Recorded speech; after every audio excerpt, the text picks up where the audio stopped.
glasses, huh? Are your eyes just holes in your head? Look properly. At her irritated tone, Hatherson looked past the settling dust and widened his eyes in shock. What? The bone lizard lay motionless on the floor, and next to its tail, Luan stood holding a massive black heart in one hand. Whoosh! A cold wind emanated from his hand. When Luan tossed the heart onto the ground, it shattered with a crash like glass breaking. Hatherson gulped as he watched Luan, who was now being embraced by Elena. This guy's the real deal. In that split second, he had avoided the sentry's charge and ripped out its heart. With skills like that, it wouldn't take long for him to become an executive of the Shadow Wardens. He was too valuable a talent to just let go. Felia, why didn't you erase your memories? Sigh, call me Elena now. Erase memories? Why would I erase our precious memories together? Though their odd conversation confirmed they were lunatics. Narrowing his eyes, Hatherson seriously considered whether he should recruit them. As he pondered, Elena stood in the middle of the corridor and waved her hand. Hey, old man, what are you doing? Hurry up? Huh? Oh. Hatherson stood dumbfounded in the center. Then Elena began drawing a magic formula, and the ground lit up as the scenery around them changed dramatically. Pop? At the cafe in Adele Hall, with a great view, I looked down through the window. Once again, the poor are working today. They are busy with the repair work, pulling carts filled with shovels and bricks across the training field. Those who went to repair the fortress each carry sacks on their backs as they ascend the stairs. It was a truly pleasing sight, and a satisfied smile crept across my face. But, young master, why are you here? The repairs aren't even finished yet. Sally asked while placing a dish on the table. I took a bite of a cookie, glancing around the cafe. Judging by the overturned pots, broken dishes, and damaged furniture, it seemed that this place, too, had been ravaged by the undead. Aside from the table I was sitting at, most of the furniture was in shambles. Though the cafe was temporarily closed, I could still use it comfortably thanks to my connections. This is the only place where I can quietly have tea and think. I answered nonchalantly, and Sally half closed her eyes. She seemed displeased about being asked to work on her day off, but soon, she spoke as if it didn't bother her. Well, it's actually a good thing. I was going to check if there were any usable materials left anyway. Enjoy your time. Sally approached the pile of scattered debris. I sipped the fragrant tea and closed my eyes. 3 days had already passed since the end of the first boss fight. The professors were frantically tracking the movements of Melon and Felia, but as expected, it was in vain. By now, they must have already left the academy grounds. No one knows this place better than Felia, after all. It's frustrating. There's probably no way to recover the Crimson Magic book either. I've almost given up at this point. Still, there's a nagging feeling, as if there's a missing puzzle piece that I haven't figured out yet. How did Felia survive, anyway? If I were to summarize the events, her original fate was to have her head cut off in a sneak attack by Melon, while she closed her eyes under the old tree. However, according to Melon, just as she was approaching cautiously to strike, Felia suddenly opened her eyes, and they ended up in a chase. After that, Melon, having used up much of her aura to fend off a dragon's attack, was too weak to kill Felia, who still held the Crimson Magic book. At that moment, Melon fell from the 12th floor and joined forces with Felia, and they managed to escape by using something hidden in the fountain. Now that I understood the sequence of events, it was time to figure out the cause. Originally, Felia and Melon's relationship should have been strictly professional, but their actions suggested otherwise. I recalled something Felia said at the restaurant, which might offer a clue. To Melon, weren't you like a mentor? Whether Melon actually sees herself that way, I'm not sure. But in Felia's eyes, Melon seemed to remind her of herself. This likely stems from what happened in the labyrinth. It's my turn to ask now. What did Melon whisper in your ear that day? Her question implied that she had been there at the time. When Melon spat harsh words into my ear in a fit of emotion, Felia must have witnessed it from afar. Seeing that, did she project her younger, envious self onto Melon? Suddenly, a thought struck me, and my mouth dropped open. Could the unease I felt at the restaurant be related to this? No, perhaps I'm overthinking it. I looked at Sally, seeking confirmation. Though Felia and Sally shared the same gender, what was more relevant was that they were both psychopaths. Sally, let me ask you something. If you felt a connection with a man, as if he were like you, how do you think you'd feel? Sally carefully placed the intact dish she had found on the table and answered. Are you talking about a sense of camaraderie? I suppose I'd be quite conscious of him. And maybe, you'd end up seeing him as a romantic interest. Sally put her finger to her chin, lowering her gaze, and let out a thoughtful hum. She seemed to be pondering deeply.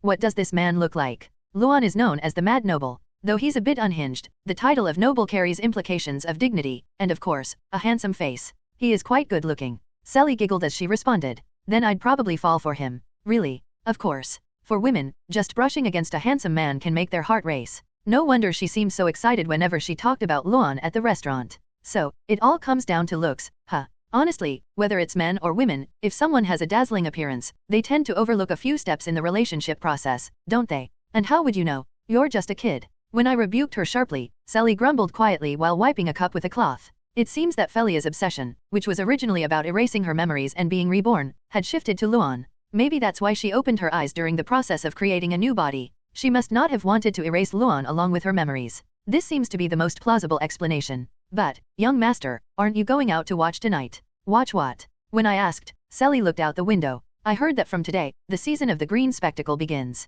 It's a view you can only see briefly after early summer. The green spectacle? It seems that starts today. Every summer at Frostheart, a magnificent sight unfolds. Around the time the snow melts, fireflies as big as rabbits come out to mate, and it's said that their light is more beautiful than the radiance of emeralds, leaving an unforgettable memory. It's not exactly a festival, though. People simply gather on the city walls, built to repel monsters, and watch it casually. I've always wanted to see it with my own eyes. Should I go take a look? The night was cool, and the city walls were crowded with people. Among them, there was even a food club with a mobile stand selling snacks, which was so popular that people lined up to eat. It almost felt like a night market. Is it because there have been a lot of recent job requests? Everyone seems to have deep pockets. When I said that, a sleigh sniffed the air and showed interest. Skewers. If you want some, you'd better get in line quickly. A sleigh left, and Limberton, seeing a couple nearby, grumbled. I could have been like that today, too, if it weren't for what happened at the banquet. Oh, you mean that woman who came up to talk to you? Forget about her. She looked like she was just trying to get some coins out of you. No way. Limberton shook his head but then glanced at me suspiciously and asked. But was it really not a bone dragon? Ah, here we go again. I don't know how many times I've been asked this question. Not just by Limberton, but also by Rick's crew and the guys from Adele Hall. I'm getting sick of it. How many times do I have to say it? It was an illusion created by magic. You've heard the rumors, haven't you? There was an unidentified mastermind behind it. The professors, unaware of Felia's existence, had tentatively concluded that an external intruder was involved. Of course, this wasn't made public to avoid causing unnecessary confusion, but most people had vaguely caught on. Given the scale of the incident, it was too much to believe that it was orchestrated by a few rich students. Thanks to that, all kinds of speculations are circulating among the students. Then what about Ms. Bellin? I saw her get thrown far away by the flames, with blood even trickling from her mouth. As I said, it's because she drank too much as usual. She didn't realize it was an illusion and got hit by the hidden mastermind's ambush. The stream of lies came easily, and Limberton seemed convinced, his suspicious look fading. Then he rubbed his stomach. I'm getting hungry. Want me to grab something for you? No, I'm good. Limberton went off to join the line. I glanced at the professors mingling among the students. They claimed it was for supervision, but it was obvious that Rockefeller had stationed them here just in case. As I stood around waiting, Professor Gaumont approached. Well, look who it is. Herself, you came out to watch too. Yes, something like that? With his usual jovial grin, he brought up the Easter egg I had told him about before. Right at midnight, just like you said, it gave me chills when that long-haired girl wearing the necklace stared at me. Feigning surprise, I responded in a slightly astonished tone. That's interesting. I didn't expect that story I picked up would turn out to be true.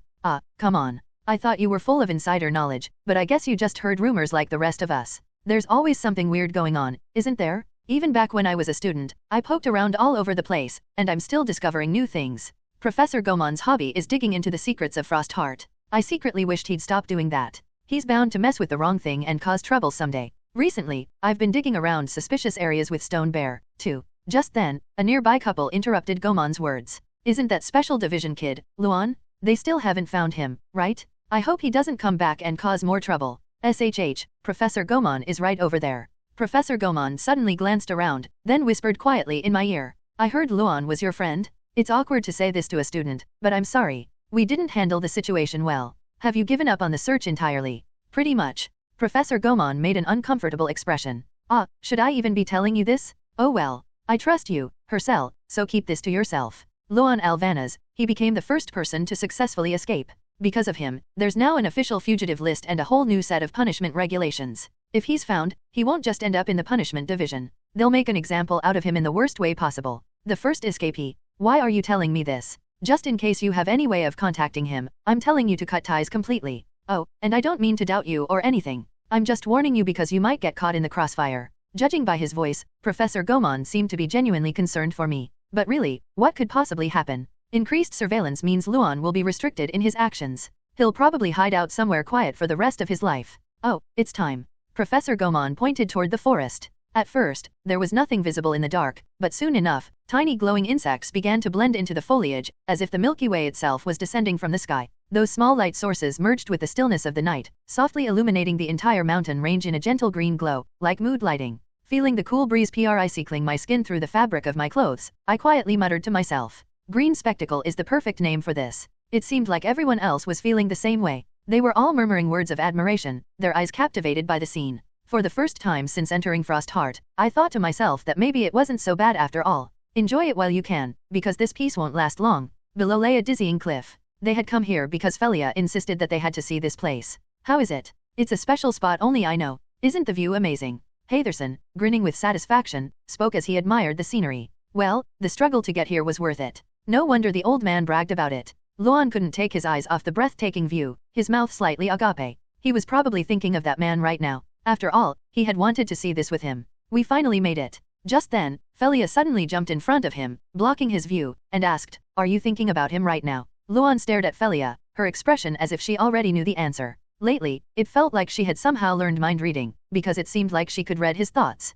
I was just lost in the scenery for a moment. Liar. To you, this forest full of flying bugs barely registers. When Luan stayed silent, Felia smiled brightly and grabbed his hand. Shall we go? At her words, Haytherson stretched. Ugh, let's head to the nearest village. Once we get there, the rest will be easy. Our people are everywhere, even in the smallest of backwater towns. Luan tore his gaze away from the green spectacle and followed Felia and Haytherson. So, what exactly do the Shadow Wardens do? Luan asked. Haytherson glanced at him with a mischievous smile. What else would they do but bad things? Stuff like gangs would do. Their activities included things like contract killings, drug distribution, prostitution, and running illegal gambling dens. But Haytherson snorted as if that were trivial. Those are just small fry. You'll be playing in the big leagues. The big leagues. Haytherson suddenly stopped, his expression turning serious as he asked, are you interested in treasure hunting? Treasure hunters. While pathfinders and adventurers also do such things, it would be different if the hunters were part of the Shadow Wardens. They would be more like a band of thieves. It sounds intriguing. Luan replied as he turned his back on the white fortress of Frostheart. In a certain imperial region, the fog was so thick it even obscured the horizon. In a secluded farmhouse, the elderly warned that monsters roamed the area, urging people to stay away. However, middle-aged folks, a bit more cynical, had been gossiping for a while that there was a secret imperial base hidden there. It turns out, the middle-aged were right. In an office at the Pathfinder headquarters, a woman adjusted her glasses and reviewed the documents in front of her. Her eyes darted across the pages, and then she froze, causing her glasses to slip down again. She adjusted them and even read aloud to herself, but the information was the same. The scar on his mouth and the facial features match. The sword in his possession as well, and traces of viper sealess venom were found in his blood. A chill ran down the woman's spine. It made sense, considering the venomous snake, who had earned a notorious reputation for hunting countless pathfinders. And this man was killed by a mere student? Impossible. That guy. When his head was brought to headquarters, most had scoffed. Even the woman had dismissed it as people getting worked up over someone who merely looked similar. But the verified results were now staring her in the face. She blinked several times, but the words on the page were clear. Wow, I never thought I'd see something like this in my lifetime. The woman grabbed the stamp sitting on her desk. Once it was pressed onto the document, that student would be awarded a medal. Just as she was about to stamp it with a resounding thud, the noise outside grew loud. What brings you here? Though the voice was filled with tension and respect, it unmistakably belonged to her superior. For that conceited man to sound so deferential, it seemed someone of even higher rank had arrived. I heard this department handles the medals, so I thought I'd stop by. I was considering delivering it personally. Really? You mean directly? Oh, please, come inside. The superior, sounding startled, opened the door. The woman stood from her seat, and when she saw the figure in a black robe adorned with blue embroidery, she couldn't help but gasp. And the golden compass badge hanging on his chest. There was no doubt. It was a symbol that only an elder at the core of the Pathfinders could possess. Wise elder. What brings you to this humble place? No, wait, I'll fetch some tea right away. As she hurried toward the kettle, the middle-aged man removed his hood and revealed a grin, showing his white teeth. No need for tea. Have you prepared the rewards yet?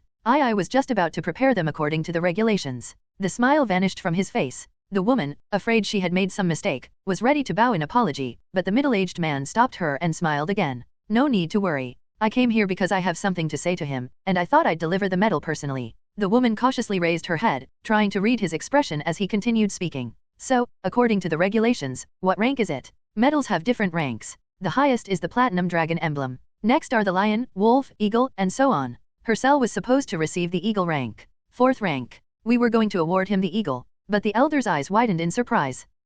But, since you're personally delivering it, it wouldn't be appropriate. We'll raise it to the 3rd rank, the wolf. Even a 4th rank medal is an honor that experienced pathfinders might receive once in their lifetime. If a mere student were to receive a 3rd rank medal, they would be set for a high-ranking position upon graduation. With the right momentum, they could easily outrank their superiors, who would now be nervously standing beside the elder. And all this for a mere rookie. Don't think this is breaking the rules. In fact, the imperial family seems to have taken an interest in him, so we need to be prepared. Now that he mentioned it, there had been whispers that the imperial family was making unusual moves. Killing Berm and retrieving the relics must have left quite an impression. In the end, it was a competition between the Imperial Knights and the Pathfinders for talent. My, the Tenest family sure produces a lot of gifted individuals. The woman swallowed the words. Indeed, they even have Mercil in their lineage. The difference in status was too vast for her to speak so freely. Anyway, I'll take the 3rd rank medal with me. The middle-aged man pulled his hood back up and approached her superior, who seemed eager to guide him out. But just then, the man turned back and smiled wryly.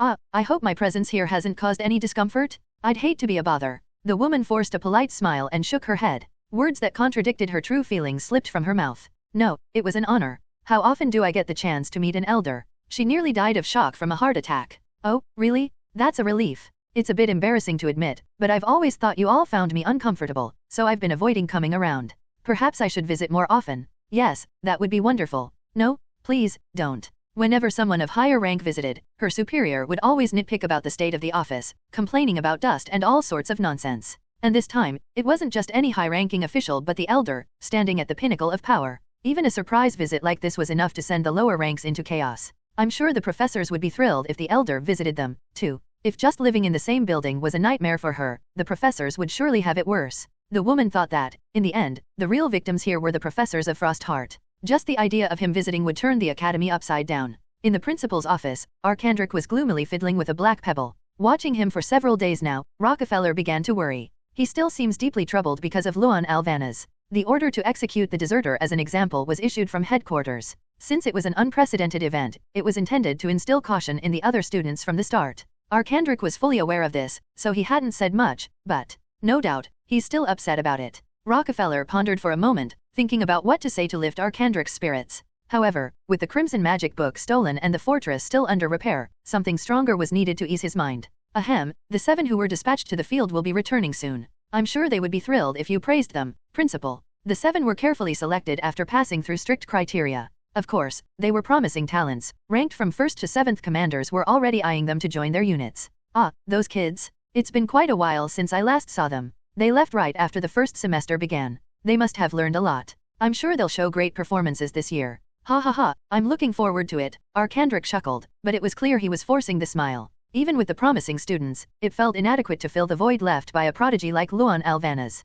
Adding to that, Arkandric had lavished special attention and care on Luan during training, making it emotionally difficult to feel satisfied. This is why I never get too attached to students. No matter how well you treat them, they only send a few letters and that's it. Not that I've ever received any. Rockefeller, watching Arkandric fidget with the pebble again, decided to pull out his trump card. And, Principal, soon, there will be rewards coming from the royal family and headquarters. It seems Frostheart Academy is attracting attention due to this unusual event. This was something to be proud of. It was also an opportunity to finally dispel the years of being ignored in future meetings between the principals. As Arkandric's lips slowly curled into a smile, Rockefeller's face brightened. However, what came out of Arkandric's mouth next was shocking. Oh, by the way, Arental is coming. Rockefeller thought he had misheard and asked again, what? You know, the elder from headquarters. I received a letter that he's arriving today. Arental Mandrayon. One of the elders from the Pathfinder headquarters. Rockefeller's eyes twitched, and he pursed his lips. That man is coming here. His pupils trembled in panic. Just imagining such a high-profile figure visiting this place, still not fully recovered from the damage, was terrifying. Could it be that he's caught wind of the Crimson Magic book theft? No, that couldn't be. They had covered it up thoroughly and even replaced it with a convincing replica. There was almost no chance anyone would visit the Forbidden Library, so there shouldn't be any issues. Still, the thought worried him. Sensing his unease, Arkandric tried to reassure him. There's no need to worry too much. He said he just wants to present the medal in person. It seems he's already got his eye on Hercel Bentenist. Well, that's a relief. But we still have a lot to prepare. Though his concerns about the stolen tome eased, the situation remained serious. They had to finish the repairs quickly, prepare ceremonial materials like carpets, improve the academy's appearance, and ensure the students were perfectly disciplined. If they displeased Arental in any way, their budget could be slashed. The academy is in a bit of a state, but Arental isn't bad. He's just a little oblivious, but he has a kind heart. I doubt he'll be too harsh. Arkandric spoke as though it wasn't a big deal, but to Rockefeller, it sounded like wishful thinking. That's easy for you to say, Principal, since you were once one of the elders. It might be fine for someone who had been an equal to Arental in the past, but those below him would suffer. Of course, classes had been suspended until further notice. All the professors who were supposed to be teaching the students had been sent out to help with the search. Many of the educational materials had been destroyed, so they had to be replaced, and the students were too busy with manual labor to attend classes.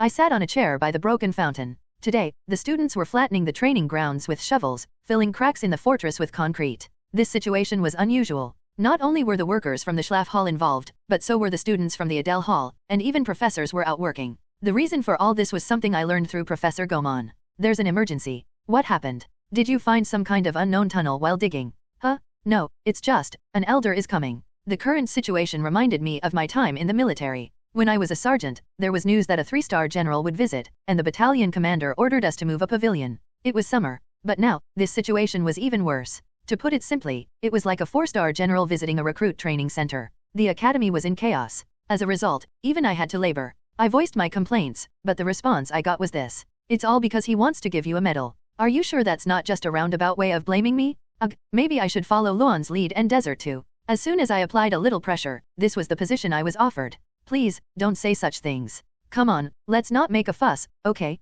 Professor Rockefeller ordered that everyone must work without exception. Oh, right, how about being a supervisor? You can just pretend to be working. Sounds good, right? But won't the other students say something about it? Is that really okay? I'm still a first-year student in Schlaf Hall. There are bound to be many people who would frown upon me doing easy tasks all by myself. Especially those senior students from Adele Hall. However, Professor Gomon answered as if it was nothing. Complaints? About you? Ha, don't be ridiculous. And so, I was assigned the supervisor role. When I actually tried it, it wasn't too bad. There's a certain fun to it. Hey, senior, that load seems light, doesn't it? Cut me some slack. Do you know how hard it is to carry this sack up and down the stairs? That just proves you're out of shape. This is good for you. Think of it as exercise and double it. The senior from Adele Hall, looking dejected, trudged toward the fortress. Still, I didn't feel comfortable just sitting around giving orders, so I got up from my seat and headed to the fortress. Might as well check if they're doing things right. I spotted a senior from Schlaf Hall standing awkwardly in front of the Grand Mage statue. Unfortunately, the body of the founder was in bad shape, with a broken arm and cracks on the legs, looking like it could collapse at any moment. How are we supposed to fix this? We might be better off making a new one. Make a new one? Just like this one. Wait a bit. A sleigh's on his way with a massive boulder. Right on cue, a sleigh arrived carrying a boulder about the size of a medium car, which he had brought from the mountain behind the school. The size seemed just right to carve a new statue. Senior, do you remember the guy who made that ice sculpture in front of our dorm? He seemed pretty skilled. Go bring him. A sleigh? Sorry, but you'll have to make another trip for that rock. We'll need it. Got it, boss. After giving out instructions, I spotted Lena precariously hanging from a rope while trying to plaster the cracks in the fortress wall. As expected of someone from the cushy Adele Hall, she wasn't very good at the work. Every time she dropped her trowel, the senior from the magic division would levitate it back up with telekinesis. Lena, your strength is being wasted here. How about you go chop some firewood? We need it to make furniture. Lena nodded and climbed into the room through the window. It was clear that students from Schlaf Hall were the best at this kind of work. Watch how the people from Schlaf Hall are doing things, and learn from them. If you can't, ask them to teach you. After saying that, I went inside the fortress and looked around the first floor. The carpets were faded, the flower pots and windows were broken, and the furniture like chairs and tables had many scratches. Rix waved at me. His crew was standing behind him. Hercel, can you take a look at the furniture? I was thinking of arranging it like this. Rix showed me his plan for restoring the interior using shaping magic. I wasn't sure whose taste it was, but it looked so old-fashioned and eerie that it felt like ghosts might appear. It's too dark and gloomy. Kind of, right? But Professor Rockefeller insisted on this style. Forget what he said. Try to match the colors with the walls as much as possible. After a few discussions with his crew and some adjustments with shaping magic, Rix modified the interior. The female students had the most say in the process. Eventually, something decent started to take shape, and I could see Rix's eyes light up. Oh, this looks pretty good. Go quickly to the furniture-making club and ask them to revise the design. They should have just received their lumber by now, so they'll probably get it done. Next came complaints about broken door hinges, damaged scales used for teaching materials, and ruined metal models. I told them to request help from the blacksmithing club and assured them that the academy would cover all the costs. Don't worry about the budget. Rockefeller will take care of everything. Some students from Berger and Adele Halls had injured themselves while doing unfamiliar tasks. Most injuries were from hammering their fingers or falling from heights. The infirmary is already crowded, so they can't even provide basic treatment right now. Go to the alchemy club and get some medicines. And you, come here. I'll fix the minor injuries. I continued my supervisory duties while healing small injuries with recovery magic. After a few rounds, things started to move faster, and the end of the construction seemed within sight. Everyone had gotten used to the tasks and were handling them well on their own. With nothing left to do, I returned to my original seat by the broken fountain, watching Bellman. He had recruited Edina to help him, trying to repair the cleanly cut fountain instead of discarding it. If it's a matter of altering the material's properties, I think we can restore it to its original form.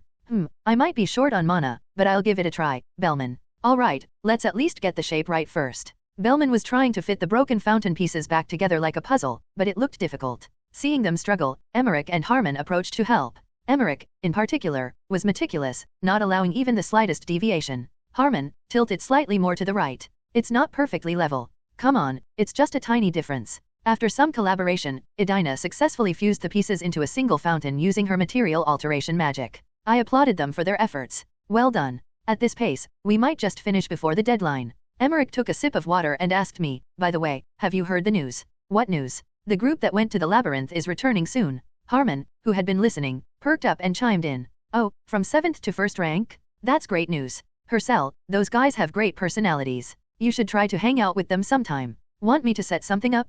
It'll make life at the academy much easier if you get close to them. Great personalities? What a joke. Those lunatics have good personalities? Don't even think about getting me involved with them. I couldn't care less whether they're ranked or not. The importance of those ranked from 1st to 10th? Well, yeah, they're like the duo who once nurtured Rix's group through antagonistic relationships with the main cast. They'll eventually leave and pass on their positions to others, so I don't have to concern myself too much with them. But since you keep bringing them up, you must have some sort of plan, don't you? I said sternly, and Harmon, sweating nervously, averted his eyes. It seemed these guys were planning another gambling game, thinking they could easily rope me in. As if I'd fall for that. On the stairs of the fortress, Professor Gomon glanced nervously at the front gate of Frostheart Academy. Today was the day, so it was understandable. Although the work was almost done, there were still things left to do. Oh no, the curtains wrinkled. Hercel, I'm going to fix that real quick. Let me know the moment the carriage arrives. Got it. Go ahead. Gomon rushed into the fortress to smooth out the curtain, but he still nervously peeked out the window every now and then. Meanwhile, Hercel, who was sitting on a bench next to the fountain, looked down at the students who were organizing the tools they had used to repair the training grounds. Just then, 3 carriages crossed through the main gate. Oh no, but his surprise was short-lived. After seeing who was getting out of the carriages, he breathed a sigh of relief. Oh, it's just those ranked students from the top 10. They began asking various questions to the students who were pulling carts, their faces showing surprise. After a few exchanges, they seemed to understand the situation and walked across the training grounds. As they passed by the bench where Hercel was sitting, one of the men among the top 10 stopped. The others, clearly exhausted, yawned continuously as they climbed the stairs. The man, however, didn't seem to care whether they left or not and blinked at Hercel. Don't recognize that face. Who are you? I'm a first-year student who joined this year. At Hercel's calm reply, the man frowned. I'll let the short response slide for now. But while your seniors are out there busting their asses, what's a first year doing here living the good life? I'm a supervisor. It may look easy, but it's actually quite exhausting. The man let out a scoffing laugh as if he couldn't believe what he was hearing and stepped closer to Hercel. Who the hell taught you? Can't be from Adele Hall, so Burger Hall, then. Nope. I'm from Schlaf. Hercel stood up from his seat. The man's grin faded instantly, and his eyes narrowed, his foot twitching as if he were about to kick something. His target was the bench Hercel had just been sitting on. Crack! The wooden bench shattered instantly, pieces flying through the air. Standing stiff with his back straight, Hercel's composed demeanor clearly irritated the man, who turned red with anger and shouted loudly, "Stand at attention, properly." At that moment, Professor Gomon, who had been looking out of the window toward the front gate, appeared with a horrified expression.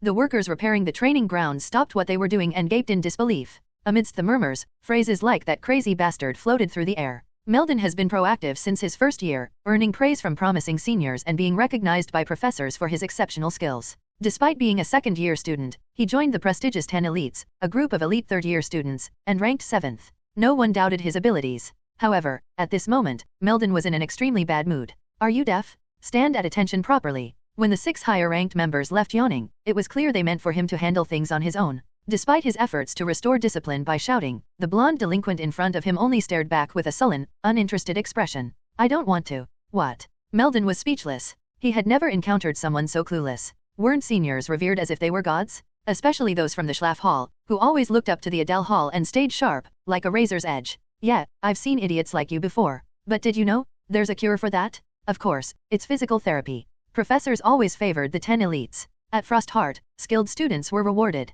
A little violence was even praised as a way to maintain order. Shall I make you cry first? Just as Melon was about to punch Hercel in the nose, pain erupted from inside his body. Ugh. Melon trembled, tears involuntarily welling up in his eyes. He rolled his gaze to see Professor Gomon nearby, panting, his staff pointed toward him. A curse of restraint? Why? Professor Gomon hurried over and grabbed Melon by the back of the neck. Hey, if you showed up, you should have gone quietly back to your dorm to rest. Why are you bothering someone who's working hard? Working hard? Melon reflexively questioned, thinking of Hercel, who had been sitting back, watching leisurely. Pardon. Haha, I'll handle this troublemaker. With that, Professor Gomon dragged Melon away. Once they disappeared, Emmerich and Hamann, who had been watching from a distance, clicked their tongues in disappointment. Damn it, the troublemaker was him. What do we do now, Emmerich? Since they had just returned from the demonic realm, they probably didn't know that Hercel had captured the venomous serpent. The news would have spread quickly, but it would have been impossible to reach the depths of the demonic realm. Besides, they had been stuck in the carriage the whole time, so there was no chance to hear it. But once they heard, everything would be over.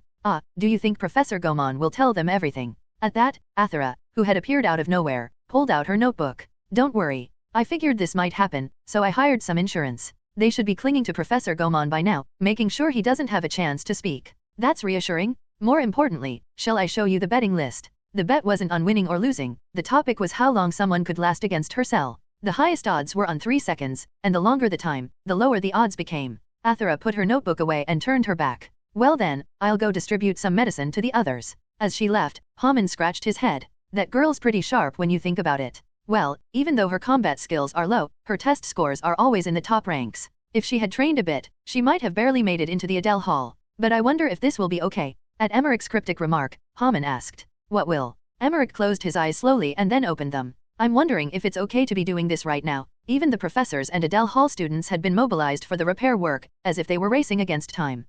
It's because the Pathfinder headquarters is sending someone down, right? They're coming to give her cell a medal. That's why Rockefeller is so concerned, isn't it? Even so, it feels a bit excessive. Don't worry too much. They're just low-ranking staff. They'll probably just stop by briefly to deliver something and leave. Emmerich nodded at Haman's words. It was the first time the fortress had been so damaged, so they must be putting a lot of effort into projecting a good image. Even if low-ranking staff came and left, they didn't want any word reaching headquarters. That's probably why. Yet the sense of dread wouldn't go away. What is this ominous feeling? Emmerich decided to trust his instincts and withdraw. I'm out. You and Athera handle the rest, Haman. They already had more than enough coins. Emmerich knew well that greed beyond a certain point would only bring disaster. Inside the carriage, Arental asked the officer sitting across from him. How do I look? Do I appear ordinary in this outfit? The clothes he wore were not the typical formal robes of an elder but a standard uniform that a low-ranking officer might wear. It's appropriate. You won't stand out in that? That's good to hear. I wouldn't want anyone to feel uneasy because of me. At his words, she held back the question, are you disguising yourself for a surprise inspection?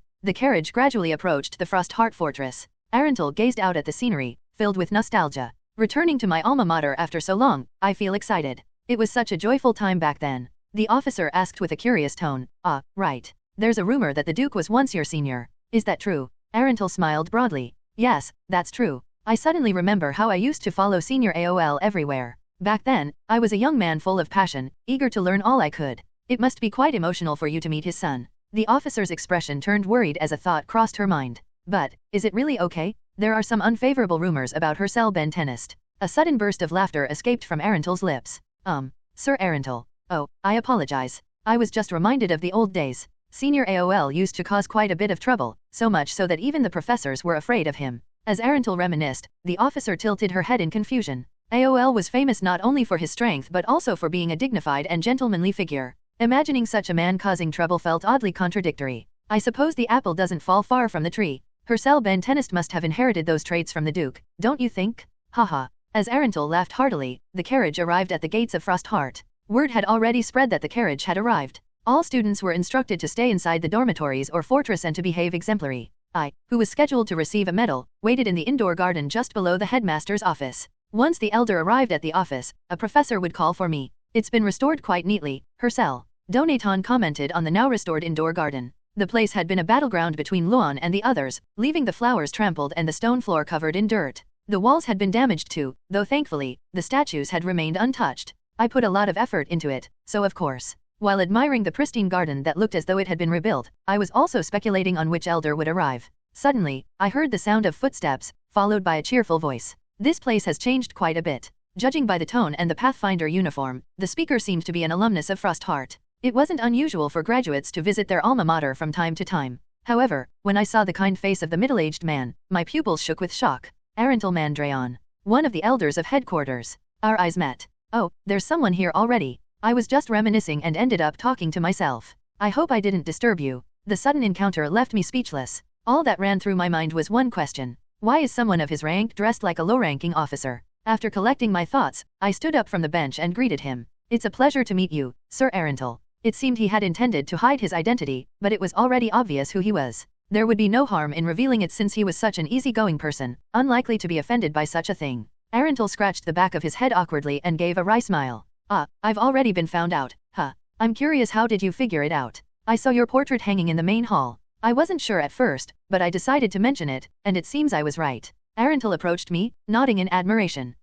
That portrait. Though it's strange, I looked much different when I was younger. My skin was smoother, and I had put on some weight back then. As I said earlier, I wasn't entirely certain. But your facial features are so distinct that it clicked right away. I replied modestly. Arental, seemingly intrigued by me, motioned for me to sit as he took a seat on the bench. How are you finding life at the academy? I'm quite happy here. Arental chuckled at my response. I like that. Very positive. So, are there any strange occurrences happening these days? Like ghosts showing up, strange monsters awakening, or mysterious pathways appearing out of nowhere? I answered confidently again. Oh, were such things common in the past? That's surprising. I've never encountered anything like that. I believe the professors have been managing things very well. In truth, the professors were the last people I wanted to defend. But in order to secure more funding for the academy, I had to give the impression that it was being run smoothly. More funds meant more resources for me to siphon off. Is that so? I'll have to suggest they get a bonus. Oh, by the way, are there any facilities or materials you need? The academy has a lot of outdated things, and it's about time for an upgrade.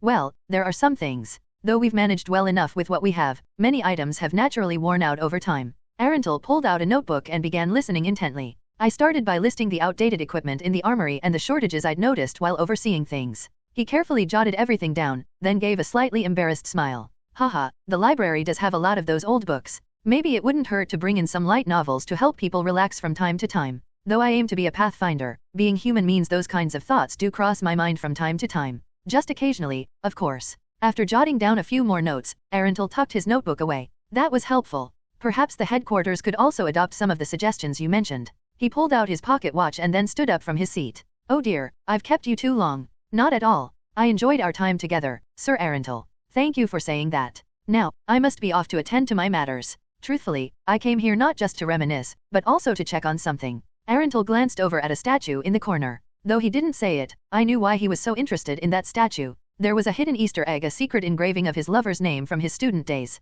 Realizing this might take longer than I thought, I turned to gaze at the scenery beyond the window. The 7 elites who had returned from their fieldwork were supposed to submit their reports to Arkandric and make an appearance to receive words of encouragement. However, they had been ordered to stay put upon hearing the news of a sudden visitor. I'm still exhausted. I'll rest in the dorm a little longer. Yay, me too. Melon, you know what to do if the professor calls us, right? Yes, please rest easy. The 4 men and women stretched and then disappeared. Melon, breathing heavily, continued his rant to the senior members from the 6th and 5th elites. It's unbelievable. That blonde guy was so rude and arrogant. I was about to teach him a lesson, but then Professor Gomon suddenly pulled me away from him. The female senior and the 5th elite responded. Gomon did that? That man is way too soft. The male senior and the 6th elite replied. Isn't it absurd? I'm sure he used to be all about discipline when he was a student, just like us. Now he's acting all nice. The female senior frowned. By the way, is that blonde guy the one Athera mentioned? Could he be Hercel or whatever that tough guy's name was? That Hercel? No way. The male senior shook his head, but the female senior asked, wait, is he famous? Oh, you wouldn't know, coming from the western region. He's famous, all right, but not in a good way. You've heard of the Tenist family, right? He's their eldest son. Ah, the Tenists. Listening quietly, Melon scratched his head. Hercel, that infamous delinquent. Though he wasn't entirely sure if that blonde guy was indeed the eldest son of the Tenist family, it didn't really matter to him. So what if he is? Just because his family is prestigious doesn't mean he can act superior here at Frostheart. He'll have to fall in line. Recalling what Athera had said, Melon smirked. She had mentioned that despite being incredibly weak, Hercel had an unyielding spirit, never backing down no matter how much he was beaten. That's because they weren't professionals when it came to dealing with people like him. If he refuses to comply, I'll just have to teach him the hard way. Armed with this knowledge even before coming to the academy, Melon straightened his shoulders and walked with confidence. As he neared the stairs, he noticed a woman standing still, her back to him. She wore a robe with the distinctive compass emblem of a pathfinder on it. The female senior quickly grabbed Melon's sleeve in a panic. Let's take another route. Huh. That outfit, she's an officer. My brother said she's high-ranking. It won't do us any good to get noticed. The male senior quietly added in a low voice, no wonder there's so much fuss around the academy. The professors seem to be watching her closely, so we'd better stay away. If we mess up, it could be the end of us. In that case, senior, let's wait in the garden. If we hear footsteps from the professors in the hallway, I'll go check if they've called for us. Reluctantly, they decided to enter the indoor garden. Melon, smiling broadly at the overwhelming scent of flowers, led the way. It feels like I haven't been here in a while. Wow, it looks like they've done some renovations. It's so clean. Melon admired the slightly altered interior, soaking in the atmosphere. Then, his eyes widened when he saw a man sitting on a bench. That blonde had no doubt about it. Well, look who it is. How did a lowlife from the Schlaf Hall manage to sneak in here? As he approached with a menacing expression, Hercel flinched, opening his eyes in surprise. Seeing Hercel's expression, Melon inwardly laughed. Idiot. Is he scared now that Professor Gomon isn't here to protect him? Melon grabbed Hercel by the collar and lifted him up. However, even as Hercel was hoisted off the ground, his gaze remained fixed elsewhere. Wait, something's off with this guy. Why is he so out of it? Feeling unsettled by the fact that Hercel seemed distracted even in a moment when he was about to be hit, Melon followed Hercel's gaze and turned his head slightly. What are you staring at? Her cell's eyes were locked on a middle-aged man standing in front of a statue, dressed in the uniform of a low-ranking officer from headquarters. Meldon's eyes met the man's, and the man blinked slowly, as if surprised by what he was seeing. Meldon did not let go of the collar even when he saw the middle-aged man. It was because he had already gotten a sense of things at a glance. How could someone of that age still wear such clothes? Though it was the uniform of the headquarters, it was the type worn by low-ranking officers. Moreover, by the time someone reached their 30s, they usually had at least one epaulette on their shoulder, but he had none. This was proof that he was from the very bottom of the hierarchy. He must be from the Schlaf Hall. And not just from there, but the absolute dregs. The man probably came here to reminisce, for it wasn't uncommon for graduates to return to visit. You seem to be treating that student a little too harshly, said the middle-aged man with a blink. Meldon let go of the collar and was about to bow his head. After all, the man was his senior, and as long as he was still active, it was necessary to show a certain degree of respect. Hello, senior. Meldon's respectful greeting came out smoothly, but what followed was a subtle pressure to stay out of his affairs. If it appeared that way, I apologize, but this is all to establish discipline. Frost Heart Academy had a strict hierarchy. The dormitories, run on a ranking system, were just one example. The professors implicitly encouraged disciplining and even punishing underclassmen in the name of maintaining order. Tradition must be upheld, don't you agree? Having said this much, the man should have understood. The culture of punishment used to be even worse in the old days, so it would have been ingrained in his bones, whether he liked it or not. Especially if he came from the Schlaf Hall, not the prestigious burger house. But the middle-aged man seemed displeased, approaching with a serious expression. I thought things had improved since my time. Was I mistaken? For now, please take a step back from the student. At that, a male senior standing nearby spoke up in a slightly annoyed tone. Senior or not, aren't you interfering a bit too much with our policies? This is all to keep the academy running smoothly. Yes, hierarchy is indeed important. And, of course, it is right to impose appropriate punishment if rules are broken. But punishing someone merely because you're irritated is wrong. The middle-aged man's calm and deliberate speech prompted a female senior to ask in a snappy tone. Are you saying we're bullying this student for no reason? What I'm saying is that you're not following the proper procedure. If you're going to punish someone, you should explain what they did wrong and ensure they understand before carrying out the punishment. You can't just grab someone's collar without explanation, like you're doing. Meldon quietly considered what grounds they had for punishment. Disrespect and bad attitude? But that's not enough to justify hitting someone just out of frustration. At that moment, the female senior decided to flaunt her authority. Wow, I was being polite because you're a senior. Hey, do you even know who we are? We're part of the 10 elites. After graduation, we might be your superiors. The middle-aged man's eyes widened. Encouraged by his reaction, the female senior pressed on. You're with the headquarters, right? My brother works there too. If I say the word, you know what could happen. Respect for a senior only applied to those of similar rank. Once a gap in rank appeared, the hierarchy would reset itself. The middle-aged man squinted his eyes, perhaps feeling some tension.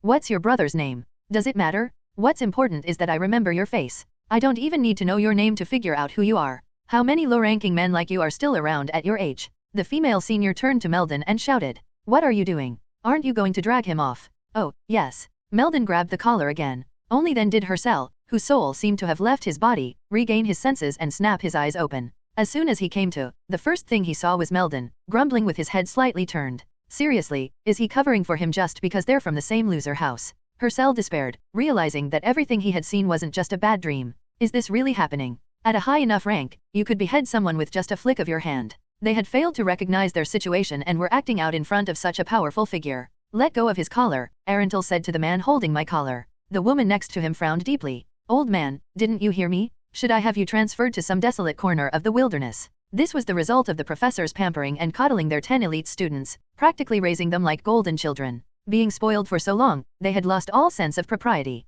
These insane fools. This situation is turning out to be quite amusing. Don't laugh, Donaton, this is a pretty serious situation right now. Because of those lunatics, the support we were supposed to receive might turn into nothing. The only relief is that Arental is a person of gentle character, not someone who would break a promise just because he's in a bad mood. If no high-ranking officials accompanying this man witness this, we might be able to get through this crisis smoothly. I opened my mouth, ready to say something to handle the situation. Ahem, Aaron. But my words were cut off again as a tremor shook my pupils. The woman's sharp, high-pitched voice seemed to have reached outside, because a clerk was now watching the situation from the threshold of the indoor garden with an incredibly piercing gaze. Did I just hear you spewing that nonsense to the Lord? Her icy voice froze the entire room. The golden children finally seemed to realize what was happening, seeing the high-ranking uniform she was wearing, and quickly bowed at a 90-degree angle. Sorry. We didn't mean to be noisy. We apologize. Even though they apologized with desperate voices, the clerk's sharp gaze showed no sign of softening. She likely found their earlier mistake unforgivable. Why are you apologizing to me? It seems like the person you should apologize to is someone else. They hurriedly bowed their heads toward Arental and apologized in rapid succession.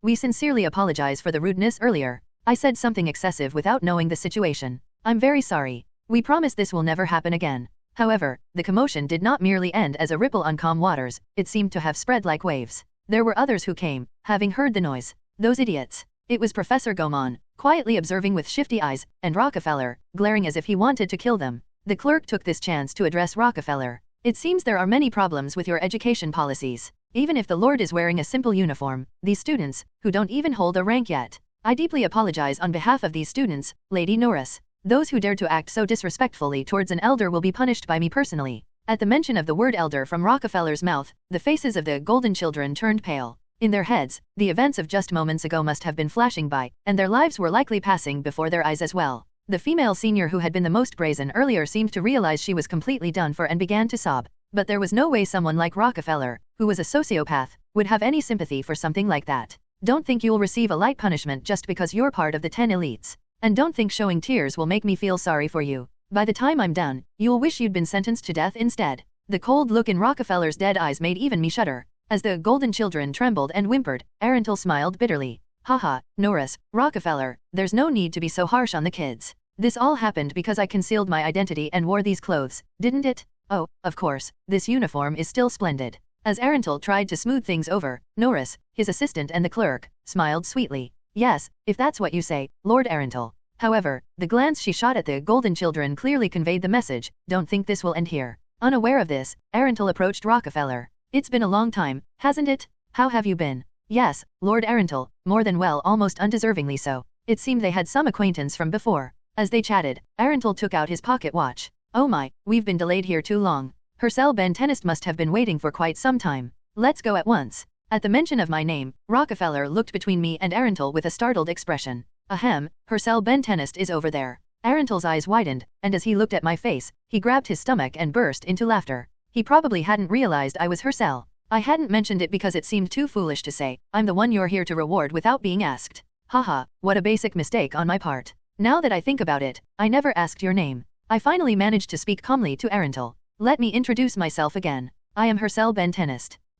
No wonder you seemed familiar, you do resemble the Grand Duke. Arental smiled broadly and turned as if to leave. Now then, let's start the awarding ceremony. Norris, please bring the formal robes for the ceremony. Yes, Lord Arental. It seemed Arental was preparing to conduct the ceremony properly. It would indeed be inappropriate for him to wear such a low-ranking uniform. You go ahead and get ready. I'll prepare everything here, he said before leaving the indoor garden. During that time, Professor Gaumont whispered in my ear. We really dodged a bullet, thanks to you? He seemed pleased that I had made Arental laugh. Even without me, the result would have been the same. The Lord doesn't seem like the type to get angry over something like this. No, I mean the restoration work. I didn't think we'd finish it in time. I merely followed the instructions step by step. With that, I shot a sharp look at the golden children. Their shoulders flinched, and they raised their heads. Did you guys eat something rotten while in the demonic realm? You've gone completely mad. Their faces twisted with humiliation. I let out a scoff in disbelief. Even though they know perfectly well what just happened, they're acting proud out of their petty pride. They must know I'm the one receiving the award, but they're probably reacting out of jealousy.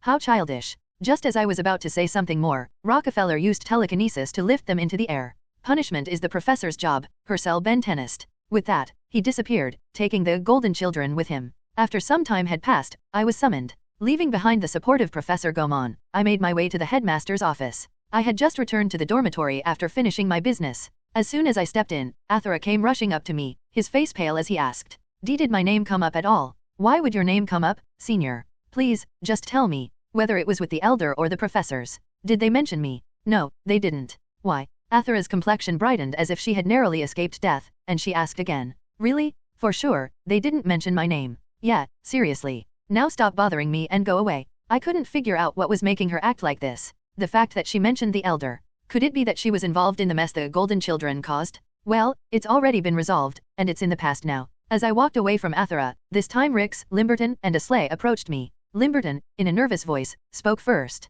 Hercel, is it true? Is what true? Well, there's this strange rumor going around that you might be leaving soon. Has the rumor spread already? I wondered if someone had overheard something, but that didn't seem likely. Listening in on a conversation with an elder would be a suicide mission. It was probably just speculation. After all, when someone with a high status comes to award a mere student, it's natural to assume it might be a scouting offer. Well, they did make an offer. They said I could graduate early and start working immediately. So, you're really going to graduate? Limberton, Rix, and Aslay smiled, but their eyes trembled slightly. I responded nonchalantly. Yeah, really? Wow, that's great, right? Limberton said, trying to lift the mood. Rix and Aslay nodded in agreement, but before they could say anything more, I revealed how long I'd be staying. In 2.5 years. What? Herself, you mean? Their faces dropped with disappointment, and they let out a deep sigh, their lips twitching as if they were trying to suppress a smile. Limberton couldn't hold back his laughter and said, Man, you scared us. Rix added a nonsensical comment. Herself, maybe you don't actually want to be separated from us, huh? Don't be ridiculous. If it were up to me, I'd leave immediately. The only reason I haven't left yet is because I need to keep an eye on Frostheart after the disappearance of the Crimson Magic book. I swallowed the words I wanted to say and let out a deep sigh. I'm feeling a bit tired. I think I'll call it a day. I walked toward my room with slightly sluggish steps, but they, still full of curiosity, kept following me, bombarding me with questions. So, what kind of position did they offer you? Just the commander of a new unit. Commander? That sounds pretty impressive. Well, yeah, something like that. But I'm really tired, so I'll head in. I had a lot on my mind and needed some time alone. As I reached my door, I overheard some girls talking as they passed by. Did you hear about the special transfer student coming? Yeah, but there's no way, right? It's just a rumor, right? There's no way that she's coming. The one they were gossiping about wasn't just any transfer student. Soon, a special admissions student would arrive here, someone who was crucial to the Asar scenario and extremely dangerous. If I want to stay out of trouble, I'll need to figure out how to handle this situation. Inside the carriage headed to the headquarters, Clerk Norris cautiously asked. Forgive me if I'm being presumptuous, but I think it's fortunate that he turned down your offer. Arentel, looking at the fortress disappearing in the distance, replied. Is it because of the other elders? Yes, exactly. No matter how new the unit may be, offering him a commander's position? Hercel Ben Tenist is still a student who hasn't even graduated yet. The position of commander is a high-ranking post reserved only for the most recognized veterans. To push someone straight from early graduation into a field command position would undoubtedly stir up all kinds of rumors within headquarters. Yet Arentel remained calm in his stance. You've seen the report on the demonic realm exercise, haven't you? I believe my offer wasn't wrong. Norris fell silent for a moment. The report from the professors detailed not just how Hercel had hunted down the instructor, but also how he had recruited the Adele Hall to cooperate and used unconventional tactics to capture the roaming band. His abilities as a leader were clearly extraordinary. Indeed, that was certainly impressive, but still. In any case, he declined. It seems he wants to take his time to think it over. Norris decided not to pursue the matter further. It was all in the past now, since Hercel had already turned down the offer. After a long silence, Arentel spoke up again. Oh, by the way, it seems she'll be enrolling at Frostheart soon. Enrolling? You don't mean? Yes, Duke Dorshan has finally made his decision. Norris stiffened, pressing his back against the chair in shock. So it's true? The infamous monstrous villainous, Doroshion. The Tenist estate sits at the crossroads where the cool weather and fertile lands of the east meet. Winters are less harsh, and summers are moderately cool, making it an ideal place for crops to flourish. Even the emperor himself keeps a close eye on the land, coveting it. Meanwhile, a carriage, filled with sobs, crossed through the front gates of a mansion famous for having the most scenic view in the estate. The coachman glanced back at the sobbing girl in the carriage and sighed deeply. The girl, Melon, had already exhausted her tear ducts, as though squeezing them like a dry rag, drenching her cheeks. Mom. When she heard what had happened after returning to her hometown, it felt like her entire life collapsed. According to an old local woman who sold fish nearby, it went like this. Her mother, who worked herself to the bone to earn money, realized she had disappeared and searched high and low for her, only to return empty-handed. She ended up waiting endlessly in front of the orphanage. Even after autumn passed and during the harsh winter, she continued to wait, ultimately succumbing to the cold. The outcome of such foolish love filled the heart of the still young girl with complex emotions. The carriage came to a stop, and the coachman opened the door. Though he wanted to give the dazed girl, lost in human emotions, more time to gather herself, this was the mansion of a great noble family. He couldn't keep the carriage idling forever, so he slid his hand under Melon's arm and lifted her. Child, if you've come here because you have nowhere else to go, you'd better steel yourself. The coachman knew all too well what the people in the mansion were like. The servants and soldiers were people who had either amassed an immense amount of experience or managed to get in through family ties or connections. There was no way they would treat a sudden orphan arrival with kindness. At that moment, the headmaid, Elma, approached. The coachman was startled and bowed his head. I'm back, headmaid. So it's you. You're from Belam, aren't you? Ah, yes. I wasn't asking you. At the headmaid's sharp rebuke, the coachman patted Melon on the shoulder. Child, you should answer properly. The coachman was worried that the child wouldn't speak properly. She was already on thin ice, and if she didn't answer the headmaid correctly, she might face even worse. But Melon, who had been crying sorrowfully just moments ago, wiped away her tears and introduced herself calmly. I'm Melon Arisal. Please take care of me. The coachman was momentarily surprised. The rigid posture and the mature, intent look in her eyes were far beyond what one would expect from a girl her age. The head maid shot a sharp glance at Melon, then turned away. The coachman hurriedly asked her, excuse me, head maid, what should we do with this child? Without responding, the head maid left. The coachman sighed deeply as he watched her go. After such a long journey, it was standard to clean the child up and give her new clothes. The fact that they didn't even bother to do that meant she was truly out of favor. Well, she was brought here by the eldest young master, so it's no wonder they don't like her. Having no other choice, the coachman secretly asked a maid he knew to take care of Melon. After taking a bath, Melon changed into new clothes. Having always worn shabby clothes, she struggled, and the maid sighed as she buttoned up Melon's clothes for her. Then she smiled warmly. Is the eldest young master doing well these days? Melon didn't know how to answer. Her memories of him mostly involved getting thrown to the ground and tied up during magic training. And that he ruled the academy like a king? Then he must be doing well. Yes. At the academy, everyone reveres him. Is that so? That's good to hear. Melon found the maid's smile a bit unsettling. The rumors she had heard about herself since arriving here were all terrible. You seem to think highly of the eldest young master. Oh, of course. He saved my life, after all. Savior. When Melon asked, the maid smiled softly and began to explain. You see, there was once a monster sealed in this mansion that broke free. Melon vaguely remembered hearing the instructors talk about it. Rumors about the awakening of the Black Swan of Vengeance. It was said that the master of the house quickly dealt with it. If it weren't for the eldest young master, we'd all be dead. The maid gazed into the distance as if recalling the events of that day.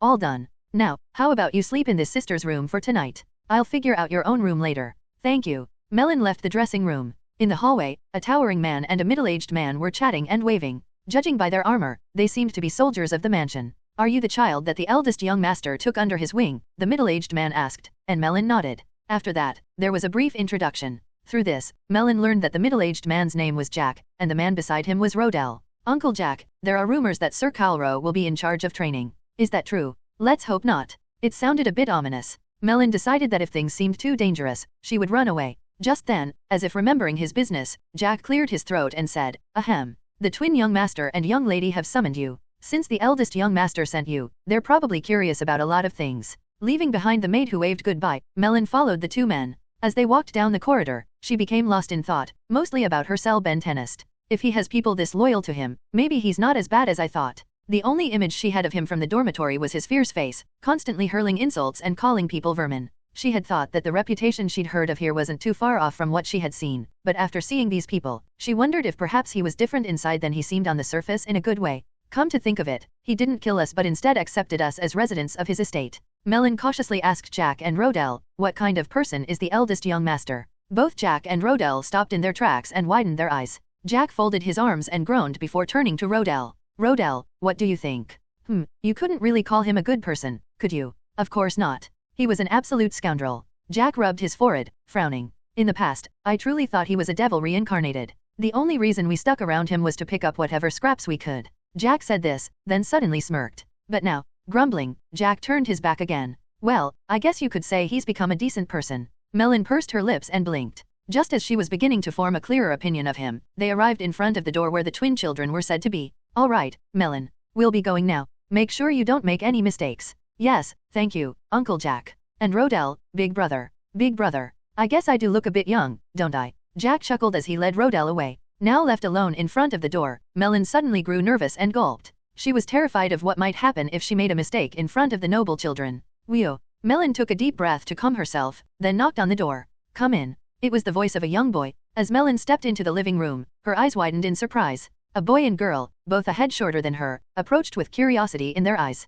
Are you the one our eldest brother sent? While the boy spoke, the young lady smiled and held up a piece of paper. Nice to meet you. I am Ben-tenist. It seemed she couldn't speak. I'm Melon Arizel. It's an honor to serve you, young master and young lady. Thanks to the etiquette lessons the maid had given her during her bath, Melon was able to maintain basic manners. Take a seat for now, the young master said, gesturing to the leather sofa. As soon as Melon sat down, questions began pouring in. Starting with how is Frostheart, to is our big brother doing well? I was told not to speak of Frostheart, so. I'm sorry, young master, Melon replied nervously. As for the eldest young master, I believe he is doing very well, as everyone there reveres him. The twins, having never been to a foreign land, were full of curiosity about many other things as well. They asked about the kingdom of Balam, where Melon was from, and what the people there ate. Well, the people there eat lobsters. Nobles don't like it because they consider it a sea insect, so it's usually given to prisoners. But of course, people like us, who don't have much, also eat it. While answering their endless questions, Melon found her sorrowful thoughts being pushed to the back of her mind. That was until Mercil innocently asked, "But if you went to see your mother, why did you come back alone? We could have made another seat if she came with you." Melon's eyes trembled. Well, that's... It was as if the bathwater had seeped back into her tear ducts. She struggled to speak, but her sobbing throat and the tears streaming down her cheeks were unstoppable. Not wanting to show such a pathetic sight, Melon buried her face in her knees. I am so sorry for showing such a disgraceful sight. I'm really sorry." As her shoulders trembled with sobs, Neasel looked at her with a pitying expression. Mercil, looking uncomfortable, wiped the sweat from his forehead and scratched his temple.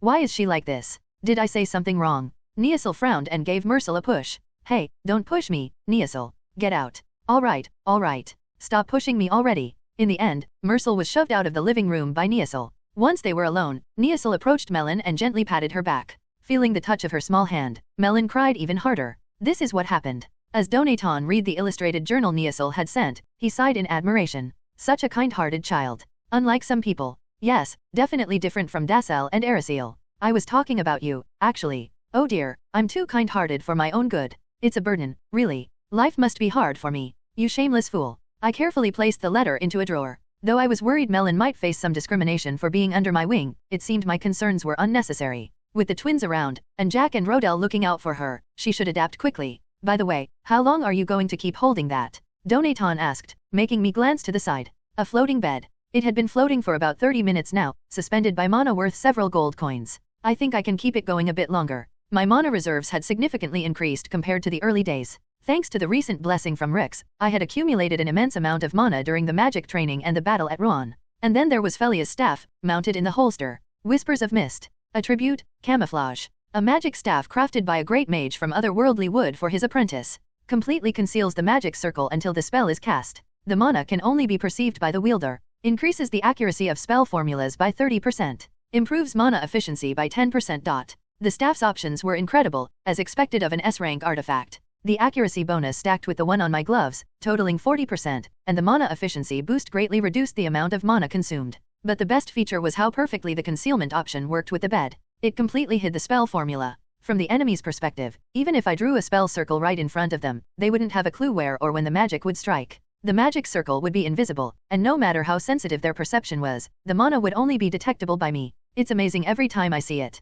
You can't even feel the mana. It's like wielding a power that's completely unseen and unfelt. Yeah, it is, isn't it? Wait. If it's unseen and undetectable, that means... An idea suddenly struck me like lightning, and I gently set the bed down before coating my arm with the bed's mana. Then, when I lifted the bed, something astonishing happened. It felt as light as an empty box. Sensing the shift in my muscle usage, Donaton exclaimed in surprise. Try drawing your sword, Hercel. All right. Almost as if possessed, I drew my sword in one swift motion. As I handed control over to Donaton, the sword sliced through the air. Swish. The speed was incomparable to my usual swings. It was similar to the rapid strikes that could be performed with aura manipulation. This is... While Donaton shouted in astonishment, a shiver ran down my spine, and I let out a soft, twisted chuckle. Ha ha ha. This would work perfectly as an exoskeleton suit. As long as I cast the concealment magic properly, no one would even notice. Looks like things just got even more fun. Now, I could even pretend to use aura. The front gate of the Tennis Mansion is in a commotion. Soldiers are lined up in 2 rows across the street. The status of the visitor is no small matter. Even AOL and Ahile had to come out to greet them, which says it all. Mercil grumbled with a displeased face. Can't they just be told not to come? Ahile nodded in agreement. Indeed, Mercil. AOL furrowed his brow. It's the princess. No matter how bothersome, we must maintain propriety and avoid rude remarks. Oh my, you just said something a little disrespectful yourself. Mercil recalled Dasel, who had gone abroad under the pretext of broadening his knowledge. Couldn't she just cling to him instead of me? In the meantime, a carriage arrived. An imperial envoy swiftly jumped out and announced the princess's arrival in a booming voice. Her Highness, Princess Esna Din Lungard, the 7th Princess of the Empire, has arrived. The Emperor of the Empire had so many concubines, possibly because of all the supplements he consumed, that even as an old man, he continued to have children. The result, 12 children so far, with a 13th on the way. Princess Esna stepped down from the carriage, lifted her dress, and greeted them formally. How have you been, Duke? For someone around the same age as Mercil, Esna smiled with an air of maturity. Mercil, knowing why she was acting this way, let out a small sigh. She only acts like this in front of my parents.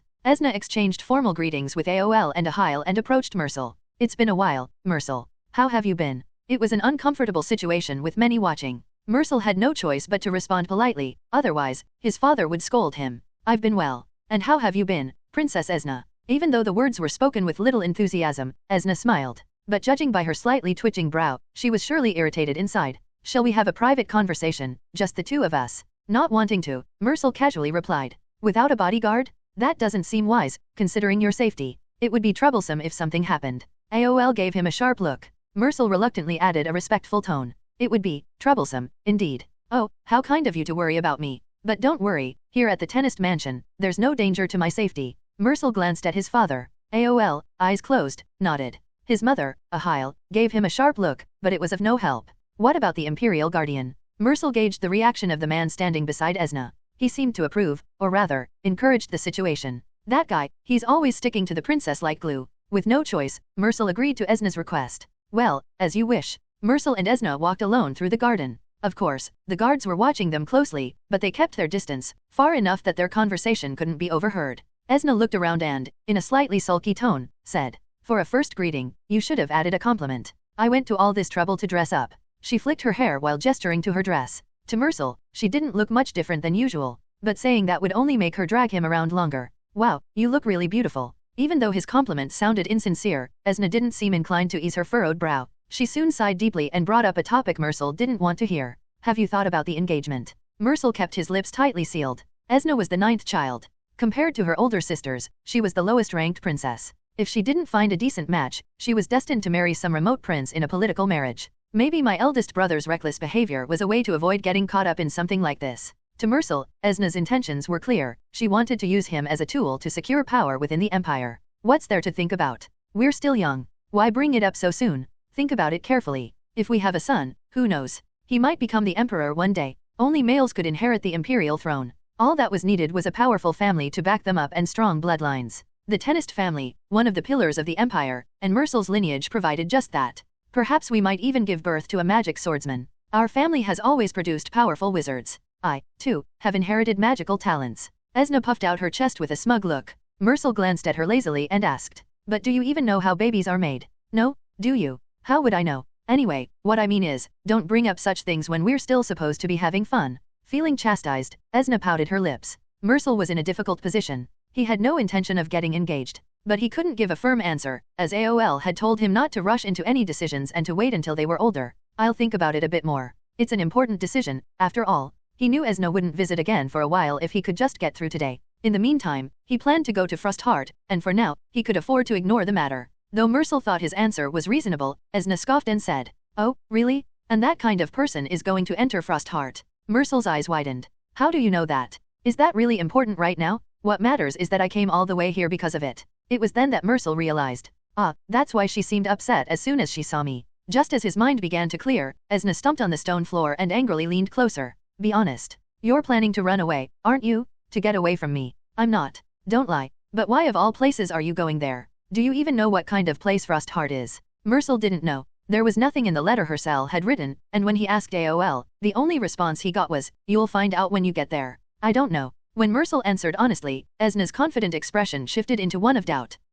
Are you sure you're going without knowing anything?" "I told you, I don't know." "Well, fine. I'll tell you then. Once you hear, you might change your mind." But even Esna couldn't explain concretely what it was. Her words were simple at best. "They say it's a place where they train knights and wizards to explore the demonic realm." "Really? That actually sounds fun." Mersel's response made Esna sigh deeply. "But that's not the issue. You've heard of the notorious villainess, Doroshion, right? The Grice family is one of the pillars of the empire, just like the Tennis family, and its infamous second daughter is Doroshion el Grice." Esna, who had been badly bullied by Doroshion, wore a wary expression as she recounted the villainess's misdeeds. "Every time she comes to the palace, she torments me. She once used telekinesis to float me in the air and spin me around for 30 minutes. Doroshin's hobby is tormenting anyone, regardless of their status. Even the emperor leaves her alone, even when his own children suffer. There was a reason for that. Because Doroshion.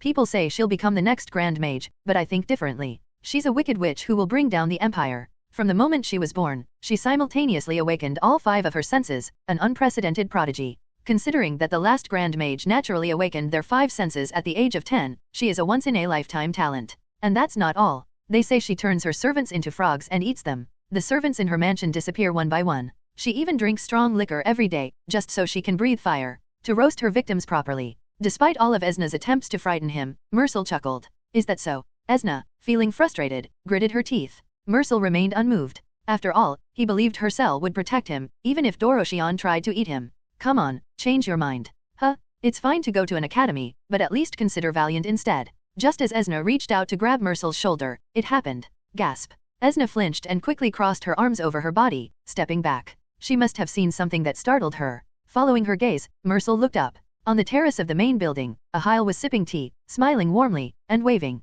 Neasil, sitting across from her, did the same. Mercil returned the gesture and looked back at Esna. What's the big deal? It's just Mom and Neasil. Why are you so startled? Esna, clearly shaken, took a step back without realizing it. Her cold eyes and stiff expression from earlier had clearly left an impression. It was as if the sight of Ahile's face was something from a nightmare.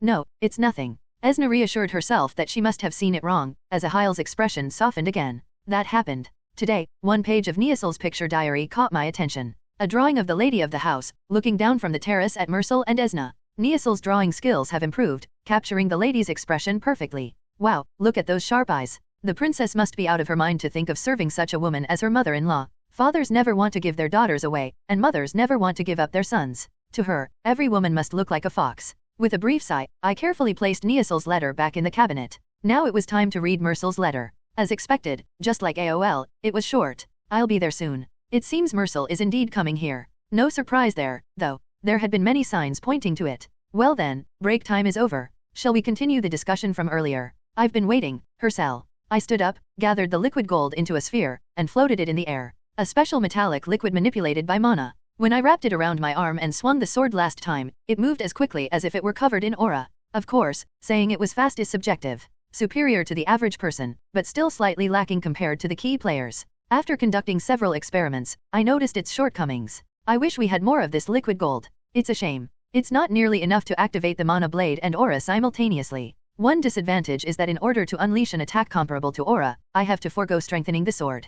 Donaton replied, what can you do? You'll just have to make the best use of the small amount we have. Right, we'll go with that. Next. Another issue was the strain on my muscles. To give an exaggerated example, it's similar to the principle that if a human moved at the speed of a jet, their body wouldn't be able to withstand it. Human flesh and skin are nowhere near as hard as metal, unable to endure the immense air resistance. This is the most serious issue. I can't handle the recoil. Just yesterday, after one swing, I slightly strained a ligament, and my muscles tore. Donaton explained. Aura is a power that flows from within, allowing the body to handle superhuman strength. But you are not like that? Is there no way around this, then? I asked, and Donaton sighed. He seemed to be thinking deeply for a moment.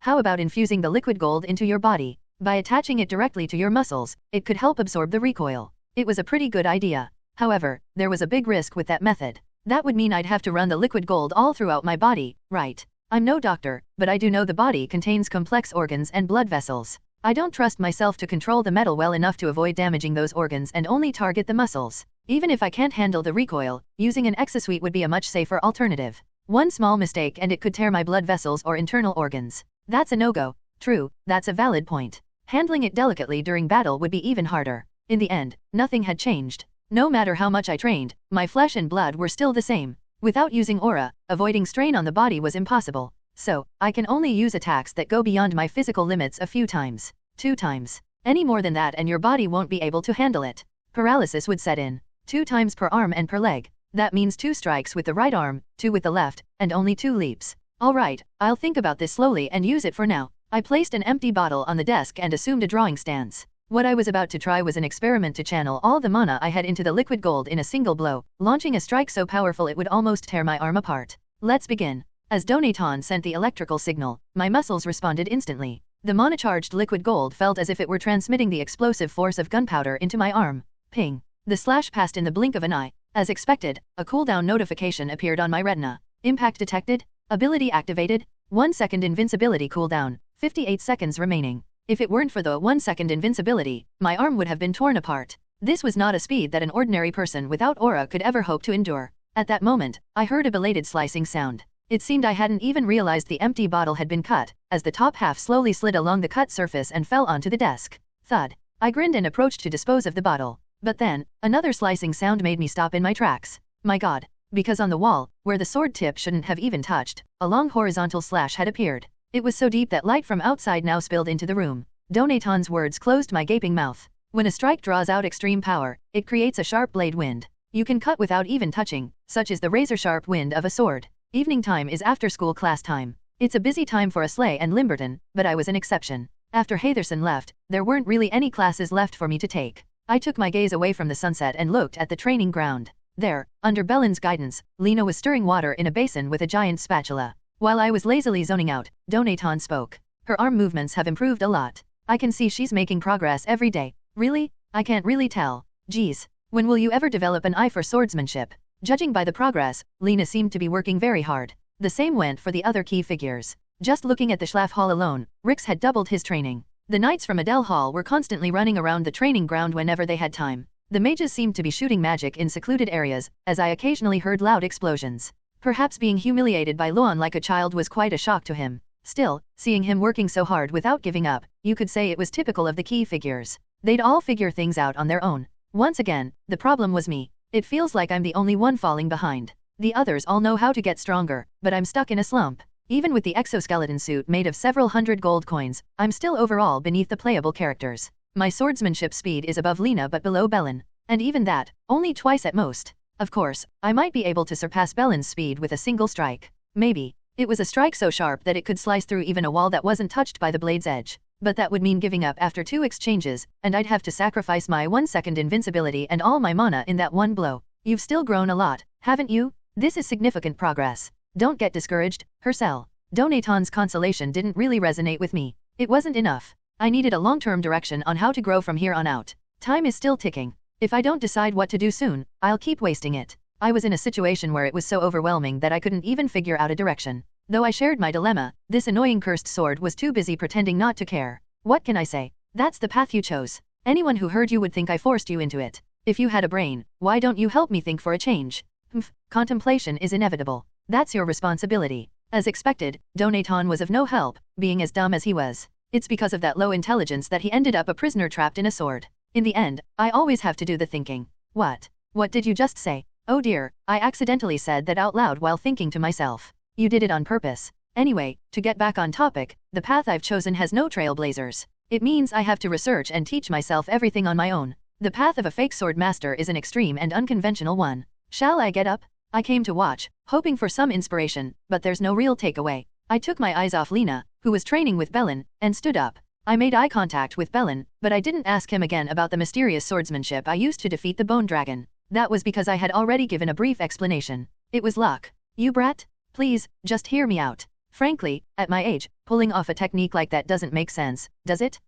That's true. It just somehow felt like it might work, so I tried it and, well, tada, it worked. Of course, she didn't seem convinced, but I had no other explanation to give. At least I made one thing clear. If something like that ever happened again, they might ask me to use that technique again, which would be a disaster. Also, after using that technique, I felt like my lifespan had shortened. The reason I couldn't help my great-aunt last time was because I fainted from exhaustion. Belen was probably interested in that technique because she wanted to learn it herself. But shortening one's lifespan? She was once a woman who wanted to ascend to the heavens quickly, but thanks to Lena, Belen now valued life more. Naturally, her excitement died down. Well, it makes sense. You can't unleash that kind of power without paying a price. Looks like you used some forbidden jingy you shouldn't have touched. Belen, as if having some realization, just accepted it on her own. Then suddenly, a question I hadn't thought of at the time crossed my mind. But what exactly is jingy? I asked, and Donaton replied. It's the life force that every human acquires from the moment they're in their mother's womb. It's an essential power for training in aura cultivation. And if you use it, jingy is the energy that sustains life. Wouldn't your lifespan shorten? It might not be a bad idea to experiment and see if 1-second invincibility can be activated with it. Just to be safe, I'll only use a tiny bit. The outskirts of Frostheart are all mountains. It was common for students to step outside the front gate of the fortress wall to train or get some fresh air. Of course, they had to pass a strict set of criteria to get a permit, so not just anyone could leave. In the quiet mountains, I focused on a tree and infused my sword with energy. A strange sensation, as if a part of my soul was being absorbed into the sword. This was the power of jingy. Donaton took care of handling this part for me. When I swung the sword, the tree was cleanly sliced. Swish! I hadn't cut it with the sword itself. It was the sword wind that did it. Although I successfully used jingy, the conclusion was failure. 1-second invincibility didn't activate. It was a fact I learned by sacrificing 1 day of my lifespan. Too bad. Just like pulling out a single hair wouldn't activate 1-second invincibility, 1 day of lifespan wasn't enough either. But I couldn't sacrifice too much lifespan just for the sake of experimentation. I wasn't crazy enough to gamble my remaining life just to confirm something.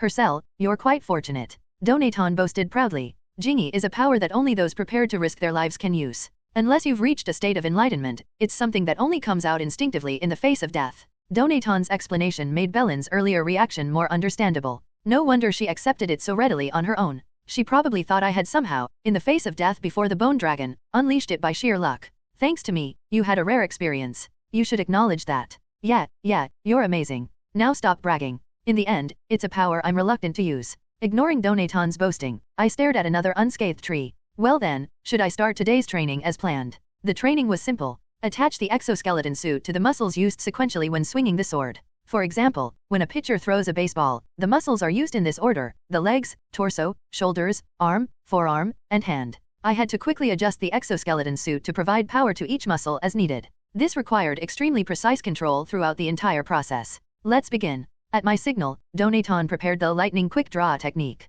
There were many other techniques, but I chose this one because it was the fastest. According to Donaton, this technique was the pinnacle of modern swordsmanship, refined from older techniques with a focus on speed. Whew! I took a deep breath and swiftly adjusted the exoskeleton suit in sync with the electric signals Donaton provided. It felt as if a slippery snake was quickly slithering from my legs, through my waist, chest, and arms. Soon, just as my wrist began to feel damp, a sharp gust of wind surged. Ping! The target was a tree that stood beyond the reach of my blade. All it did was leave a horizontal scratch on the tree bark. It wasn't as powerful as the full-strength swing I'd done in my room, but considering that I hadn't poured all my mana into the strike, this was a decent result. Your timing is off, Hercel. You need to synchronize more with the signals I'm giving. Is that so? After 2 strikes, I took a break. Without aura, my body couldn't handle the recoil. I waited for the lactic acid to clear from my muscles before repeating the action. Days like this continued for several days. Then one day, Donaton said something unnecessary. Hercel, look at what you're doing. Does swinging a sword like this really make you think of yourself as a mage? If I hadn't learned magic, I wouldn't have made it this far. I agree with that, but. And I still consider myself a mage. You're a swordsman. So think of it as a compromise, that's what a sword mage is. Even though swordsmanship had suddenly become more dominant than magic, I never neglected my magic classes. And so, time passed, and the moment approached. This evening, the special admission students were scheduled to arrive here. Oh, it's already time. I should get ready to greet them. Inside a room at Adele Hall, there was a long table, a sofa, paintings, and various luxurious items on display. This was a lounge only the top 10 could enter. Emmerich, who entered for the first time, nodded in response to the hand gesture from the man who was already seated. The man was Berndl, the representative of Adele Hall's dormitory and one of the top 8. Looks like the others aren't here yet. Well, that's right. But Emmerich, is it true that you're quitting gambling? Currently, everyone has conspired to carefully hide Hercel's true identity from those ranked above the 7th seat. This miracle was possible because everyone had yet to fully recover from the economic depression and were eagerly awaiting the upcoming duel gamble. Emmerich calmly replied, "It seems excessive to me, but I don't intend to interfere. So, you're acting all smug because you made some money. Do you know how much effort I put into subtly deceiving those guys?" Emmerich chuckled. It seemed Berndl had sweated quite a bit. "I heard from Hamann. You told them the elder came because Hercel Bentenist was lucky enough to find a relic during the Mazefield practice, right? Was that all? I even made sure no one in the school mentioned the V from Viper in front of them." Currently, Berndl, who lost 10,000 coins, was poor. More than anyone, he was desperate for this gamble. Emmerich found it amusing that the other top 10 members actually believed it and scoffed. To be so easily fooled. They really are as clueless as ever. Honestly, I would have believed it too. Has anyone ever found a relic during practice before? That's true. Without precedent, it makes sense. Emmerich nodded in partial agreement. Finding a relic during practice was unprecedented for a student. It wouldn't be strange for the elder to visit and offer congratulations, as it might have even become gossip within the royal family. Still, it's not like I don't plan to help at all, Berndl. Actually, it seems Hercel Bentenist is eyeing a rather interesting position. A position? What kind of position? What that is. Ever since his conversation with Hercel in the dining hall, Emmerich had been pondering. Helping him achieve his goal before graduation didn't seem like such a bad idea. When Emmerich shared his thoughts, Berndl's eyes widened. What? Student council president. The top 10 will be an obstacle for him. There's no way they'll allow someone from Schlaf Hall, a lower grade, to take that seat. Berndl exclaimed in shock.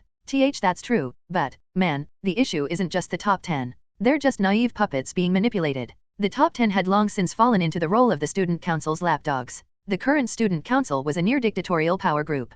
Power had been inherited for 13 generations. They tamed the top 10 and used them as mercenary thugs. Coming from the Church of the Sun, they maintained a favorable reputation among the students and controlled the top 10 with vast funds, wielding them like swords. After grooming their chosen successors, they passed down their positions. This was the secret to their dictatorship. Emmerich, get a grip. You're messing with the Church of the Sun, and this isn't something that just ends after you graduate. Your future could be bleak. Emmerich understood why Berndel was so terrified. The Church of the Sun controlled half of the empire. If you got on their bad side, it was obvious your path to success would be blocked by their extensive network. Even so, Emmerich's reasoning was simple. I'm just curious to see how far Hercel Bantenist can go. Ever since the slave revolution incident, Hercel's actions had left a deep impression on Emmerich. Not only did he score first in the exams and find a relic during field practice, but he also took down the notorious blood-stained viper. Rumors were even circulating that he had hunted the bone dragon. His actions resemble what's described in books on royal governance. He's no longer content to be a king of the shadows, he's going to prove his worth as a king in the light.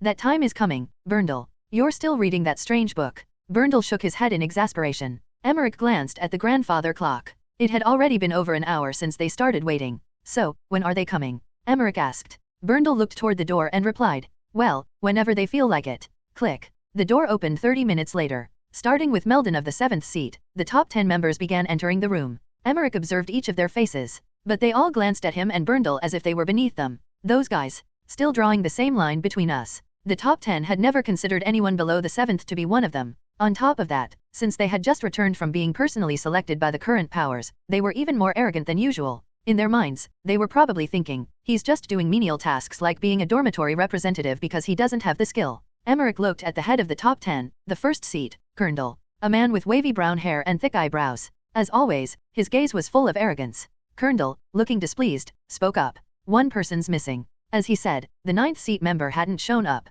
Berndel explained. He's always busy working for the professors. Out doing chores again, huh? Fine. So why did you call us here? Well, Emmerich just took a new seat. Don't you think we should at least give him a proper welcome? Berndel's comment was met with snickers from the others. Melon, a second year, didn't show it too openly since he was technically a senior, but the corners of his mouth were clearly raised. Kerndl silenced the room with a wave of his hand. So, we were called here just for a simple 10th seat? Fine, we'll give him a welcome. Congratulations, Emmerich. You've finally made it to this position as a third year. He clapped, but his applause was slow and dripping with mockery. Clap, clap. Emmerich felt displeased by the blatant disdain, but he didn't show it. Thanks for saying so. After that, they turned their attention away from Emmerich, acting as if their business with him was done, and began talking among themselves. Oh, by the way, seniors, what about that Hercel Bantenist guy? Shouldn't we do something about him? I mean, look at how the professors are favoring him just because he found a relic. He's gotten so cocky, acting like there's no one above him. When Melon, the only second year present, brought it up, complaints started pouring out. Ugh, I'm still getting punished because of that guy. Yeah, my brother even sent me a letter, asking what kind of trouble I caused. He even threatened to kill me when we meet. Emmerich couldn't believe what he was hearing. They were whining because Rockefeller had given them some punishment. After mouthing off to an elder like that, they should be thankful that's all that happened. Do they not realize? If the elder hadn't shown leniency, they would have been executed. Immaturity had its limits. But the less sense they had, the easier things would be to manage. Emmerich exchanged glances with Berndel. Berndel grinned and fanned the flames. If you're that dissatisfied, why don't you teach him a lesson? Kerndl glared disapprovingly at Berndel and sharply pointed out. Berndel, why did you leave him unchecked while we were gone? It was your job to maintain order. I was busy. There's this first year named Ryaman who's been eyeing my seat. Kerndl let out a long sigh, struggling against a first year. You're really tarnishing the name of the top 10. Berndel ground his teeth in frustration, but this was a good development. If they took matters into their own hands, it would save Emmerich and his side the trouble. Kerndl turned to the second-year Melon. Fine. Melon, you deal with him. Really? Thank you, senior. I've been itching to take care of him myself. Haha. Berndel's faint smile indicated he was silently cheering. Emmerich, too, was pleased inside. With this, the confrontation was set. Watching those fools get knocked down a peg will be entertaining. And so, the war with the top 10 began. Asars is destined for destruction. It's almost a guaranteed conclusion. While gathering clues to prevent this is the core of the scenario, that's not what's important right now. The reason I bring up this story is to explain a certain woman. Doroshian El Grice. Long black hair with a tear mole. A quirky personality with a fox-like face. The daughter of a duke with the potential of a great sorceress. A woman who was spoiled with the knowledge of the world's end by her future self. In fact, that last characteristic is the most important. She is the other person, besides me, who knows the fate of Asars. Her personality likely became this way because her future self injected some memories into her, revealing the end of the world. After learning of the inevitable demise, she likely gave up on life and started living recklessly. Even with the talent of a great sorceress, she probably couldn't even think of holding on to hope after seeing that conclusion. *****. Tonight, Mercel is arriving here. As the time approached, I walked towards the main gate with Selly. The reason Selly came along was simple. Since a young master of the family is coming here, it's basic etiquette for her as an attendant to greet him. It's been a long time since we've seen the youngest master. Indeed, it's only been a few months, but it feels like much longer. With so many incidents occurring constantly, it felt as if a lot of time had passed. This means that we've been leading some very hectic days. But, I understand the students gathering, but why are the professors here? Sally pointed to the main gate. A few students and professors in black robes were huddled together, staring blankly down the road beyond the gate. The snow had finally melted, revealing the dirt road beneath. They were probably waiting for a carriage to pass by. They're probably trying to confirm if Mercel is really coming. When I answered indifferently, Sally nodded. In the meantime, someone passed by my side. It was Rockefeller, who with an angry face, turned to the professors. What are you doing here? At his irritated voice, the professors flinched and mumbled. Unhappy with their response, Rockefeller shouted loudly, "Get back to work." The professors quickly scattered, fleeing in a hurry. I shook my head as I watched Rockefeller smiling in satisfaction beside me. He, too, was here to watch, just like everyone else. He had no intention of leaving, his feet firmly planted on the ground, his eyes fixed on the gate. Feeling a bit bored, I decided to tease him a little. I wonder if he'll actually come. He's such a capricious guy, you know? He might have turned back already. Although I was speaking to Sally, Rockefeller widened his eyes and stared at my face.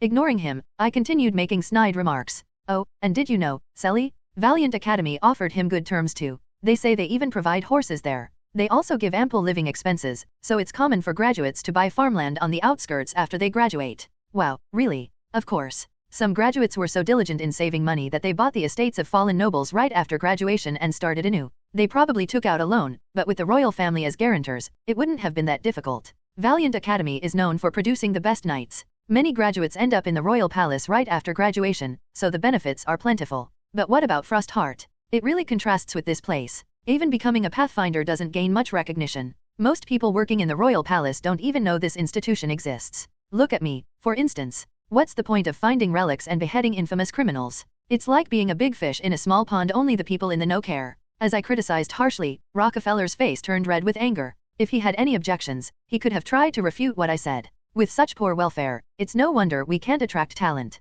Look at Wisdom Academy. Their graduates can join the Mage Tower or become private tutors for wealthy families. After venting all my pent-up complaints, I felt a bit relieved. Just as I was about to think of another way to provoke him, a carriage came into view. Oh, look, the carriage is coming. Is it arriving already? Wait a minute, huh? As the carriage approached, my eyes widened. The soldiers guiding the horses nearby bore the insignia of a black Pegasus within a golden shield on their armor. That emblem belongs to the Grice Duchy. It seems they've arrived first. At Rockefeller's words, I gently pulled Sally back a bit. There was no benefit in catching the attention of the woman who was about to step out of that carriage. Sally, let's step aside so they can pass easily. I blended into the crowd of students who had come to watch, becoming just another background figure. Clunk. The latch was pulled, and the carriage door swung open. A right shoe poked out, and its owner was a maid. Thud. The maid stepped onto the ground and then grabbed the ankles of someone inside, whose feet were bound in shackles. With a grunt, the maid carefully backed away, step by step. On the fifth step, a bare white leg fully emerged from the carriage door. Realizing her mistake, the maid hurriedly pulled down the hem of the black skirt to cover the exposed skin. As they continued to pull out the figure, much like moving a wardrobe horizontally, a woman in a tightly fitted black dress was revealed. It was already an unusual entrance, but what made it even stranger was that the woman's eyes were tightly bound with a blindfold, and a gag was placed in her mouth. "Miss, we'll help you stand up now. All right, on 3, 1, 2, heave-ho." As the maids coordinated to lift her into a standing position, the chains around her ankles, wrists, and neck clanked. Those chains were all equipped with anti-magic restraints that suppressed both aura and mana. Even if she was known as a monster, this might seem excessive, but I thought it wasn't enough. Why? Because Doroshian L. Grice was a woman for whom even the term monster felt inadequate, so much so that she was always mentioned when discussing the pinnacle of playable characters. Doroshian L. Grice. The Return. The Wizard of Beginnings. She is not called a blessing, for she is not an incarnation but a return. The term blessing implies something given, but power is more appropriate here. Why? Because this was a power she possessed from the beginning. She masters all magic. She is destined to become the Wizard of Truth. Attribute. Mana of the Great Sea. This is not a blessing but a return. It's a unique attribute only Doroshian possesses, granting her mana as vast as the sea. Her specs are truly astonishing. Well, with this foundation, it's no wonder her future self could travel through time and all that. Thud. Doroshian stood firm, regaining her balance. The maids cautiously removed her blindfold. Darajan's eyes gleamed with a menacing light. One of the maids, visibly nervous, slowly untied the gag from her mouth. As soon as it was removed, a sultry voice flowed from Darajan's lips. "When you return, ask my father if he prefers to see the mansion burn or be submerged underwater." The maid, hesitating, gathered her courage and, pressing her lips together, forced out a reply. "Pardon my impertinence, but the Duke made this choice for your sake, miss." "Yes, it is indeed impertinent." However, Doroshian cut her off mercilessly. "I wonder why they all act like this. Do they not think about the consequences? At her veiled threat, the maids paled and stepped back in fear. Even with her magic suppressed, Doroshion began to trace a spell. Despite being bound by 3 anti-magic restraints, her attribute, Mana of the Great Sea, allowed her mana to seep out, making it possible. Shall I carve a message on your face to send to my father as a warning? At that moment, a voice echoed from the carriage Doroshion had emerged from, like a cavernous rumble. Doroshion El Grice. That will be enough. The owner of the voice was Arcandric. He stepped out of the carriage and looked down at Doroshion with a serious expression. Doroshion, seemingly losing interest, waved her hand dismissively, erasing the spells she had been casting. Then, with a sly smile like a fox, she asked Arcandric, "My wrists hurt. Could you at least undo one of these restraints, Sir Arcandric? The length of the chains has been adjusted to allow you to live comfortably, so don't try anything unnecessary. And remember, here, you should address me as headmaster, not sir." Oh my, but it would be difficult to change clothes like this. What if I stumble while trying to change my undergarments? Doroshion chuckled, making her chains jingle as she laughed. Arcandric, gesturing for her to follow, walked ahead. As she moved, a maid followed close behind. I felt relieved to blend into the crowd around me, thinking it was fortunate that I hadn't caught the eye of that wicked woman. But then, Doroshion paused for a moment and looked in my direction. Her eyes gradually widened, only to transform once again into her usual sly, fox-like gaze. I wondered why, until I realized that everyone around me had already fled, everyone, including Selly, who had come with me. Left standing alone, I had inadvertently drawn Darajan's attention. I averted my gaze, pretending to admire the sky. The weather is nice. A perfect day to become a cloud, I murmured. At that moment, Arcandric quickly turned his head and looked straight at my face. He then smiled ominously before saying to Doroshion, "Come along. Let's unpack first. It might be hard to adjust at first, but you'll get used to it." "Yes, headmaster." With that, Arcandric and Doroshion disappeared from my sight. Doroshion was treated differently from other students who had been admitted through donations. She was a special admission, brought in because of her recognized talent. To accommodate her, she was given a separate dormitory, which, unlike the special wing, allowed for a fair amount of freedom. The only flaw was that she had the entire half of the floor to herself. As Doroshion clicked her heels on the cold, empty hallway, she remarked, "It's spacious, but it feels so barren." The maid following her cautiously replied, "The headmaster said this place was prepared specifically for special admission students. But no one else applied, right?" "Yes. The other half of the floor was likely meant to be a male dormitory, but it was empty, so it remained vacant." "I'd like to take a shower first. Where's the bathroom?" "Oh, I have a map for that. Just a moment. Ah, here it is." Doroshion followed the maid's directions. Although the maid seemed fearful of her, Doroshion had no intention of harming her. Injuring her attendants would only make her own life more inconvenient. At the entrance to the bathroom, Doroshion said to the maid, "Maybe I drank too much yesterday? My stomach feels off. Could you bring me something to drink?" "Yes, I'll bring you a soothing drink right away." "Good."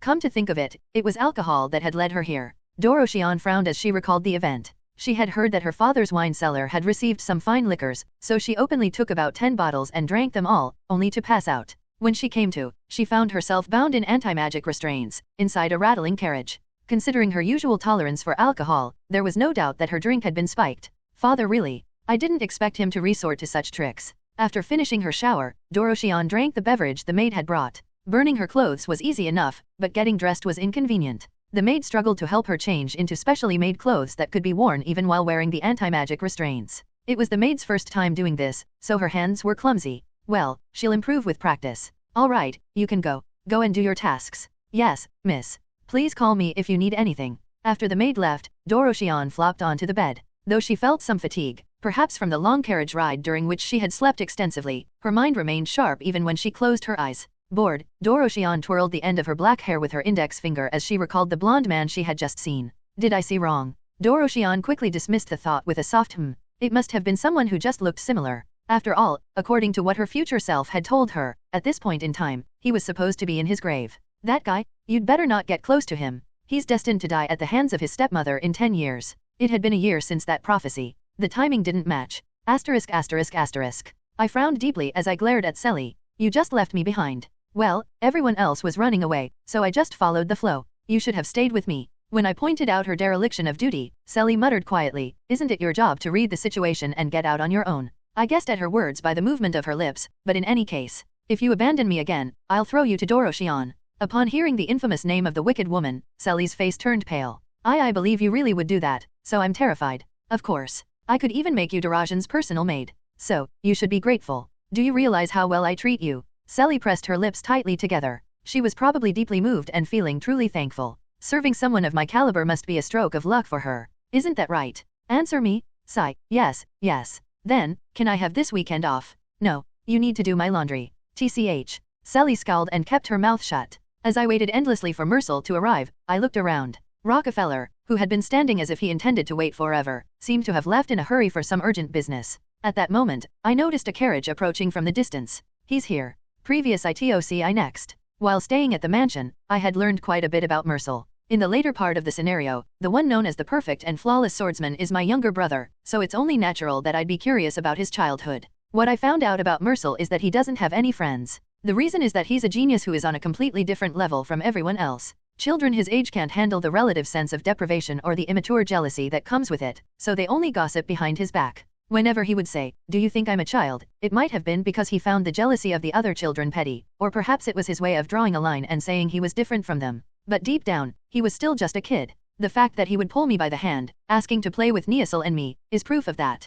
He must have satisfied the usual cravings of a child his age through Neasel and me. But look at the result. He's enrolled in Frost Heart just to be with me. BRR, it's cold here even though it's summer. Mercel jumped off the carriage. He seems to have grown a few centimeters since I last saw him. Donaton remarked with admiration. I can't sense any aura from him. In such a short time, truly a remarkable growth rate. Is that really growth? If you can't sense it, isn't that a bad thing? Don't talk nonsense. The fact that he doesn't let even a sliver of aura leak out means he's mastered the control of his aura. It seems that Mercel has tightly bound his aura to his core, not letting even a bit escape.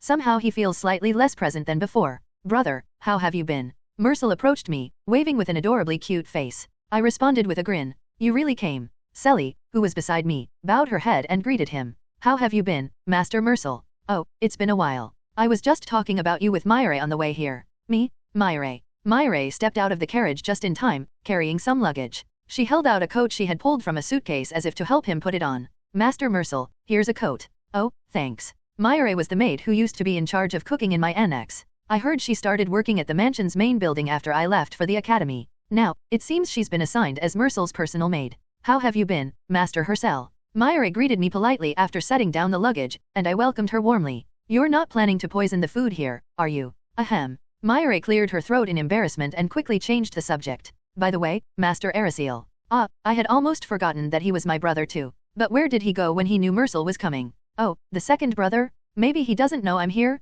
We don't usually exchange letters, after all. Still, it's strange. I thought he'd have heard from Mom. Maybe he got the date wrong. He's pretty dense. That's true. Well, we can see him later. For now, it's a bit awkward to keep standing here, so how about we head to your dorm? As I suggested, Myre and Sally shared the load of the luggage. We had a lot of conversations with Mercel on the way. It felt eerie from the outside, but it's even more so inside. Frost Heart is a pure white fortress. The view from the outside was somewhat bright. Nevertheless, the reason Mercel felt that way must be because of the trait perception beyond senses. He instinctively sensed it. That this place is not normal. You'll see a lot of strange things from now on, so you better keep your wits about you.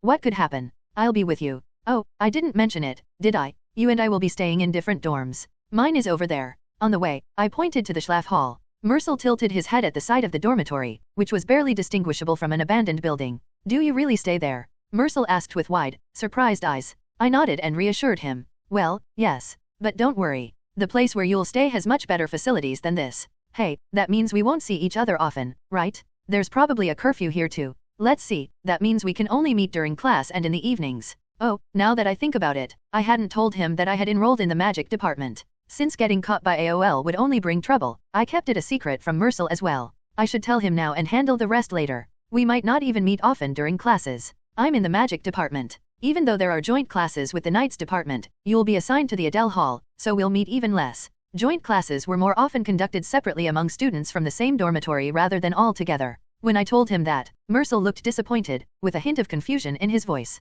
You're in the magic department? Why did you join there? Well, Mercel seems to see me as some kind of supreme expert. It's best to give a reasonable excuse. I wanted to learn something different. Mercel, being the child he is, immediately accepted my explanation. Oh, I guess that makes sense. You've achieved so much, so it's natural to want to try something new. As we chatted, we passed through the fortress's entrance. The dimly colored portraits hanging on the marble walls, the enormous mirrors, and the gloomy faces of the students trudging through the corridors, they all cast occasional surprised glances our way. They were probably wondering why there was a child here. Given his regal aura, they wouldn't mistake him for a servant. Upon closer observation, it seemed they didn't recognize Mercel at all. I quickly understood why from the passing students' conversations. Did you see Doroshion? She's wearing 3 layers of ogre armor. But I heard she can use magic too? They say she even drew a spell to kill the servant she brought along. The academy is currently abuzz with stories about the monstrous villainess, Doroshion. Mercel's eyes sparkled. Have you seen Doroshion, brother? I have. I began to worry about him. He, too, is a special admission student, which means he'll suddenly find himself living in the same dormitory. Although the students are strictly separated by gender, there's always a chance they might cross paths. I warned Myre to be cautious. Myre, make sure you keep track of Darajan's schedule. Her schedule, sir. Make sure Mercel doesn't run into her. Originally, that dormitory floor was meant to be occupied solely by Doroshion. Now that Mercel suddenly became her neighbor, I needed to ensure his safety. Myre, also concerned, swallowed nervously. Yes, I'll be very careful about that. Fortunately, Mercel wasn't acting recklessly. Seeing how serious you are, I guess it's better not to run into her. Exactly, you never know what she might do. Got it. Mom also told me to listen to you. Even though he enjoys a bit of danger, at heart, he's a good kid who listens well. I lightly patted Mercel's shoulder. By the time he graduates, he'll be an adult for sure. It felt a bit awkward stepping into the special admission students' dormitory. The fortress is equipped with elevators reserved for professors, especially the high-ranking ones. These levitation devices, operated by magic stones, are also found in the Mage Tower. Other than that, only student council members, special admission students, or their attendants were allowed to use them. Even though I receive various privileges from the faculty, using the elevator without permission felt inappropriate. I had no choice but to wait by the elevator door, chatting with Selly, until Mercel unpacked and came out. Myre will probably be working in the dining hall. That makes sense. She was excellent at cooking, so I suppose she'll be assigned to the dining hall in Adele Hall. Maybe I'll ask for a discount when I run out of meal tickets. At that moment, I heard footsteps approaching from behind. Step, step. I assumed it was a professor coming to use the elevator and listened to Selly's chatter. Oh, come on, like that's going to happen. What kind of power does a servant have? But then the footsteps drew closer, and I heard a short yelp from Selly. Ouch. Seeing Selly about to stumble, I quickly grabbed her by the nape of her neck to steady her. Someone had deliberately bumped into her just now. As I turned my head, I could see the sneering face of the man responsible. He looked down at Selly and spoke in an irritating tone. Hey, why are you bumping into people while they're passing by? What? I was just standing here, huh? I pulled Selly by the nape of her neck and placed her behind me. It's obvious he's trying to pick a fight. Why are you even bothering to respond? After speaking to Selly, I turned to the man and stared at him. Isn't that right? He was one of those troublemakers who had caused quite a scene before. Ranked 7th among the 10 elites. His name? I forgot. Heh, I really did make a mistake. Anyone would think I was really picking a fight, huh? He looked around with an air of arrogance, as if he was enjoying the attention from the onlooking students. It seemed he was basking in a sense of superiority, as if he had the right to act this way. Such a child, I remarked, my critique flawless. Despite that, he didn't take it humbly. Instead, his face twisted into a scowl as he lowered his voice. A child. Would you prefer another term? Let's see. Thug, third-rate gangster. What else is there? Suddenly, a more accurate description came to mind. I pointed my finger at him and corrected my statement. Someone who only pretends to be strong around the weak is more accurately called a cowardly toady. You suck up to seniors who are stronger than you, don't you? Wake up to reality. They're only looking at you with pity, and yet you mistake that for admiration. You're completely deluded. He clenched his fists and strode toward me. I didn't back down and lifted my head defiantly. If we fought now, I was confident I could win. The 10 elites ranks are positions earned through duels. Their strategies naturally come to be understood. Of course, if we compared specs, he'd likely be superior, but I have something gained from my training: a single, all-out strike. Its power is strong enough to surpass even the professor's level. He grabbed me by the collar, his eyes blazing. You bastard. Honestly, if I just shaved his head with a few hundred gold coins, he'd probably back down, claiming to be some kind of swordsman. But for now, I didn't feel like doing that. The reason was that his cocky attitude felt unnatural. These guys are part of the 10 elites. Despite their lack of common sense, they are obsessively concerned about their public image. If they had heard the rumors that I caught the Viper, they wouldn't be so quick to pick a fight. Getting humiliated would mean they couldn't show their face. And the cause was probably due to Emmerich's group and Athera. Those guys have the skill to shut their eyes and ears, and they've been acting suspiciously lately. Hey, my name didn't come up, did it? Athera had even asked if her name had come up among the elders and professors. Oh, the top 7 ranks? Well, this is great. Hercel, those guys have such good personalities. You should try hanging out with them sometime. How about I set something up? If you get close, your life at the academy will get a lot easier. Harmon, who used to hang out with Emmerich, even scammed people openly. They were definitely planning to use me and these guys as pawns in their schemes. I didn't like the idea of being used by those obnoxious bastards. I leaned in close to his ear and whispered with a hint of warm mercy. After class, follow me to a quiet place. I'll beat you to a pulp somewhere secluded. How kind of me. I was even offering to forgive him by only half killing him and finishing things quietly without humiliating him in front of others. And yet, true to his nature as a member of the 10 elites, he screamed like a child. You bastard. Just as the room was echoing with his shout, the elevator door chimed as it opened. A grating voice leaked out through the crack in the door. It was unmistakably Rockefeller's voice. There are many strict rules, but don't worry. I've told the professors to be as accommodating as possible. If anything still bothers you, feel free to come to my office anytime. His overly friendly tone was disgusting, but that wasn't the important part. The real issue was that this 7th elite still had me by the collar, and he was raising his fist as if ready to strike. Gah! The sound came from both the 7th elite and Rockefeller. Professor Rockefeller. The 7th elite trembled like a leaf. Rockefeller quickly covered Mercel's eyes with his hand and started muttering strange words. Ho ho, seems like some students are having a little fun. Isn't the person who got grabbed by the collar my brother? Ahem, yes, that's right. Your brother is quite the troublemaker at the academy. He often plays pranks like this, teaming up with others. Frostheart does have its freedoms, after all. It would be hard to believe that this was really Rockefeller, but I knew why he was acting like that. If Mercel wanted to withdraw from the academy had quietly agreed with our family to accept it without resistance. Feeling playful, I lowered the corners of my mouth and pretended to be pitiful. Oh, senior, please don't do this here. I don't want to get disciplined in front of my younger brother right now. The 7th elite, who had been holding my collar, quickly let go and glanced nervously at Rockefeller. Rockefeller, wearing a cold expression, silently mouthed the words follow me. The 7th elite trailed behind Rockefeller with his shoulders slumped. As I blankly watched their retreating backs, I suddenly felt a sharp static shock from beside me. It came from Mercel. When I turned my head, Mercel, with his adorably cute face, was rubbing his stomach. Brother, I'm hungry.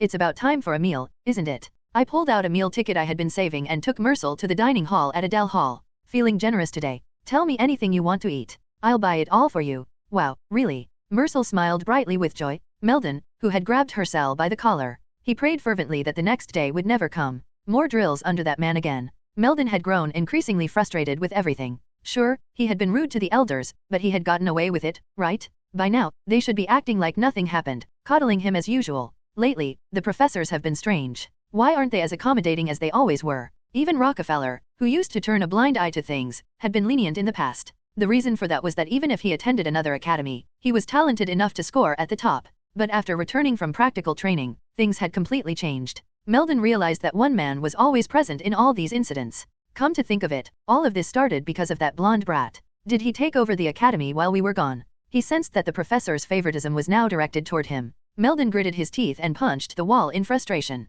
That bastard, who's nothing special. He must have sucked up to the professors really well, huh? In Melon's eyes, Hercel had always been a mere bug from Schlaff Hall. He acted all high and mighty only when the professors were nearby. When they were alone, he couldn't even make eye contact. I'll kill him. That bastard, I'll take him down with my own hands. Still burning with anger, Melon kept pounding the wall. The aura he infused into his blows caused cracks to spread, and he felt a surge of satisfaction from his power. Just then, an unexpected voice sent chills down his spine. Hey, you're the guy who grabbed my brother by the collar, right? There had been no sign of anyone approaching. Melon quickly turned his head. What he saw was a young boy, his face shrouded in shadows. It was the same kid who had stood next to Rockefeller in the elevator earlier. Ugh. Meeting the boy's half-opened eyes, Melon instinctively stepped back. There was a razor-sharp intensity in the boy's gaze, sharp enough to make Melon feel as if his very retina might be sliced. Rockefeller covered my eyes earlier, so I didn't get a good look at your face. Let me ask again. You're the one who grabbed my brother by the collar, aren't you? The boy's voice was chilling, sending a cold shiver through Melon's heart. Without realizing it, Melon's hand instinctively reached for his sword hilt. His mind was consumed with a single thought. I have to resist before my body completely freezes up. That was the only thing on his mind. What the hell is this guy? Melon tightly gripped the hilt of his sword but hesitated to draw it, his instincts warning him. He sensed that if he made a move, his opponent would react reflexively. In his mind, negative images flashed, like a cat pouncing and catching a mouse in an instant. The aura emitted by the child before him was unmistakably that of a predator. If I do nothing, the result will be the same, right? Melon quickly reminded himself that he was an intelligent human being. He had to use his brain. The first step was to calm his fear with logic. He kept reminding himself that the boy in front of him was barely half his height. The reason I didn't notice him approaching was because of the stress, he thought. He had been slamming the walls in frustration, which explained why he hadn't heard any footsteps. Besides, the kid. I don't feel any aura from him. He concluded that the boy must be untrained in the art of aura manipulation. And above all, he doesn't even have a weapon. So why am I so scared? Yeah, he's just a fierce-looking brat.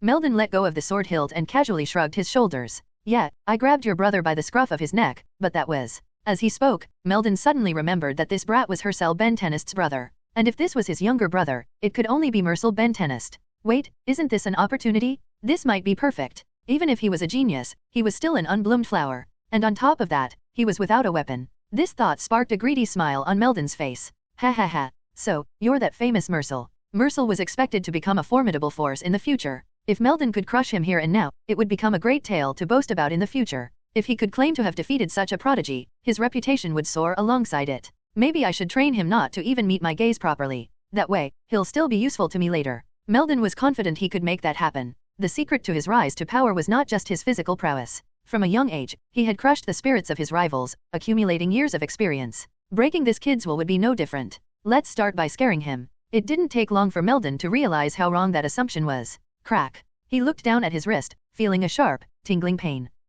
His right wrist hung limply, clearly dislocated. Meldon snapped back to reality as he heard Mercel's voice. I can hear you thinking. What did you just do? I twisted it, obviously. But why do you look so shocked? Did you think I've never dealt with someone like you before? You little brat. Meldon hastily tried to draw his sword with his uninjured left hand, but once again, a searing pain shot through him. Crack. This time, he didn't even see Mercel move as his left wrist was also dislocated. Meldon's eyes welled up as he screamed in agony, overwhelmed by the sudden pain. With ring above. Arg. Mercel grabbed him by the collar, pulling him down until Meldon's knees hit the ground. Looking him in the eyes, Mercel drew the sword hanging at Meldon's waist. Swing. There's always someone like you, isn't there? Some idiot who thinks defeating me will be some kind of badge of honor. Mercel placed the blade against Meldon's neck, causing his pupils to constrict in terror. Wait a minute. What are you planning to do right now? From now on, I'm going to break the fingers that grabbed my brother by the collar. You'd better not struggle too much, unless you want your carotid artery cut. Mercel spoke calmly as he twisted Meldon's fingers without hesitation. Crack. The once quiet hallway began to fill with Meldon's screams. Inherent talent is like a sweet fruit that always attracts pests. It had been the same ever since he started wielding a sword. Jealous eyes and provocations came at him constantly, and some even dared to target his sister Niesel's vulnerabilities. Every time, Mercel exterminated those pests, proving he was a poisoned fruit. Especially for those like the man before him, who dared to touch his family, he dealt with them even more harshly. Ugh. Meldon whimpered like a child. His face, filled with frustration, showed more signs of despair than the pain in his fingers. It was a familiar sight to Mercel. Consider yourself lucky this ended here. Next time, I might make it so you can never hold a sword again. Do you understand? With a face full of resentment, Meldon clenched his eyes shut and nodded. Mercel, satisfied, withdrew his gaze from Meldon and disappeared into the shadowed hallway. Oh, and by the way, if you were prepared to devour someone, you should be prepared to be devoured yourself. Don't go around acting all sly when you're not ready for it. It's just pathetic to watch. Meldon, hearing Mercel's voice echo in the distance, clenched his teeth so hard that his gums started to bleed, holding back the curses that were bubbling up. As humiliating as it was, he had to admit he was so scared that he had been reduced to watching that monster leave, filled with dread. This little brat. Left alone in the empty hallway, Meldon continued to curse under his breath for a long time. But the more he cursed, the less relief he felt, and instead, the anger he had tried to suppress began to rise to the surface. Finally, drained, he lifted his pitiful face and stood up. His weary steps carried him toward the lounge where the captain was waiting. This damned brat thinks he's the only one that matters, huh? Let's see how you handle this. I'll make sure both you and your brother understand exactly what kind of place Frostheart is. Meldon was determined to teach that brat a lesson about why the captain was feared. Meanwhile, in the headmaster's office, Rockefeller spoke in a shocked tone. You're serious about having her take lessons from Schlaff Hall? Yes, I'm serious, Arkandrick replied firmly. Despite Arkandrick's confidence, Rockefeller found it hard to agree. Treating a special admissions student like this was beyond the norm. Headmaster, please, reconsider just one more time. Before he could finish, Arkandrick's next words silenced Rockefeller. To Doroshian L. Grice, all the Academy's lessons would feel like childish games. You know the Grice family well, don't you? The Grice dukedom was a long-established magical family with a prestigious lineage. Surrounded by unparalleled magical knowledge, Doroshian was such a natural genius that she could master the lessons her siblings were learning just by watching in passing. The headmaster has a point. For Doroshian, magic isn't something she processes theoretically or through calculations in her head. It's more like she instinctively understands the essence of it.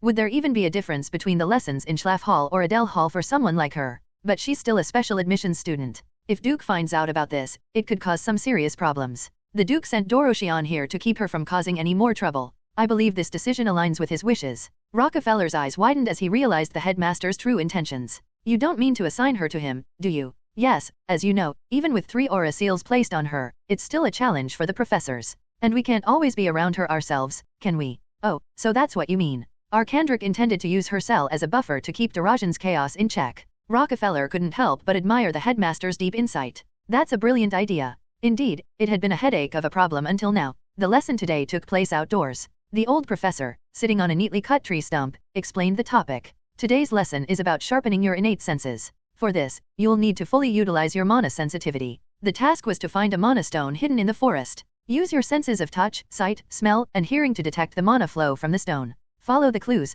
and you'll find it. Oh, and return the stone immediately upon discovery. When the professor said to return the mana stones, the students voiced their complaints. Come on. Can't we just keep them? Yay, especially since we're short on money as it is. As expected, the students of Schlaff Hall were always struggling financially. Still, the old professor refused without hesitation. Hey, do you know how expensive mana stones are? If you want one, go find one yourself during the demonic realm training. While listening, I suddenly raised my hand, wondering how I was supposed to find one. Professor, I have a question. Oh, haha, I thought you always managed on your own. I never expected you to ask a question. This is surprising. Well, what's your question? The professor had left out one of the 5 senses in his explanation. It was a sense closely tied to my unique ability taste. Am I supposed to find it using my tongue? When I asked, the professor avoided eye contact. Furrowing my brow, I asked again. Professor, am I supposed to find it with my tongue? The professor, pouting slightly, finally answered. To be honest, you're the first student I've ever had like this, so I'm not really sure how to handle it. Oh, I see. Don't think too negatively about it. Who knows? This might help you develop a new sense. Just then, I heard a woman's laughter from somewhere. Ha ha ha. I quickly turned my head, and the students of Schlaff Hall exchanged nervous glances. They seemed to be searching for the source of the laughter too. But no matter where I looked, there was no woman in sight. Half surprised and half serious, I shouted into the air. Gravel, have you finally become a perfect invisible person? As I asked, the air in the middle of the hallway began to distort like a mirage. Such flawless stealth magic, it made me want to learn it. I thought I should take Gravel as my master. Just as I was watching with excitement, someone suddenly pushed their displeased face close to mine. Hey, that's not me. Surprisingly, it was Gravel. Nearby, Rick spoke with a confused expression. This can't be. Gravel's unique presence has been stolen by someone else. His group began to chatter with worried faces. What should we do now? I always figured that if things seemed blurry, it was Gravel. This is serious. Could this be how she gets forgotten for real? It seemed like his lack of presence was his only unique trait, and if that disappeared, Gravel might actually fade away. At their remarks, Gravel frowned with frustration. Hey, don't you think you're being a bit too harsh? It didn't seem like a fake, so it had to be the real Gravel. But then, who was the other one? All eyes turned back to the distortion in the air. Slowly, black waves began to ripple and take form. Ha, using your tongue? I was going to just stay quiet, but that was too funny to resist. The seductive voice of a woman echoed. The black waves formed into a tight-fitting dress. As the chains of aura clinked together, everyone gulped and began to back away. No one seemed inclined to question why this woman was here. Reluctantly, I gathered my courage and looked at the professor. Professor, it seems someone has mistakenly come to the wrong class. This was a class for Schlaff Hall's magic department. Doroshian should have been attending Adele Hall's lessons. However, the professor gave an offhand response and casually continued the lesson. No, that's correct. Doroshian has been accepted into Schlaff Hall's magic department. Anyway, we got sidetracked. Let's get back to the explanation. Doroshian in Schlaff Hall's magic department? What on earth? What does that mean? The professor, ignoring my question, picked up the roster. He seemed determined to carry on without addressing any objections. Today's lesson will be conducted in pairs for safety reasons. Be mindful of the monsters that have awoken from their hibernation. Now, those whose names are called, you may start. Gravel Don Clabe, Rix Don Orion, you two will be partners. As names were called out one by one, my sense of unease grew. The fewer people remained, the more pronounced Darajan's presence became. Hapal von Rhodes, Edril Jen Hardena. Finally, when my name was called at the very end, a chill ran down my spine. Hercel Ben Tenist, Doroshian El Grice. That's it. When I heard my name called, I turned to look at Doroshian. She was already staring at me as if she had been watching all along. With wide eyes, she asked, Hercel Ben Tenist. One day in her childhood, a woman claiming to be your future self appeared in the garden of the mansion. Doroshian instinctively sensed, by looking at her tear mole and impression, that this was what she would look like when she grew up. However, since it sounded so absurd, she didn't believe it in her mind, thinking that the resemblance must have been a trick by a con artist. Indeed, she acted like a scammer. Whenever she approached nearby adults, she would magically disappear without a trace. Thanks to that, I've been suspected of being a lunatic since I was a child. Even now, the woman was so unlikable that it made her teeth ache, but Doroshian had no choice but to accept that this was indeed her future self. This was because she spoke of future events as if predicting them, and everything she said actually happened. Significant incidents like earthquakes in certain regions, newly discovered dungeons, and the death of some high-ranking noble. However, it seemed that even she was wrong this time. Don't get close to that guy, it's better not to. He's destined to die by his stepmother's hands in 10 years. On the day when the eldest son of the Tenist family visited the Grice mansion for socializing, the prophecy that future Doroshian had casually mentioned. Darajan's immediate thought was the butterfly effect. That seemed to be the most plausible speculation. Indeed, there was a fateful pairing between a butler and a maid, but by firing the butler immediately, the maid ended up with another man instead. In this way, the futures that had been predetermined by her gestures could be changed. The flow of causality tends to yield various outcomes. In this case, one choice might have affected that guy too. Nothing else could explain how he had survived. She was likely very close to being certain of it. After all, future Doroshion and her past self had diverged paths from the very beginning. Well, even so, avoiding destruction seems impossible. Doroshion smiled at Hercel and lightly shrugged her shoulders in greeting. Has it been 11 years? How have you been? Hercel opened his eyes slightly with a somewhat indifferent expression. Have we met before? Taken aback by his unexpected response, Doroshion blinked in surprise. No way, even if it was a long time ago, you don't remember me. Well, I guess not. His tone and expression conveyed that he genuinely did not remember her, which seemed strange to Doroshion. Did he really forget after being put through that? There was no peer among the nobles who hadn't faced consequences when encountering Doroshion. The degree of punishment varied, but Hercel had definitely been taught a harsh lesson. It was understandable, given that Hercel had been a foolish young master who relied on his background and acted recklessly. Naturally, from their very first meeting, his words had been rude. Pretty face, but you must be crazy? What a waste of looks. Doroshion had turned the wall into jelly and trapped him inside it. She had left only his face outside so he could breathe, then solidified it. What are you doing to me? Are you trying to get killed by my father? Shut up, you're annoying. After all, the world would end in about 10 years anyway. She had pulled his lips as she pleased and trampled on his pride, which had been bragging like the world belonged to him. But apparently, he had forgotten that. Is he pretending not to know? That was unpleasant in its own way. Doroshion narrowed her eyes and reached out to grab Hercel's lips. This is a disappointing reaction. Will this jog your memory? At that moment, her wrist was suddenly seized. Darajan's eyes widened in surprise as she looked at his face. Hercel had gripped her wrist with just enough force, glaring at her with a cold look. He asked in a chilling voice, "Why are you trying to touch my face?" What? It was only a moment of surprise at his defiance. Once she regained her composure, Doroshion half opened her eyes and moved her empty hand. Having not seen him in a while, she was pondering what magic to use to punish him when Professor No grumbled unpleasantly. It's been ages since everyone left, why are you two still hanging around? Aren't you going to depart soon? Only then did Hercel release her wrist. He turned away, saying, "We should be going." Doroshion found it momentarily ridiculous. He had just almost attacked her, yet he casually turned his back. As if he expected her to let it go. Did he really forget me? That was the only explanation. The fear etched deep within would inevitably resurface, even subconsciously. Yet, from his demeanor, he appeared to exude tranquility. Doroshion briefly fell into thought as she looked at Hercel's back as he walked ahead. In the time they hadn't met, he had become quite an intriguing creature. Both alive and bold, the man who had once been so timid as to avoid eye contact now appeared energetic, providing a refreshing perspective. This might not be so bad after all. Above all, having at least one conversation partner seemed preferable to being bored. Just a little while ago, when she had dispelled her invisibility magic, many had fled with a terrified expression. Doroshion finished her thoughts, chuckling softly as she followed Hercel. For now, I think I'll just watch quietly. To Doroshion, his presence began to appear rather interesting. When Doroshion attempted to touch my face, I ignited the embers of noble blood. Was this a battle of wills? If I had backed down, my remaining time at the academy would have become exhausting. Doroshion was a woman who did not touch those who piqued her interest. Knowing how to handle herself, she would have been severely punished had she been an ordinary person. As I walked ahead, I kept striking up conversations to divert her attention elsewhere. Of course, there was an underlying motive of gathering information. Was coming to the Schlaf Magic Department your choice? I just came here because the professors told me to, she replied. The reasons behind the professor's decision were secondary, but I wondered if it was acceptable. The fact that Doroshion had never been assigned to the Schlaf Magic Department before was undeniable. There was a high possibility that it would create problems in the narrative, but there was also a silver lining. That was the fact that her significance was not particularly large in the Frost Heart. That doesn't really offer much comfort. I was never keen on finding myself in frequent encounters with dangerous individuals. Really? Oh, speaking of which, did you say we met when we were kids? When I asked, Doroshion cast a deep glance at me. She then lightly rubbed her lips together, smiling before turning the question back at me. It seems you really don't remember anything at all. Did you suffer from amnesia or something? Reluctantly, I decided to adopt the convenient narrative she had presented. I've used this many times already, so there's nothing new about it now. Well, that did happen. As I answered flatly, Doroshion murmured softly with a strange light in her eyes. For some reason, in my eyes, that look seemed ominous. Just as I was regretting whether I had made a wrong choice, Doroshion extended one palm toward me. Hold on.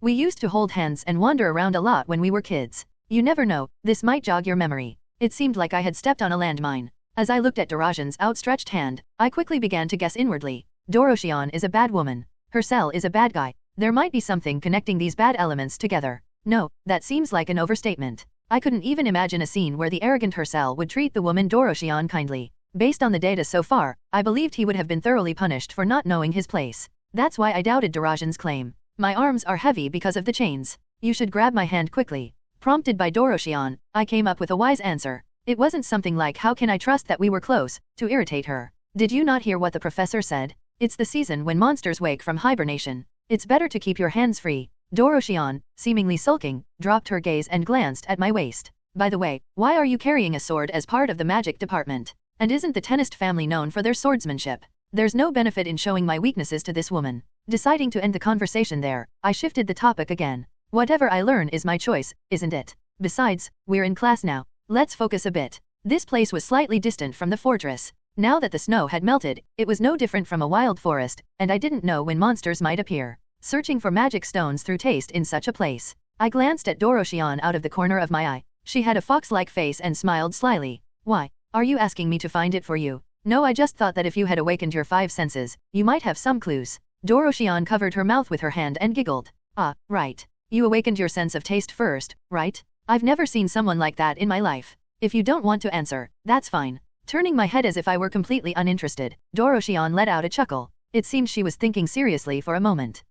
You mean feeling mana through taste? Doroshion licked the air with her tongue, even letting out a sultry moan. She must have done it deliberately to look alluring. From the way she kept glancing at me, it seemed she wanted to enjoy my reaction. Being toyed with like this is dangerous. If she thinks I'm an easy toy to play with, the outcome won't be good. I waited for Doroshin's words, keeping a neutral expression as if it were no big deal. Try licking the air periodically. If it starts tasting increasingly like some bizarre fruit, then you're probably heading toward the magic stone. Thanks for the tip. I also briefly licked the air with my tongue. It tasted faintly fruity. Using this as a clue to determine the direction, Doroshion followed behind, jangling her chains. We walked in silence for a while. Doroshion seemed to have no intention of interrupting my careful observation of the surroundings. Whenever I discovered a suspicious thicket, I drew the telekinesis spell with the staff I had taken from the assassin. Felia's staff was stored in my inventory. I was wary that using it in class, where invisibility was a passive ability, might create a ruckus. Rustle. There were no magic stones. Doroshion seemed to enjoy my failure, giggling softly. Nothing's there. You knew and didn't say anything. Weren't you trying to find it by yourself? Well, that's true. I didn't expect much help to begin with. I resumed the search and kept drawing blanks. By the time I experienced my 6th failure, Doroshion asked, by the way, why are you checking everything with telekinesis magic? Because there might be poisonous plants that are dangerous just to touch, or monsters hiding nearby. Really? Usually, searching is the forte of a mage. It's common knowledge among adventurers. In my case, I had Limberton, who had keen eyesight, and a Slay, who had extensive knowledge of the wild, so I hadn't taken an active role. However, if there was something that required close verification like this, I would use telekinesis magic for safety. Doroshion didn't seem to find this knowledge boring, as she nodded while listening. I thought only soldiers did stuff like this. So it's really like that. She fell silent again. After repeating the process of failing a few more times, a considerable amount of time passed. There were no more signs of life in the thicket. It seemed the others had already found their magic stones. Yawn. Doroshion lowered the hand that had been covering her mouth from yawning and said to me, finding it through taste is the hardest, right? Of the 5 senses, the sense of mana is the dullest. I wouldn't know since I have no point of comparison. I should have tried awakening my other senses to understand. Still, it's strange, isn't it? We should be finding something by now. Doroshion licked the air again. This time, she didn't make any sultry sounds. Indeed, the taste is rich. But if I still can't find it, maybe even that one awakened sense is below average. The precise and bitter assessment made me wince. Doroshion seemed to enjoy it and continued to speak sharply. You drew the telekinesis magic circle very delicately just now, so it seems you really have put in a lot of effort. But you were born without even a hint of talent. Am I right? It seems geniuses can read such things. Anyway, it's not the first time I've received this kind of evaluation, so I'm just numb to it now. Yes, I have no talent. So what? As I replied nonchalantly, Doroshion began to approach me. Then she leaned in close to my ear and whispered, want some advice? No matter how hard you try, it's actually all meaningless. I don't know how far you're hoping to reach, but you'll probably die before you achieve it. Her voice, as she said this, seemed somewhat drained of energy. Her words were likely based on the premise of destruction. As expected, it was just as I had predicted. Why not just give up and live comfortably? Life is much shorter than you think. If I were to unpack the underlying meaning, it would undoubtedly be, you'll all die before your 20s end, so live as you please. So, how about this? Doroshion withdrew her head and, as if suggesting corruption, extended her palm again. Take my hand. Then I'll find it for you. Isn't that a fair deal? 5 magic stones floated around her hand, bobbing in the air. It was definitely something she had brought using telekinesis, deducing their location solely through sense. If I could just get my hands on one of those, I could complete this class successfully. However, all I could hear in my ears was the meaning of becoming a well-behaved dog. I refuse. My answer came out without hesitation, causing Doroshion to tightly close her once budding hand. Crack! The sound of bones and flesh being crushed echoed, and droplets of blood splattered across my face. Around us, there was a thud as something heavy fell, and streams of blood began to flow on the ground. Darajan's gaze still fixed on my eyes. With a seductive smile, she opened her palm again.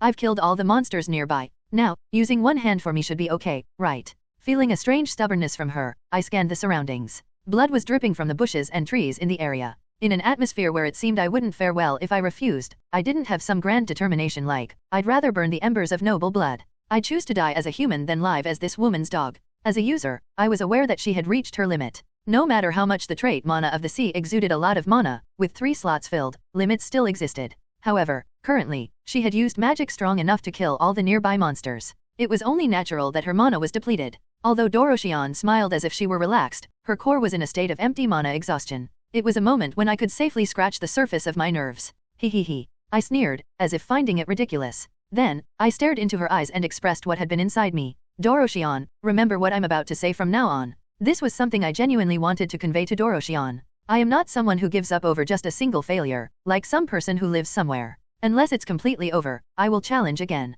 It was a statement that should sound significant to her. Could it be that I touched the reverse scale I had hidden deep within? Doroshion narrowed her eyes in displeasure and said softly, "You say that so easily? As if you know nothing." Still, she needed to understand this. What made me better than Doroshion, the next Grand Mage, was not just character. Oh, I've faced dozens, hundreds of failures and always challenged again. This woman had only seen the end just once. In contrast, I had seen that sight countless times to the point of ceasing to count. I would never lose in terms of experience points from failure. Of course, you must think it's funny that I'm saying this just because I'm looking for a single magic stone. I know my words probably won't resonate with you. You might wonder if I ate something wrong. Nevertheless, I say this simply. I turned my gaze away from Doroshion and turned my back to search for the magic stone again. I hope you remember the words I just said someday. After that, I said nothing and just licked the air. This time, the taste of mana felt a little richer. As I pushed through the bushes and walked for a few minutes, I unleashed my telekinesis. Amid the splitting grass, a shiny stone glimmered. I picked it up and looked at Doroshion.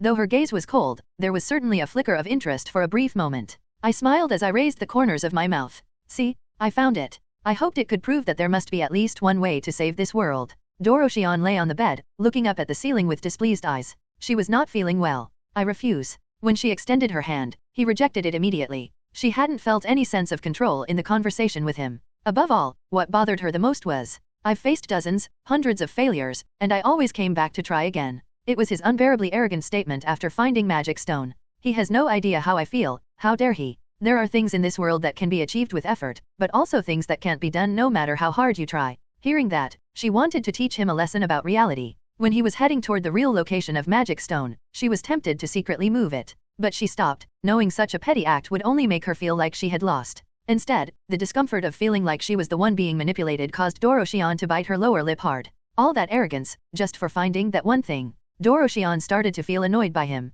She wanted to see his distorted face later, when he realized he was wrong. How fun would it be if she could laugh at him then and say, "See, I told you so." Rising from her seat, spurred by the growing desire, Doroshion looked out the window at the Schlaf Hall with cold, piercing eyes. Should I just force him to say what I want to hear? But Doroshion quickly shook her head. To be satisfied that she had truly broken his beliefs, it couldn't come from mere submission to overwhelming power. It would only be meaningful if he fell into despair and helplessness, sincerely admitting it of his own accord. Sigh. In the end, it's frustrating not being able to act one way or the other. Doroshion let out a deep sigh and flopped back onto the bed, trying to sleep again. But it was a night when sleep wouldn't come easily. Due to finding Magic Stone late, I could only arrive at the dormitory at night. As soon as I stepped into the lobby, a group of Schlaf magic students, who had arrived earlier, swarmed around me. They asked with worried faces. Hercel, you were paired with Doroshion, right? Was everything okay? She didn't bare her fangs and kill you, did she? You idiot, Doroshion already went back to her dorm. I realized they had misunderstood. Well, I should probably clear that up.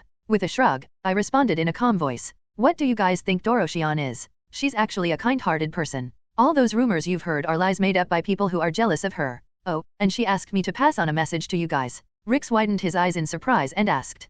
Pass on a message? Yeah, she said she wants to get along. You know, share meals and have light sparring sessions, just enjoy academy life together. She seems to like you all.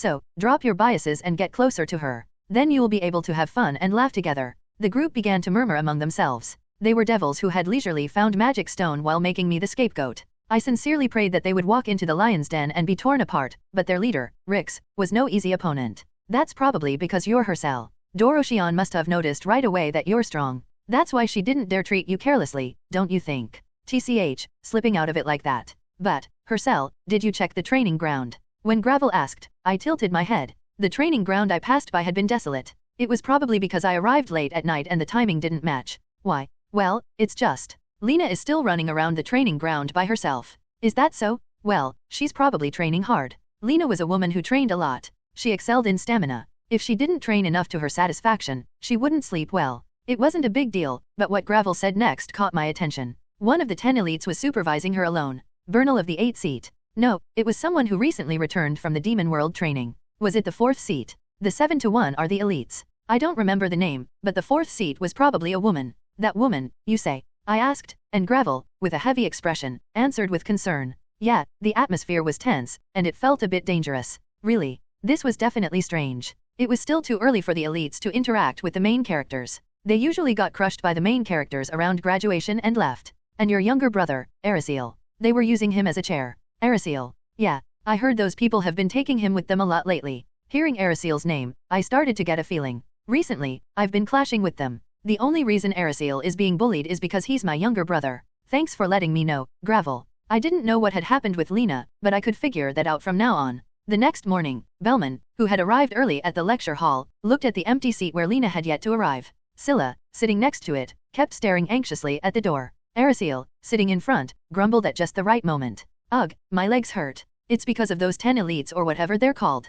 Erisiel had been dragged off for several days now to endure grueling discipline from them. The official reason was misconduct, but recently, there had been friction between them and Hercel. It was clear to anyone that they were persistently bullying him just because he was Hercel's younger brother. And Lena. Here we are, Mercel. You're not late for class today. Thank you. Bellman sighed deeply as he watched Lena bring in Mercel. If they bullied Erisiel just because he was Hercel's younger brother, there was no way they'd leave Mercel alone. Yesterday, for instance, those 10 elites had bribed the student council and handed Mercel's servant the wrong class schedule, causing him to be late. They even got the second and third years involved, creating a hostile atmosphere and ordering the first years to ostracize him. Unable to stand by and do nothing, Lena took care of Mercel despite the warnings from her seniors, and now she had been openly marked. Bellman thought their methods were incredibly childish. They don't have the guts to act out openly, so they resort to such petty tactics. However, such childish incidents were quite common in aristocratic politics, and they still happened frequently. There were more grown UPS acting like children than one might think. Erisiel, does Hercel know about this?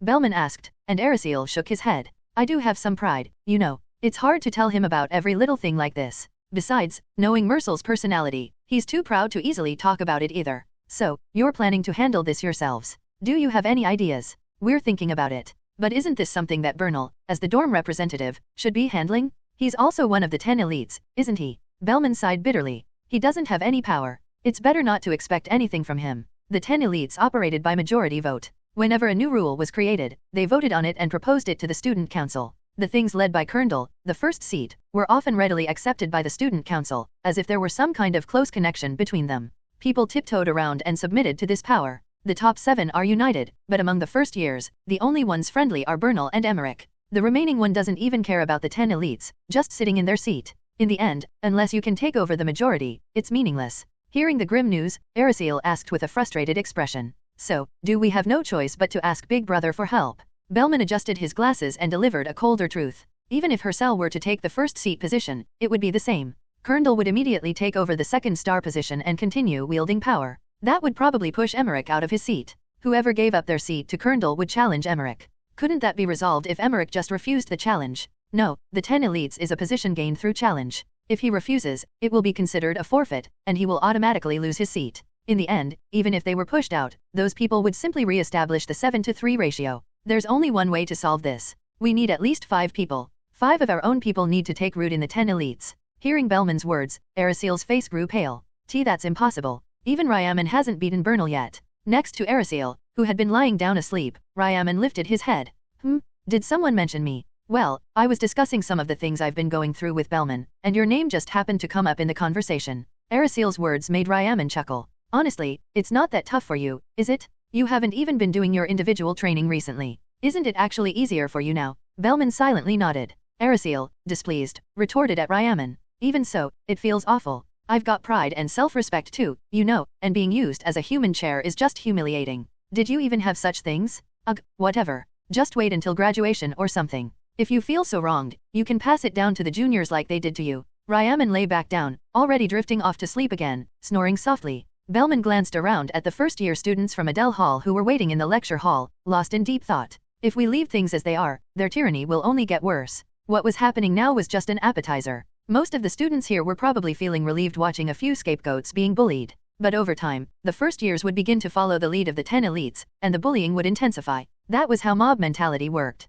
Taking over the 10 elites is practically impossible. So, Bellman stood up before the professor arrived and walked toward the podium. We have to unite quickly, before anyone starts getting influenced by them. The sooner, the better. As he stepped onto the podium, all eyes focused on him. Bellman scanned the room and then fixed his gaze on Mercel. I plan to get up early tomorrow and bring Mercel to the classroom with Lena. Since I'm in the magic division, I guess I'll just act as a guide. The students started whispering among themselves. What he had just said was clearly a declaration of defiance, ignoring the warnings from their seniors. Seeing the uncertain expressions on their faces, Bellman revealed his true thoughts. I don't want to get involved in their childish pranks. And I know you all probably feel the same. You don't want to sink to their level, and you're probably wondering if it's really worth going this far. Bellman's strategy was to openly mark the 1st to 7th seats as public enemies. There was no better way to strengthen internal unity. Of course, I'm not forcing anyone. If you don't want to, you don't have to join. But I know most of you aren't going to sit this one out. At that moment, Scylla raised her hand high. I'll go too. Erisiel also raised his hand.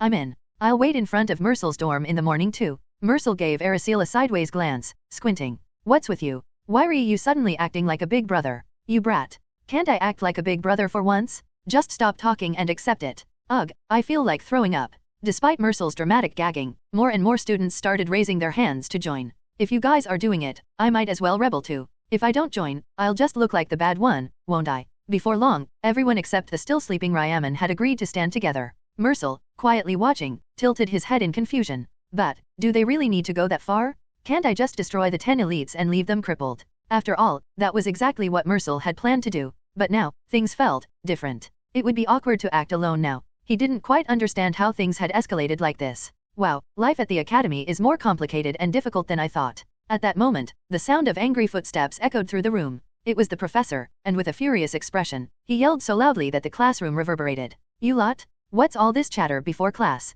Bellman quickly scrambled back to his seat. Athera, who had a knack for gathering information, had overheard most of what happened. Looking apologetic, Athera approached me and whispered. It feels like this mess blew up because of us. Should we tell them now? Tell them what? You caught the viper. If they hear about that, they'll be scared out of their wits. I had long known that Athera and Emmerich's gang were conspiring to cover up the truth and pull me and the 10 elites into their gambling game. But it would have happened even without their involvement. I had met with the 7th elite by the fountain, and the friction had already started without their interference. Moreover, these guys, being like prized little treasures, would clearly resort to petty means to keep me in check if strength alone didn't work. The 10 elites, a group composed of the academy's top talents, would never leave a student they deemed stronger than them alone. In fact, if I really thought about it, their meddling was a good opportunity for me. These treasured ones were obsessed with appearances, so in front of those they deemed weak, they acted relaxed and careless. That carelessness would create an opening for me to strike. If things went well, I could even deal with Kerndl, the first seat, on my own. After calculating all of this, I reassured Athera.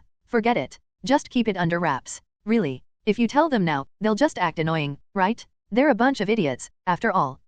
Yeah, I can kind of imagine that. Anyway, sorry about all this. Because of us, your brothers ended up getting hurt. Strictly speaking, the fault lay with those guys, not Athera. So, I responded again as if it were no big deal. Do you think one apology is enough? My brothers are suffering because of your seniors. How do you plan to compensate for that? I tried to create a serious, tense atmosphere, and Athera, looking terrified, quickly fled. We'll talk about that later. Now, what should I do? The war with the 10 elites is moving faster than expected. Even if I manage to defeat Kerndl, we're still 5 members short. Oh, right. Earlier, I mentioned that the 10 elites wouldn't leave a student they thought was stronger than them alone. There was a prime example of this, someone who had already proven this fact. Doroshion El Grice. Her reputation was massive. And now, when she's surrounded by only 3 magic seals, this would be her weakest moment, a once-in-a-lifetime opportunity. To the 10 elites, it must have seemed like the perfect chance to take her down and claim her fame for themselves. But eventually, they'd lose and be stripped of their positions. So, I just need to find 4 more. I sat back in my chair, deep in thought.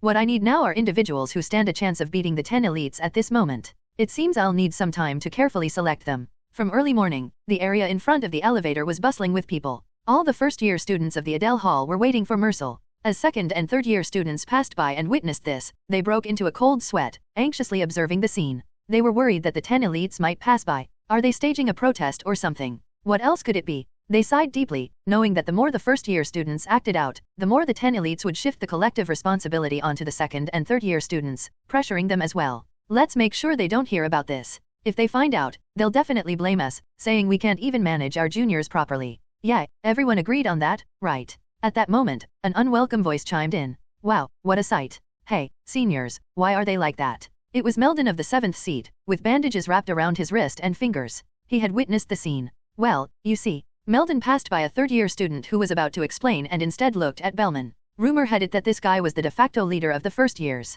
Melon raised his uninjured hand and approached him. A guy like this should be slapped in front of everyone as an example. At that moment, the elevator door made a ding sound as it began to open. Screech. Silver hair appeared through the crack in the door. When Melon's eyes met Mercel's, his body froze. His previously broken fingers started throbbing in pain. Mercel narrowed his eyes sharply and stepped out of the elevator. Ugh. Melon flinched, involuntarily taking a step back. Bellman turned his head and asked Melon, what's going on? Melon scratched the back of his head with the hand he had intended to use for slapping. He pretended as if this had been his intention all along, but to others, it only looked awkward. Snickers could be heard from those nearby. Look at him, acting all scared. Weren't you all high and mighty just a moment ago? There's a rumor that Mercel was the one who did that to his hand. Is it true? Melon felt utterly humiliated. But if he did anything here, it was obvious it would only backfire. All he could do was suppress his anger and pass by the first-year students. TCH. Melon turned his head, muttering quietly as he watched the first years walk away in the distance. So, they want to stick together like that, huh? Stupid idiots.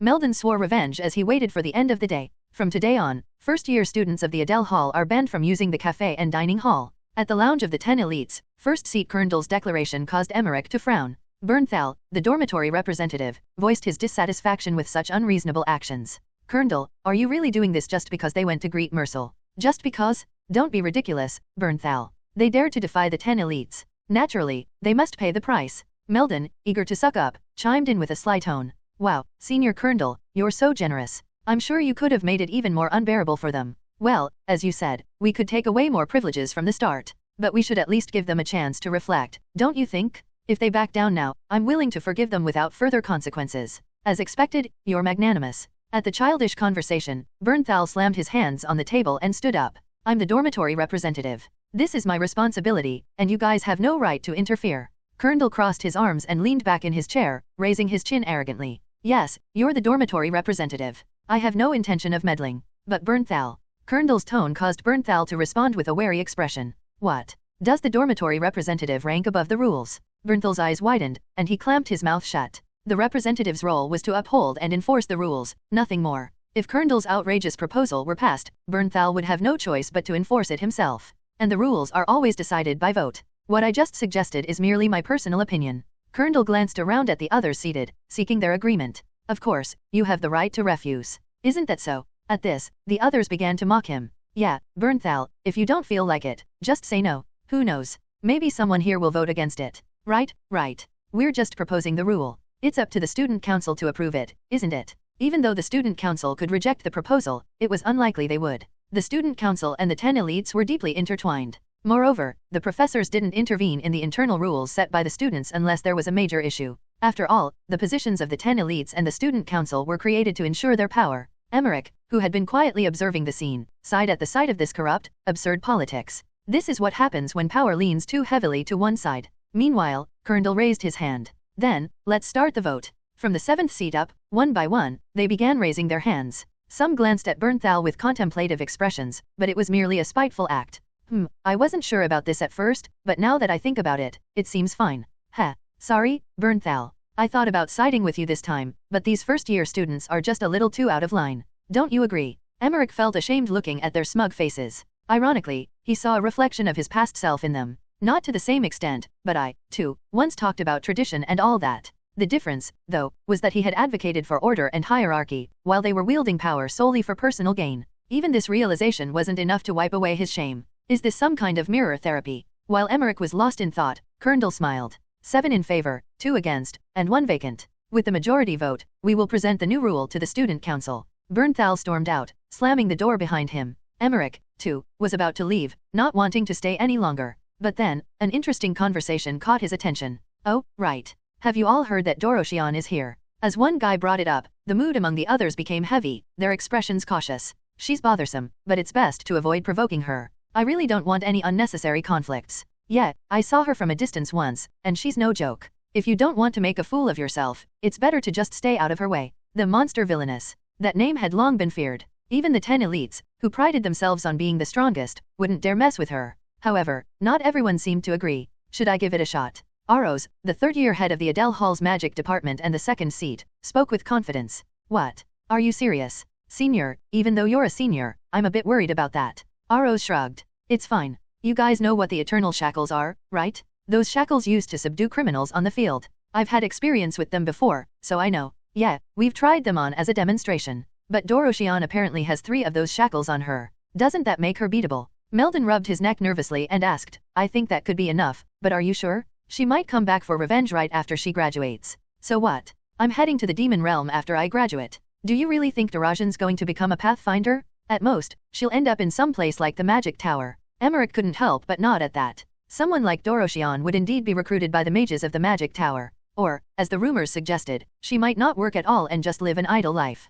Kerndl's face lit up at Aros's idea. Oh, now that you mention it, I think I heard she's been assigned to the Schlaf magic department. Looks like her level's been downgraded quite a bit. Well, with 3 eternal shackles on her, that makes sense. Really? Then we absolutely can't miss this opportunity. It seemed Aros was intent on fighting Doroshion. Her goal was probably to create the legendary story of being the woman who defeated the monster villainess. If she succeeded, it would be something to brag about for a lifetime, but could she really win? I hope she gets what she deserves. Emmerich silently cursed as he stood up. There seemed to be more people around the Schlaf Hall. No, it was clear that the usage of the facilities had increased. I had even seen some first-year Adele Hall students in the Schlaf dining hall. I asked as I looked at Bellman, who was standing in the lobby with a shabby appearance. What brings you here? Bellman lifted a laundry basket and answered, the shower rooms in the burger hall are full. Oh, you didn't hear? The first-year students of the Adele Hall are currently banned from using the shower rooms. They've been instructed to use the facilities of other dorms. A high-pitched complaint came from behind. When I turned to look, I saw Scylla and Lena surveying their surroundings. Ugh, this place is so old and run down. Scylla, that's rude. We should be grateful they're letting us use it at all. But where's the shower? I'm not sure. It's my first time here too. At that moment, Limberton passed by, reading a book with a lewd illustration on the cover. Scylla stopped him. Hey, idiot. Come here. Oh, you scared me. What is it, Scylla? What are you guys doing here? Limberton furrowed his brows, and Scylla frowned in return. Look at your face. Ugh, forget it. Do you know where the girls' shower room is? Oh, that? It's in the middle of the second-floor hallway. Scylla shot him a disgusted look, understandably since the answer had come so quickly from Limberton's mouth. Ugh, but how do you know that? And why are you asking a guy like me in the first place? They glared at each other before going their separate ways. I turned my attention back to Bellman. Adjusting his glasses, Bellman spoke politely. Anyway, I'll be relying on you for a while. Do as you wish. But I heard there are some rules here that we must follow. Mind if I check the mirror for a moment? I handed him the rule mirror. Bellman mumbled to himself as he curiously read through it. Do not make eye contact with the woman in the painting at the landing of the women's dorm stairs. So, there really are strange things here, just as I've heard. I could understand Bellman's amazement. While odd phenomena occasionally occurred in the burger hall, the Adele Hall had almost none at all. That's right. Be careful not to get involved unnecessarily. I'll keep that in mind. Bellman handed back the rule mirror to me and headed towards the shower room. As he walked, he suddenly stopped, as if remembering something he had forgotten, and turned his head with an awe. The seniors said to gather on the Schlaf Hall terrace. They also told me to let you know that you should join her cell. Seniors, you say. Bernthal and Emmerich. It seemed like they were planning a counterattack, unable to stand the tyranny of the others any longer. That's something I'll think about carefully later. For now, I wasn't too worried about Mercel. According to Athera, it seemed like these guys were taking good care of things, and the 10 elites were too afraid of Mercel to mess with him openly. As for Erisiel, well, he's old enough to handle things on his own. In short, I thought that getting involved with these people too soon might only complicate things unnecessarily. So I gave a realistic answer to decline the offer. Do you really think gathering will solve anything? To take control of the 10 elites, at least 5 people need to secure a position. And they need to be strong enough to hold on to it. Bernthal and Emmerich would quickly be swept away by the next challenge from those who lost. And it wasn't realistic to expect the still developing juniors to step up. I said it would take time because we'd have to wait until they at least reached the minimum qualifications to join the 10 elites. If things worked out well, it might be possible to win earlier than expected. As I predicted, Bellman pressed on. But we can't just sit around doing nothing. Their tyranny is only going to get worse. Don't worry about that. If it starts interfering with classes, the professors will step in. Life will be inconvenient for a while, but it's manageable, right? And feel free to use the Schlaf Hall facilities as much as you like. I hope that provides some comfort. When Bellman tried to say more, I quickly turned my back on him. And as for Adele Hall matters, let the Adele Hall people handle them. But before I could finish, a woman's voice interrupted from afar. Hey, someone get the dorm supervisor. It came from the entrance to the women's dorm stairs. What's the problem? 2 first-year girls from Adele Hall. They're paralyzed. It looks like they made eye contact with the woman in the painting. I changed my mind. At this rate, we'd be wasting time dealing with these strange phenomena instead of growing stronger. All right, I'll attend the meeting. I realized that it might be necessary to at least offer some guidance in front of the gathered group. On the terrace, all the first-year students from Adele Hall were gathered, along with Emmerich and Bernthal. I sat, sharing some snacks with Mercel, while watching them. Despite the ongoing discussions led by Emmerich and Bernthal, they didn't seem to reach any clear solution. Seeing this, Mercel, with a bored expression, spoke up. Brother, why do they have to think so hard about it? Wouldn't it be easier if we just break something for each of them? His comment made my ears perk up. When I thought about it, it was actually quite a clever idea. My eyes lit up as I voiced my admiration. That's not a bad idea, right? If we cripple 2 people, we wouldn't even need 5. By putting them out of commission for a while, preventing them from even attempting a challenge, Emmerich and Bernthal's positions would be safe. Even if the defeated ones tried to take their spots, their injuries would keep them from succeeding. If that happened, it would be me and the 2 others trying to take seats, and Emmerich and Bernthal would control the votes. In the vote, we'd have 5 votes on our side. They'd have 4. And the 9th seat, who had no interest in politics, would abstain. Potentially, it could be 5 to 5. We couldn't ignore the possibility that they might try to take the 9th seat's spot, someone disinterested in politics. It would also be relatively easy for the student council to recruit him if they wanted to. This lowered the number of people we needed to recruit from 4 to 2, making it much more manageable. You might think we should recruit 3, to secure 6 votes, but if anyone questioned that, I'd have an explanation ready. I stood up and approached Bellman, Emmerich, and Bernthal, who were deep in discussion, and shared my idea. What do you think? All we need besides me is just 2 people. I've already got 1 person in mind. After saying that, I looked away from the others and turned to Mercel. Mercel, how about taking a seat in the 10 elites? Mercel nodded reluctantly, as if it was a hassle. Really? Well, if you say so, I'll give it a try. Good. Now we just need to find 1 more person. Someone who can half-kill another guy. In my mind, I thought of Ryaman, who wasn't present at the meeting. Though he wasn't strong enough to take down Bernthal yet, with some tricks, he might just win. If we matched opponents strategically and used all kinds of sabotage, who knows what could happen. I decided to think about that later and was about to wrap up the meeting when Bellman raised a question. It was the kind of question I expected someone to bring up. But Hercel, besides you and Mercel, don't we still need 2 more? You mentioned that there's a chance they might take the 9th seat. If that happens, wouldn't the voting be tied at 5 to 5? He was suggesting that we'd need 6 votes to secure a majority. Counting me, Mercel, Bernthal, Emmerich, and the 1 person to take a seat, that would only make 5 votes. I responded casually. That's not something to worry about. The abstaining vote will stay as it is. We'd still have 5 votes on our side, and they'd have 4 votes, with 1 abstention. This balance wouldn't change. The abstaining vote will stay the same. That's right. If it's her, neither the student council nor the 10 elites will ever be able to recruit her. Her? Who are you talking about? Just as I was about to answer Bellman, someone shouted from below. Attention, everyone. It was Athera. She took a deep breath and shouted so loudly that the entire dormitory could hear. It's time for the 10 elites challenge. The opponent is the 2nd seat, Aros. And the challenger, brace yourselves, is none other than the monster villainous Doroshion. The one who would never be recruited by anyone. She was Doroshion, the one about to claim a new seat. The reason Doroshion got involved in the 10 elites challenge was simple. Her challenger, without fear, picked a fight with her. Aros, was it? Her goal was to gain the title of having defeated Doroshion. The more witnesses, the sweeter the victory would taste. So, Aros proposed a match to Doroshion for a spot in the 10 elites, hoping to attract attention. Of course, Doroshion had no idea what the 10 elites challenge even was, nor did he care. But she accepted for an obvious reason. A rabbit came right to her doorstep. Among all the herbivores who had been busy running away, 1 rabbit dared to approach her. There's no way a hungry fox would just let it go. Doroshion would use this match as an opportunity to play with Aros like a toy and quench her long-suppressed thirst. So, I will pray for the poor woman, Aros. Rest in peace. The venue was the bustling training ground, crowded with people. In the center, there was a large rectangular stone stage. It was an arena implemented as a portable magic tool, like a mobile fortress called a multi-fortress. A bit farther from the stage, various food stalls and souvenir stands were set up, making the scene resemble a festival. Anyone want honey-glazed apples? We're selling Aros plush dolls?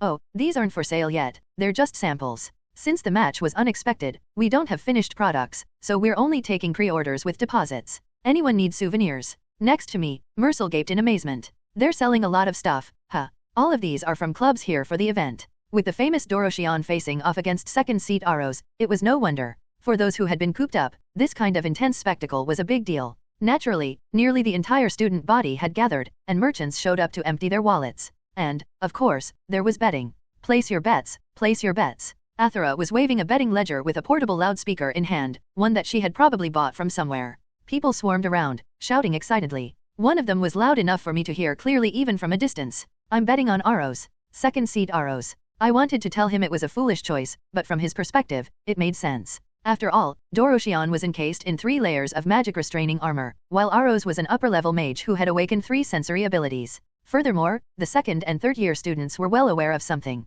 These cunning elites secretly bought ridiculously expensive doping potions with the huge sums of money they received from the student council and secretly took them. Having already placed my own bet with Athera, I ignored the chaos and moved on. After walking for a while, Mercel kept glancing at one of the food stalls, a skewer stall run by the cooking club. What? You want to try some? I asked, and Mercel thought for a moment. I'm not sure. You keep looking, though. No, it's just. It feels like I've seen it before, like when we passed the market in a carriage. He was curious, as street food was far from something bourgeois nobles would typically eat. For commoner food, it's pretty tasty. I'm curious. I want to try it. I bought skewers for both of us, handing one to Mercel. We chewed on the meat as we made our way to the next destination. Hey, where are we headed anyway? It feels like we're moving further from the arena. Those seats are for the commoners craning their necks to watch. We're headed to the VIP section. There's such a thing. Of course. In addition to food, souvenirs, and betting, there were plenty of services being offered. We were on our way to a club that provided premium seats with a great view. I pushed through the crowd of hawkers and customers and approached the tent where the members of the Formulation Club were gathered.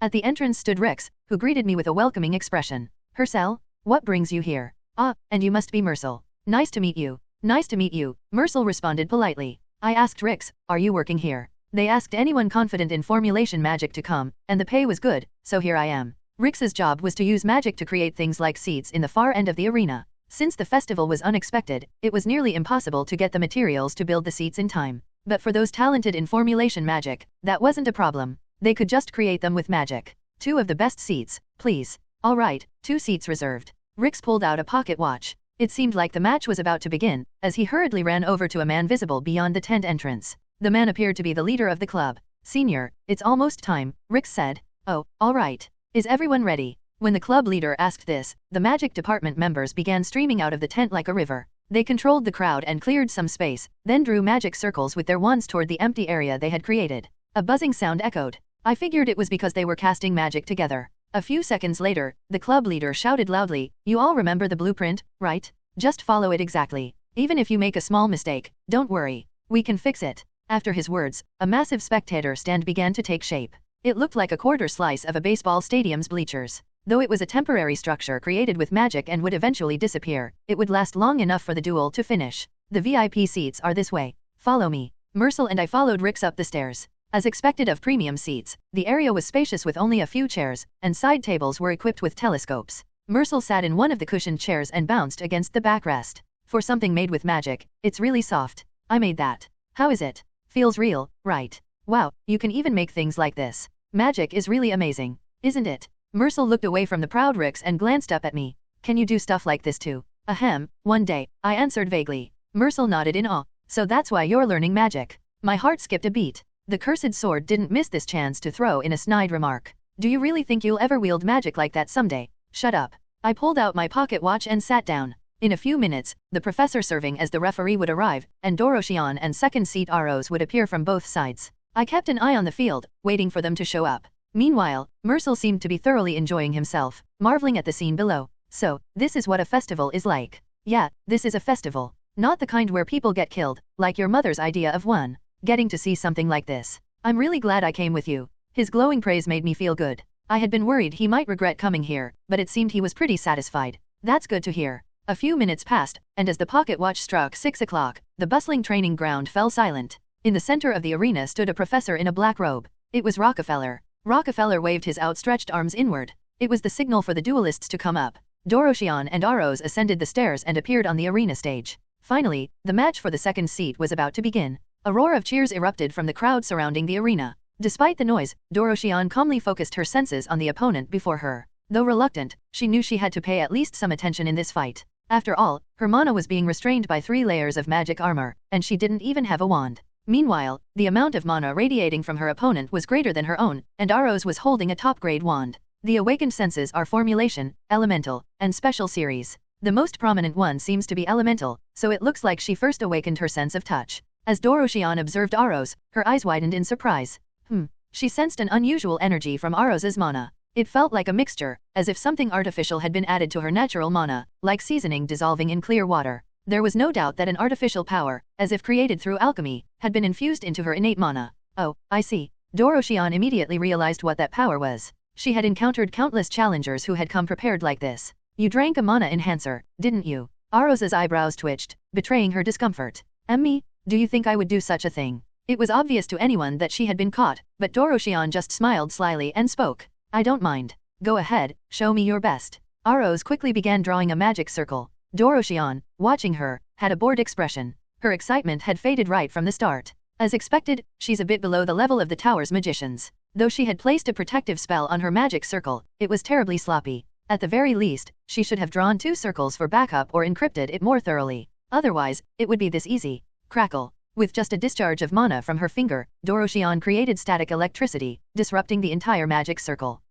Aros looked bewildered, clearly not understanding what had happened. No way. With a nervous face, she hastily redrew the magic circle. This time, Doroshian decided to do nothing and simply watch. Whir! Wooden tendrils shot out from the magic circle. Aros smiled widely, believing her previous failure had just been a mistake on her part. Doroshian suppressed a laugh, amused by the delusion she must be having. Aros, with a furious voice, shouted, "Are you just going to stand there?" It seemed she noticed her laughing. As she swung the wooden tendrils at her like whips, Doroshian snapped her fingers. Snap! The tendrils stopped abruptly. Doroshian extended her index finger and spoke. Security is a critical element, especially when using life creation magic. If you neglect it, control can easily be taken from you. She wiggled her index finger, and the wooden tendrils changed direction. Aros's eyes widened in shock as cold sweat trickled down her face. This is ridiculous. Facing the threat of her own magic turning against her, Aros frantically swung her wand, drawing countless new magic circles in the air. But Doroshian wasn't going to let that slide. She matched the number of magic circles with discharges of mana from her fingertip.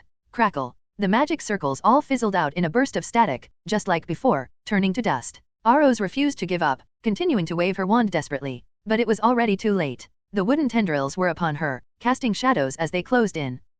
The tendrils wrapped around Aros's wrists and ankles, stretching her out in a spread eagle position. Aiaic. With that level of skill, isn't it a waste of mana? Doroshian used telekinesis to pull Aros's wand from her hand and let out a mocking laugh. You're barely above average, so why were you showing off? She lazily swung Aros's wand and continued. This is your last chance. Walk over here like a dog and I'll forgive you. Aros flinched but lowered her head. However, a laugh escaped her lips. It was because a realization had crossed her mind. I see, so that's what's going on. Breaking and seizing control of a magic circle was theoretically possible, but it required a level of magical understanding that surpassed mere human perception. Even if the person in front of her was a monster, this phenomenon was still absurd. If I think about it calmly, it's obvious. The magic she had just used was far more complex than a simple formulation spell. It was a life creation spell that had materialized moving wooden tendrils. On top of that, she had instinctively added security measures. The only possible conclusion was this. All of this is just an illusion spell, isn't it? Aros was now convinced it was all a trick. You think I'd believe you dismantled a spell this complex without a wand?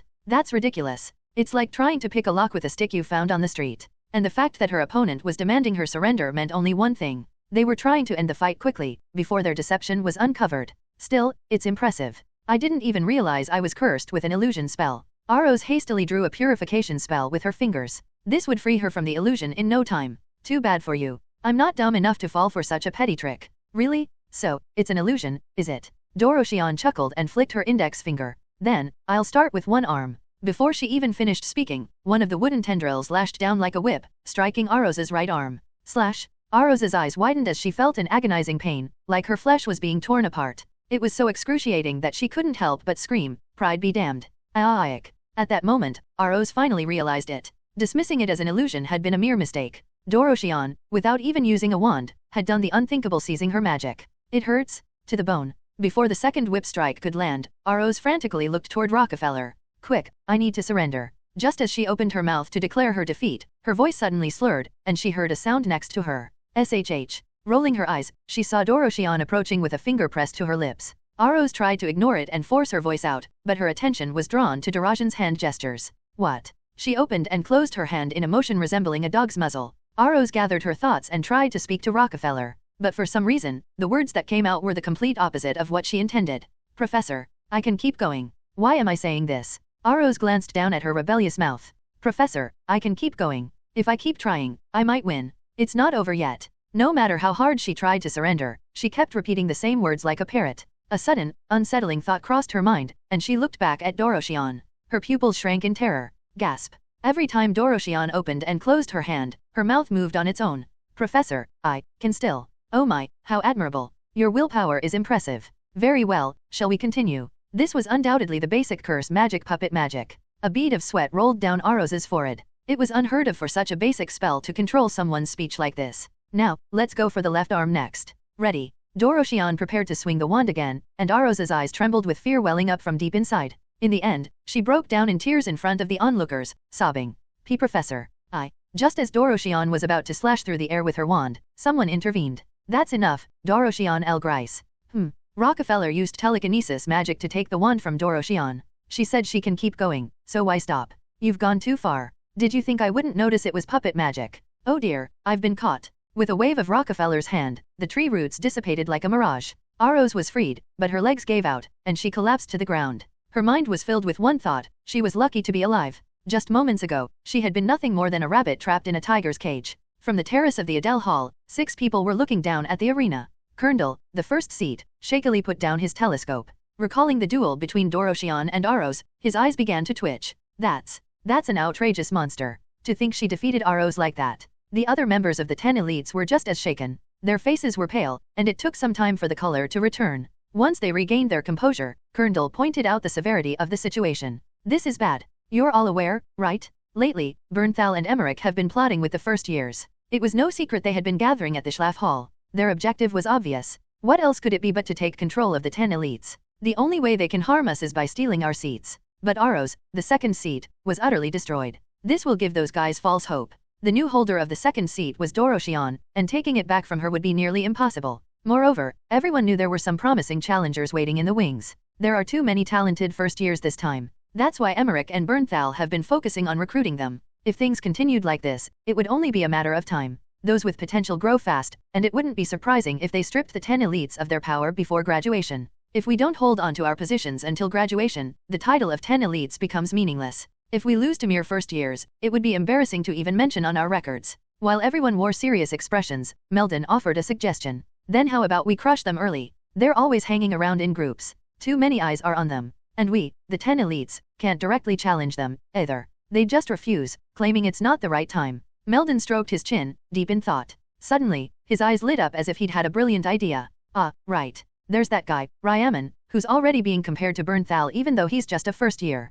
He tends to roam around alone. If we do this right, we could take him out easily. What do you think? Colonel thought it was an excellent idea. A first year already on par with Bernthal, even before the second semester had begun. That meant Ryaman was likely the strongest candidate to challenge them. In other words, he was Bernthal's secret weapon and a key piece of their strategy. That's perfect. He'd make a great example. With a cold glint in his eyes, Colonel commanded the 10 elites. Make sure that Ryaman learns his place. Crush him so thoroughly he won't even dare look us in the eye. The smell of disinfectant made me frown. It wasn't just because the scent of alcohol was overpowering. More than that, it was because one of the cards I needed to play was lying in a hospital bed. I apologize for the inconvenience. Ryaman slightly raised the arm bound in a splint. Emmerich and Bernthal, who had rushed over upon hearing the news, stood nearby, while Bellman gritted his teeth. It was Bernthal who first voiced his anger. Those filthy bastards. Emmerich agreed. Their actions are becoming more despicable by the day. To think they'd even resort to violence now. Bellman clenched his fist and asked, "Are the professors just going to sit back and watch again?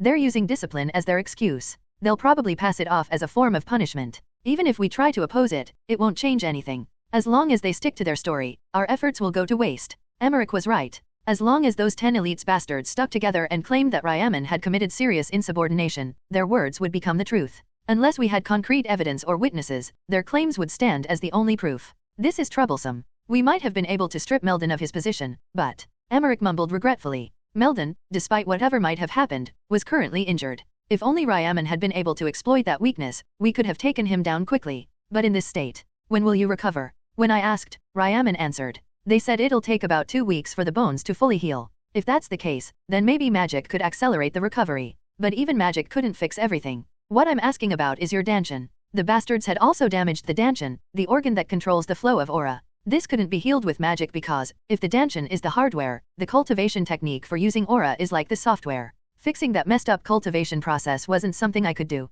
Ryaman had to handle that himself. To be strong enough to beat that Melon guy, it'll probably take at least a month, right? That's a bleak prospect. After those words, a heavy sigh escaped me. Now that it was out in the open that we had rebelled, the bastards would undoubtedly pull more tricks within that month. Time was definitely not on our side. It's impossible to hold out for a month. They'll make things worse, no doubt. There's already discontent among the first years. It's only a matter of time before the cohesion breaks. I added a more miserable reality to Bellman's already grim assessment. On top of that, they'll be waiting for the moment we split up. We can't stick together forever. So, Hercel, what's your plan now? Before I could respond to Bellman's question, Ryaman spoke. We've got Aristocratic, right? Why don't we try pushing him forward? I stared at Ryaman as if he had said something absurd. But Bellman seemed to consider it seriously. Aristocratic. He does have potential. Is there another person with the name Aristocratic in the Adele Hall? Bellman looked at me with an annoyed expression. You really underestimate your brother. Huh. Seeing my confused reaction, Bellman said something surprising. Aristocratic's highly regarded by the professors too. He sometimes surprises everyone in class. I can't believe it. By your standards, maybe. But from our perspective, he's quite impressive. He's inherited the bloodline of the Tenist family and has been trained by Sir Colo, the Sword King of the South. Hearing that, I realized how impressive his background actually was. But, he's still Aristocratic. He may act a little naive at times, but you have to admit, he's a skilled swordsman. But he's still Aristocratic. The fact that he was even placed in the Adele Hall says a lot. Not to mention the fact that he was paired with Ryaman for the labyrinth practice. That shows the professors trust him. The evidence was solid, but it felt hard to accept. I felt as if I was in a different dimension, detached from the situation. I turned to Donaton, who knew his way around swords, for his opinion. Donaton, what do you think of Aristocratic? Well, compared to that monster kid, he falls short, but he's good steel that any master craftsman would covet. He stands out far more than most others. With even him giving such high praise, I couldn't find any words to respond. It was only after Donaton added some extra explanation that I could finally ask the question I had been holding back. That potential was forged by Old Man Colo.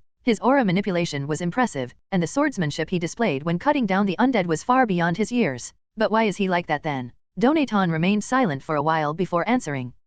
That's because he has one flaw. A flaw that is fatal for a swordsman. Without that, he would have been remarkable. Such a shame. Just one flaw? This really must be a multiverse. The back mountain of the Tenist estate was desolate. In the aftermath of the monstrous bird's breath attack, there wasn't even a trace of life left. It would take nature a long time to recover on its own. There, Melon squatted, gritting her teeth as she counted. 49. Weights hung from her wrists, and the barbell she held weighed as much as her own body. sh, 50. As Melon barely managed to stand, Colo clicked his tongue as he watched. Tisk, tisk. That wasn't 50. Do it again. Huh. Are you already hard of hearing, young one? Again, do it again. Melon looked miserable as she stared at the footprints she had left on her way up. Each one was at least 10 centimeters deep. They were all marks from carrying the barbell up the mountain path. After that exhausting journey, she was made to squat. The strict old man wouldn't even acknowledge it unless her form was perfect. Should I just use aura? But for some reason, she felt like she'd get caught immediately if she tried to cheat. No. This old man's got sharp eyes. The look he gave when he told her not to use aura was anything but ordinary. Ugh. Melon poured every ounce of strength into her last squat, determined to complete it with just pure muscle. It was a grueling training that made the exercises she had done with the roaming band seem like nothing. When she looked up, doubting if this was even real, Colo seemed to read her mind and provided a justification. Why are you looking at me like that? It's all doable. I've tailored this based on your age, the strength you've built through all your training, and everything else. Ugh, liar. Melon regretted it instantly. She had reached her limit, and her frustration had slipped out. As expected, her bad feeling was right on the mark. Did you just call me a liar? As Colo started walking toward her with a fierce look in his eyes, Melon felt the cold touch of death. You're still young, so I went easy on you. But if you don't get it, well, time to add more weight to your wrists as planned. Sorry? She apologized quickly, but Colo was much faster at attaching the additional weights to her wrists. As her tendons bulged more prominently, Colo smiled in satisfaction. Now, if you don't finish in 10 seconds, I'll add even more weight. Melon braced herself, prepared for her muscles to explode, and summoned all her strength in her legs. Thuriaic. Yeah, that's it. Finally using every last bit of your strength. Erg. In the end, Melon successfully lifted the barbell over her head. Then, she collapsed on the ground, utterly drained. Even as the barbell fell toward her body, Melon didn't care anymore. I'd rather get hit by that and die here. but her wish was quickly shattered by a flick of Kulo's hand. Thud. Kulo stuck his finger into the center of the barbell and, using centrifugal force, spun it around and gently set it on the ground. He then rummaged through his pocket. Well, I suppose I should reward you. What he pulled out was a treat that commoners could only dream of: chocolate. Melon's eyes sparkled. Is that chocolate? You're right. Chocolate could only be made from fruits harvested in the labyrinth. Even the instructors in the roaming band only got to eat it on rare occasions, and whenever Melon saw it, she'd imagine what it tasted like and swallow her saliva. Here, eat it. You've got 10 minutes of rest. Thank you, Sir Kulo. The taste of the chocolate was sweet, far sweeter than she had imagined. Tears welled up in Melon's eyes as she thought about how she wanted to taste this for the rest of her life. Noticing her feelings, Kulo grinned playfully. I've got more of it. If you want more, you'll have to complete the next round of training too. What? More of this? Why are you so surprised? This is standard issue for the tennis knights. The chocolate in her mouth quickly melted and disappeared. As time passed, Kulo stood up from his seat. That should be about 10 minutes. Break's over. Put the barbell down and follow me. Melon followed Kulo with much lighter steps. This time, they headed to a grassy area far from where the breath attack had swept through. The place was dense with small branches and foliage. Kulo weaved through the branches like a ghost, slipping deeper into the thicket. Ouch. Melon entered cautiously but got scratched by a branch. She then looked at the old man's back. His pace didn't slow down at all, remaining as steady as a calm river. He's really impressive, and even bigger than me. She tried to imitate his movements, but it wasn't easy. After getting scratched a few more times, they finally arrived at a clearing. But it wasn't just an empty field. Melon pointed to a metal statue and asked, "What's that?" The statue looked exactly like her cell. Isn't it obvious? It's a statue of the eldest master. This place was originally a training ground prepared for the third master. I see. But why is the eldest master's statue here? Kulo didn't bother answering and handed her a wooden sword. Take it. Yes. If he wasn't going to answer, there was nothing more to do. Melon grabbed the wooden sword, thinking she was finally going to receive sword training. But instead, Kulo pointed to the Hercel statue and gave her a bizarre order. Hit that with your wooden sword.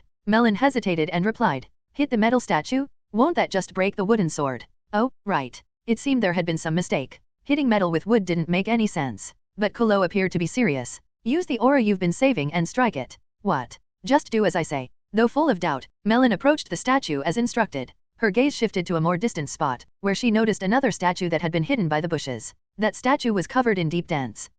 Sir Kulo? There's another statue over here. That's Luan, some guy who was the vice president of Lethe, brought along by the eldest master. Don't worry about that one. Just focus on beating the eldest master's statue. Melon wrapped her aura around her arms and swung the wooden sword at the Hercel statue. Clang! Her wrist throbbed. But instead of the statue vibrating, it was the wooden sword that shook. The vibration was worse than with a steel sword, and it lasted longer.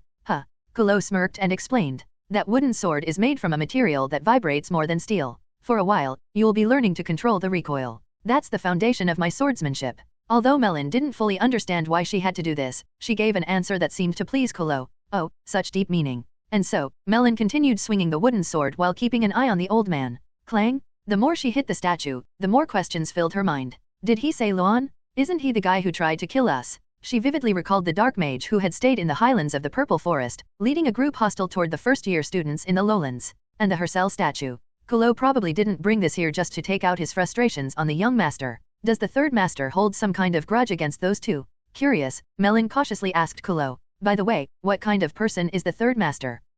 If you had been at Frostheart, you might have seen him. Didn't you come across Master Aristocratic? Melon searched her memory. Aristocratic. She hadn't been at the estate long enough to memorize the entire family tree, but the name sounded familiar. It became a clue, and she recalled a portrait she had once seen. Ah, right. That face that looked kind of foolish. Now that she thought about it, he had also been present during the labyrinth practice. He had left an impression because he was one of the group members who had hunted the instructors, and she had seen him during some campfire gathering or something. I remember now. That was Master Aristocratic. Right, now that we're on the topic, how is the third master? Is he doing well at the academy? Well, to be honest, I'm not sure. Tisk tisk. If he had accomplished anything noteworthy, you would have remembered him instantly. Seems like he hasn't done anything impressive. What a pity. Kulo sighed deeply, looking away from Melon. It seemed Aristocratic hadn't been able to overcome anything, still haunted by the fear of Hercel and Luan, who had tormented him. If only those two hadn't planted such nasty habits in him, there would be few who could rival him among his peers. What a shame, what a waste. Kulo was disappointed that the promising swordsman he had trained wasn't living up to his potential. Aristocratic was, once again, in a push-up position, serving as a human chair. Sitting on his back was Amanda of the fourth seat. She shook the water bottle in her hand, asking curiously, "Don't you ever get tired?" What's that? Are you worried now after all the bullying you've put me through? Do you think I'm doing this because I enjoy it? Amanda stood up and glanced around, making sure no one was watching. No one's looking. You can take a quick break and have some water. Humph, well, I am a bit thirsty. Arasil chuckled. He had heard that everyone from the 7th battle and above was supposed to be terrible, but Amanda didn't seem all that bad. That was why he accepted this punishment without much resistance. If anything, she just doesn't want to be ostracized by the 10 elites. She's probably afraid of ending up like Bernthal or Emmerich after crossing Kerndal, the one in power. Arasil took the water bottle Amanda handed him and jokingly asked, "You didn't poison this, did you? Oh, cheeky, aren't you?" Amanda playfully raised her fist as if to punch him. It was clearly a joke, but Arasil instinctively flinched and exaggeratedly stepped back. Whoops. Amanda burst into laughter. Why are you so jumpy? I'm not gonna hit you. Embarrassed, Arasil coughed awkwardly. Humph. You've almost met your quota for today. What are you planning to do afterward? Training. I haven't done much lately, and I keep thinking of some old man's face. Training? Don't you have any hobbies? Like joining a club or something? Arasil handed back the water bottle and answered. Now that I think about it, I don't really have any. Seemingly happy with his answer, Amanda asked in an excited voice. Really? How about joining the art club then? I'm the representative. If you don't want to join, at least come and take a look. There are a lot of good paintings to see. Paintings, huh? Now that you mention it, I do enjoy looking at art. My mother collected a lot of paintings at home, so I'd often find myself staring at them, mesmerized. Oh, you're from the Tennis family, right? I bet you have a lot of masterpieces by famous artists. Wanting to keep the conversation going, Arasil thought deeply about art. I don't know much, but I'm familiar with a painting by Abendril. It's one my mother cherishes greatly. Wow, Abendril. That artist is wait, hold on. I hear footsteps. Hurry, get back into the chair position. Just as Amanda said, footsteps echoed in the distance. Arasil quickly resumed the chair position, and Amanda sat back down. But the voice of the uninvited guest that reached Arasil's ears was all too familiar. Give me back my brother. It was the deep, menacing voice of his half-brother, Hercel Ben Tenist, casting a dark shadow as he approached. Donaton mentioned that Arasil had a fatal flaw. His strides are always exaggerated. Every time the opponent attacks, his movements waste too much energy. This shows that his body is overreacting instinctively. When facing a slightly stronger opponent, he shrinks like jerky. This was a critical weakness for a swordsman. In most cases, this is due to fear of the opponent, being paralyzed by terror. And the cause of this was likely something deeper. Still, it's strange. Such issues usually improve with experience, but the lack of progress. Trauma. It seems bad memories have ingrained bad habits into his body. The culprit behind his condition was obvious. Who else could it be but the infamous wastrel, Hercel Ben Tenist, who wouldn't leave his helpless half-brother alone? And the problem was, that very person is now me. As Hercel approached, Arasil's mind became a whirlwind of thoughts. The words "give me back my brother" jumped from his lips. Arasil couldn't understand it at all. He stood by and did nothing all this time, and now, suddenly, recalling Hercel's aggressive stance, Arasil felt uneasy. The 10 elites and the freshmen were in a hostile relationship. And now, he was face to face with one of the enemy's key figures. If it's him, he might just take this chance to destroy me. No, he's definitely the type to do that. Arasil subtly twitched his back, signaling to Amanda. It meant, get up. Fortunately, Amanda rose from her seat. She glanced over at him. Arasil mouthed silently, just leave. Amanda raised an eyebrow, as if confused, then let out a low hum. She tilted her head slightly, then shrugged. Take him. I've already completed my quota for today anyway. As she turned around, Arasil quickly tried to redirect Hercel's attention. Oh ho ho, so, what business do you have with this brother? But Hercel wasn't an easy opponent. That woman, she's the one sitting in the 4th seat, isn't she?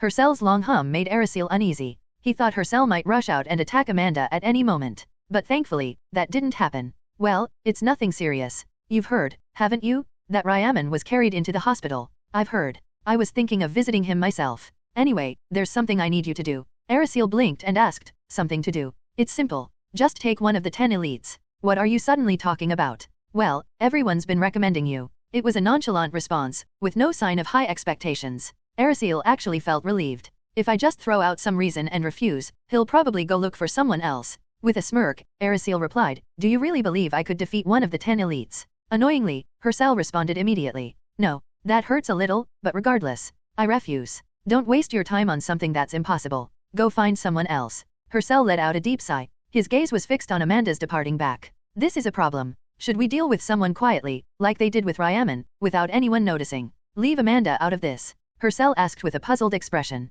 Arasil immediately regretted his words. He had just unknowingly defended an enemy in front of Hercel. What a foolish mistake. I need to fix this key. Hercel wasn't someone who would just let such a slip-up slide. With his twisted personality came a brilliant, devious mind. Feeling nervous, Arasil hastily began spinning lies before Hercel could think too much. And the lie he blurted out was about espionage. Actually, I've been aiming for the 4th seat myself. Hercel narrowed his eyes suspiciously, clearly doubting the story. You said earlier it was impossible. You called it unrealistic. Well, the truth is, I couldn't openly admit it because the method I'm using isn't honorable. As a man, playing with a woman's heart isn't something I'm proud of. Aristocratic thought his lie wasn't half bad. He learned from his mother that there are such things as white lies in this world. Maybe that's why, without feeling any guilt, convincing words started flowing out of him effortlessly. And you know the saying, if you're going to deceive, start with your allies, right? That's exactly why I did it. Yes, that's why. Aristocratic was satisfied. He couldn't remember where he had picked up that saying, but it was quite fitting for the situation. Fortunately, Hercel seemed to believe him.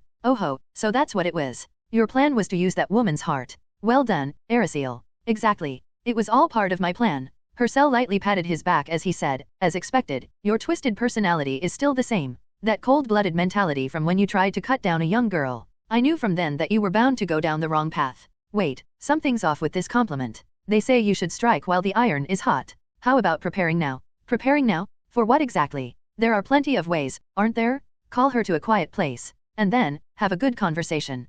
Calling her? You don't mean. Though it had become more subdued and his nature blurred over time, this man was still a rotten bastard at heart. And when it came to women, he was like a dog in heat. A good conversation meant something degrading for sure. Aristocratic's anger flared, and his eyes widened in rage. If you're planning to do something indecent, I won't stand by and let it happen. It was only after he had said it that Aristocratic realized he had just shown his antagonism. He could very well end up dead for this. With his heart racing, Aristocratic nervously observed Hercel's reaction. He wouldn't hit me again for talking back, right?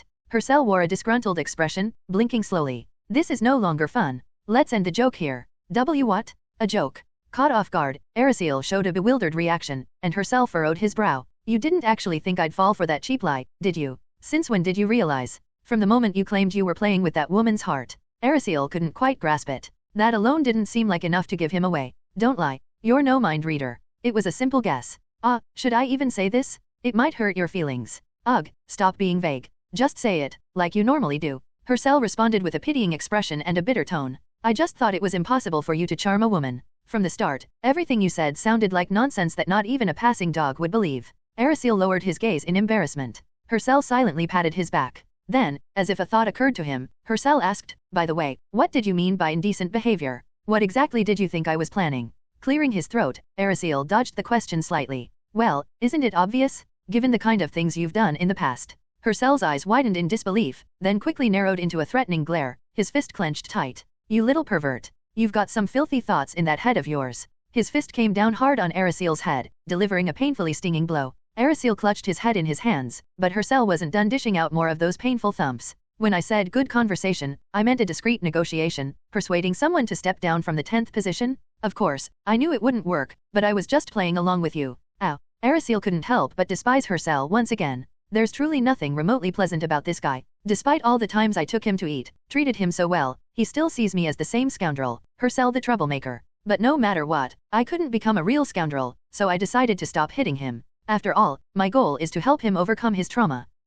It's nice to see us brothers playing so harmoniously after so long, isn't it? You've been drumming on my head like a bongos, and you call that playing. I felt like hitting him again out of frustration, but I let my fist relax, acting like a reasonable person. Improving our relationship comes first. Yes, a compliment would work in a time like this. Now that I think about it, didn't this brat shout at me earlier? If you're planning to do something indecent, I won't stand by and let it happen. That was a good sign. Maybe he's finally starting to overcome his trauma. I should bring it up positively. You said you wouldn't let me stand by earlier. I gave Aristocratic a sly smile. You've got guts to raise your voice at me. Seems like your courage has grown since I last saw you. But he only replied with a terrified face and a shaky voice. Heck. He must have thought I was mocking him. I'll let that pass. What else could I bring up? Oh, right. He seemed to show interest in that woman earlier. Let's bring that up. Amanda from the 4th seat, right? She's quite a fine woman, considering where she stands. You saying that sounds weird, coming from you? I just meant to say she's a decent person. Wait, don't tell me, you're not after Amanda, are you?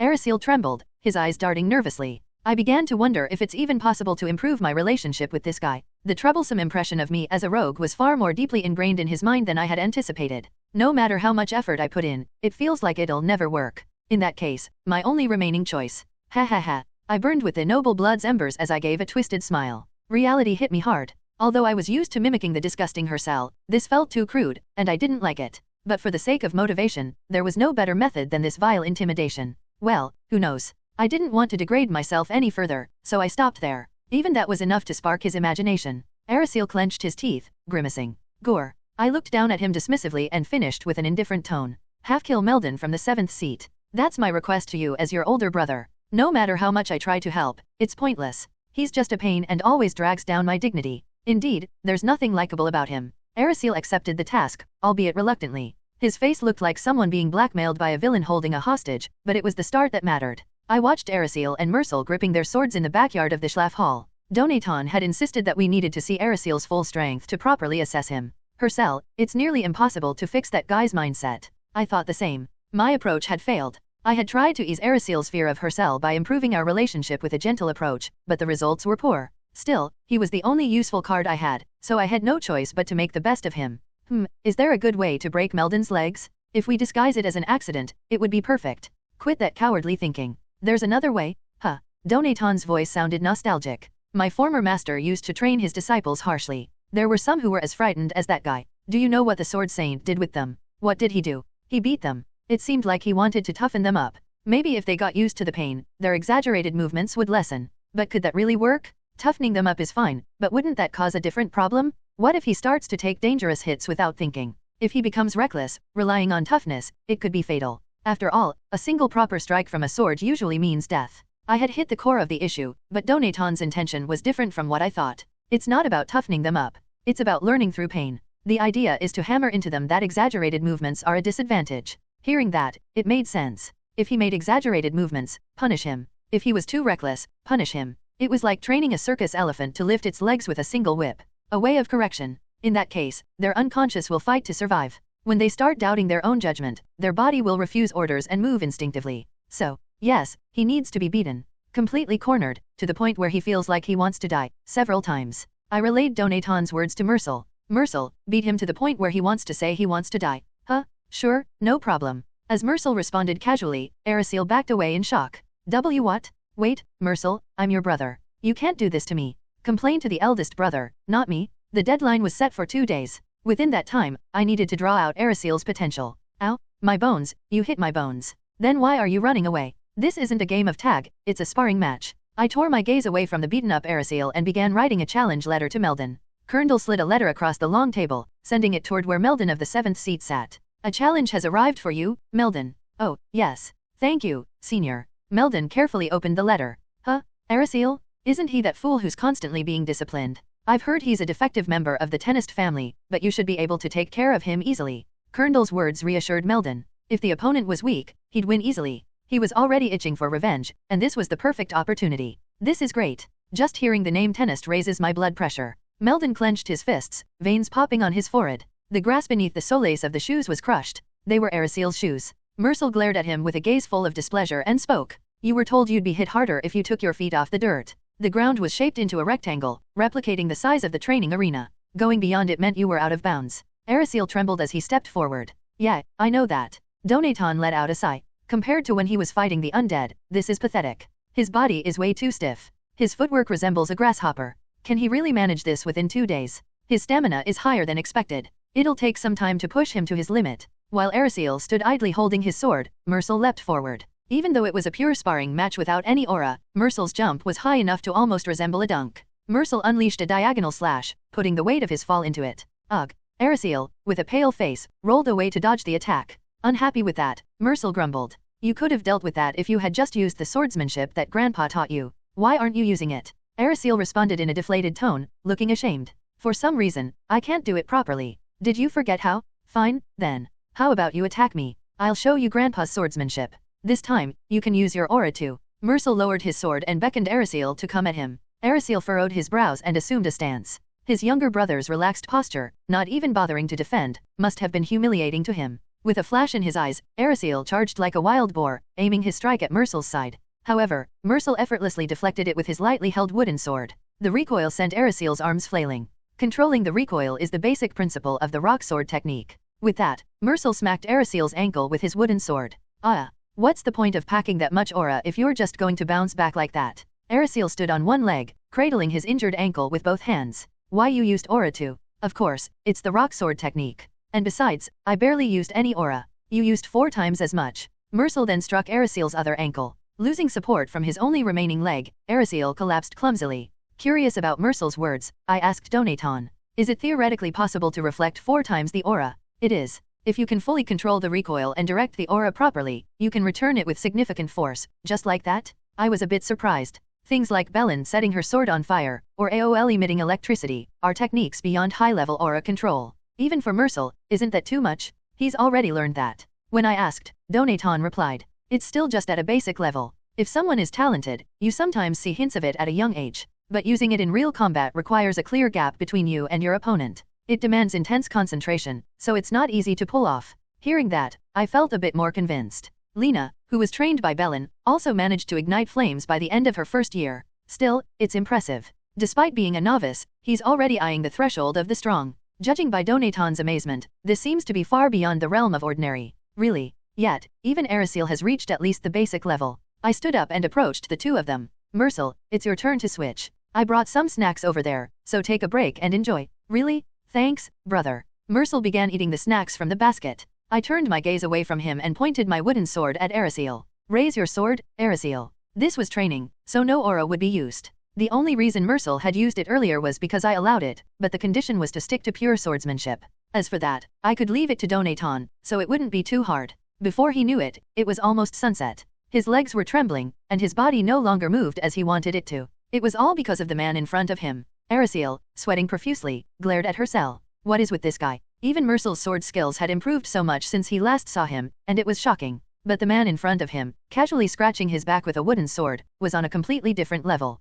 He had only heard stories before, but seeing it with his own eyes and experiencing it firsthand, he realized how outmatched he was. Apologies. My back was itchy. Now, it's time for you to be hit again. No matter how much distance he created with long strides, he closed the gap. Even if he rolled his body in random directions, so much so that he didn't know where he was going, his sword would be there, waiting. Does he have some kind of foresight ability? When it came to not using aura, he had better physical abilities than Mercel, so he could dodge. But against the man in front of him, it was impossible. He couldn't even think of a way to evade him in his head. Thud, thud. As Hercel approached, Erisiel unconsciously took a step back. At that moment, Hercel lowered his sword and looked at him with disdain. If you enjoy running away so much, why don't you keep doing it? What do you mean? Isn't it a decent option? You could live the rest of your life as an ordinary noble, always afraid, abandoning your sword. Erisiel shook his head. Those words implied giving up everything he had worked for up to now. I've been told I have talent. Then why is your attitude like this? As Erisiel hesitated, Hercel closed the distance between them.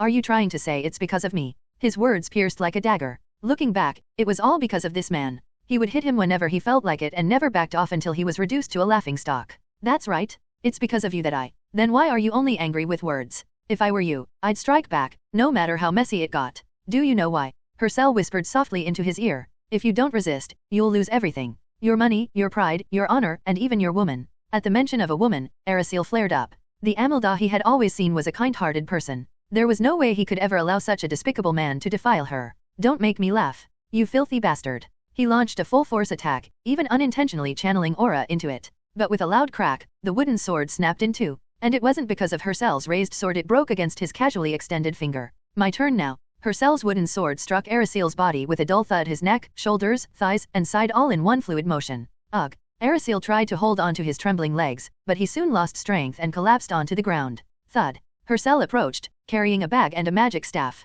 These are a fatigue recovery potion and a healing potion from the Alchemy Club. Open your mouth. When he unscrewed the potion cap, Erisiel clenched his mouth shut and turned his head. MMPH. So stubborn. Hercel forcibly pressed Erisiel's cheeks, making him open his mouth, and poured the potions in. Afterward, he cast a recovery spell, one typical of those born with unique talents. This process would repeat countless times tomorrow as well. By the next evening, Erisiel's mind had already dried up. With hollow eyes, he stared at Hercel, who grinned at him mockingly. Your condition is terrible. Fine, this time, I'll slow down even more for you. He had already been thoroughly beaten, even at what Hercel considered a slow speed. Without time to decide whether to be grateful or not, Hercel approached. How about this? The speed of a worm crawling. Indeed, Hercel's sword was a little slower than before. Erisiel could already sense that his shoulder would soon ache. Even a lazy swing hurt terribly, so this wouldn't be much different. But strangely, the pain didn't come. He wondered if he had unconsciously backed off too much, but the distance between him and Hercel hadn't widened. This time, the sword swung toward his neck. His vision dipped, but surprisingly, there was no pain. Erisiel realized that he was moving on his own. Just now, he had dodged by lowering his head. Yet his mind was already muddled, filled with simpler thoughts. It doesn't hurt, so this is nice. But how long do I have to keep this up? Arasil shook his head. Honestly, it didn't matter. If this pain-free moment could continue, that was good enough. While he pondered, several more strikes came his way. Unconsciously, a smile tugged at his lips, and Hersel's voice rang out. There you go, you're finally dodging. It was a satisfied voice. Hersel was smiling wickedly, as if something was making him genuinely happy. Huh. The moment Arasil's smile disappeared, seeing Hersel's grin made him feel a sharp, scraping sensation inside. When you think about it, isn't everything because of this guy? The reason I'm in this state, all of it. And how can he smile like that? No human should be able to do that. Even a beast without any conscience wouldn't behave this way. Yet this man was doing it effortlessly. Anger surged to the top of Arasil's head. If he held it in any longer, it felt like his insides would explode. Arasil's face twisted in rage. You bastard! Why the hell are you smiling like that, you lunatic? He had to kill him. The happiness he felt earlier was just another one of this man's tricks. Whether it was pain or joy, it was all part of this devil's game. I'm not your toy to be played with, you filthy bastard. Arasil shouted, gripping his sword tightly. Hersel moved, and strangely, Arasil could predict the path of his next strike. A vertical slash. He had been hit so many times that he had learned it. Arasil easily twisted his body to dodge, then smoothly swung his sword, aiming for Hersel's neck. Ryek. His wooden sword struck Hersel's body with a roar, but Arasil wasn't satisfied. No, that old man's swordsmanship didn't end like this. He felt the recoil in his hands. He needed to hold onto it and focus all his strength into slicing through. It was the same sensation as when he had shattered Luan's statue with his wooden sword. Push through and cut. I'll split this bastard's upper body from his lower body. He swung with all the aura he had. Crack. But all that happened was that his wooden sword snapped in two. The last thing Arasil saw was Hersel looking down at him before he lost consciousness. Thud. Hersel looked down at the unconscious Arasil, a twisted smile on his face. Haha. Then he asked Donaton. That worked, right? That thing where the subconscious ignores the commands of the conscious. It did, up to a point. Hersel's eyes widened in surprise at the unexpected answer. Up to a point. The final strike he just delivered wasn't driven by his subconscious. That was a choice made by his own will. You could see it in his eyes. Donaton paused for a moment before speaking again. He's overcome it. He's turned his fear of you into anger. It was the moment a phoenix chick started pecking at its egg to see the world beyond. A 10 Elites challenge was underway, but compared to before, there were fewer people. That was only natural. Back then, half the crowd was there just to see Darajan's skills. Arasil, his face marked by deep dark circles, stepped onto the stairs of the sparring arena. Then, he saw a familiar face Amelda.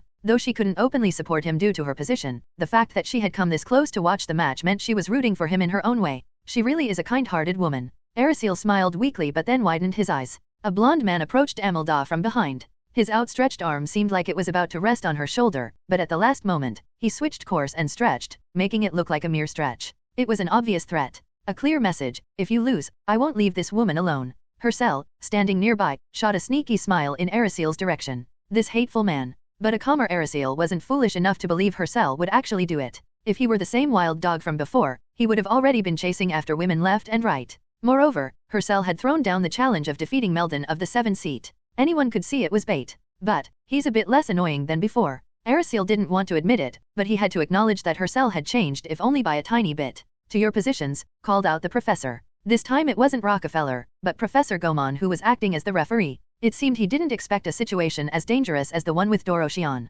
Arasil glanced back and forth between Professor Gomon and Hersel. Come to think of it, didn't that guy tip off Professor Gomon? Word was, even if someone was half dead, unless they uttered the words I forfeit, the match would continue. Arasil snorted. That's ridiculous. Honestly, how am I supposed to win against a 7th seat? Even Ryaman struggled against Bernthal, the 8th seat. The 2 days of training had yielded no results. It was a constant cycle of getting hit, passing out, and waking up. Even when he managed to land an attack, that guy didn't so much as blink. Arasil had planned to lose quickly and tell them to come up with another plan. Thud, thud. As he approached the designated position, the man smiled confidently. Melon, the 7th seat. He furrowed his brows and curled his lips into a sneer. Is this the first time you're seeing me in person? You really do look as dumb as the rumors say. Arasil clenched his teeth as Professor Gomon announced the start of the match. Begin. Melon drew his wooden sword, and Arasil, enraged by his words, pointed his own sword at him. With so many watching, he didn't want to appear cowardly. I have to look at least somewhat less pathetic. Melon charged in with a sinister smile, and Arasil instinctively prepared to leap back. But his body hesitated. His right foot, which was supposed to pull back, moved on its own. Tap. His left foot, which had been horizontal, stepped back and placed itself vertically on the ground. His body had turned 90 degrees. Melon's vertical slash whizzed past, brushing Arasil's hair. Arasil's eyes widened in thought. What was that just now? The speed of Melden's sword, enhanced by aura, had been incredibly fast, yet Aristocratic had dodged it. He was surprised at himself. There wasn't much time to think before Melden thrust his sword toward him again. This time, it was a stab. Aristocratic felt a slight sting on his neck and instinctively tilted his body. Melden's sword whizzed past his right shoulder. Ping! The speed of the sword was undoubtedly quick. But he had moved first, somehow sensing that Melden would aim for his neck. Is this just my imagination? As Melden prepared for another attack, Aristocrac's thigh suddenly ached, even though he hadn't been hit yet. He quickly stepped to the right. Thud! Once again, Melden's sword hit nothing but air. Aristocrac's instincts sharpened into certainty. I can read him. Wait, why am I? Suddenly, Aristocratic realized that he was remaining calm even in the face of a powerful opponent. His usual habit was to retreat and create distance as soon as he sensed an attack. But in this moment, he wasn't backing away, only dodging with minimal movement.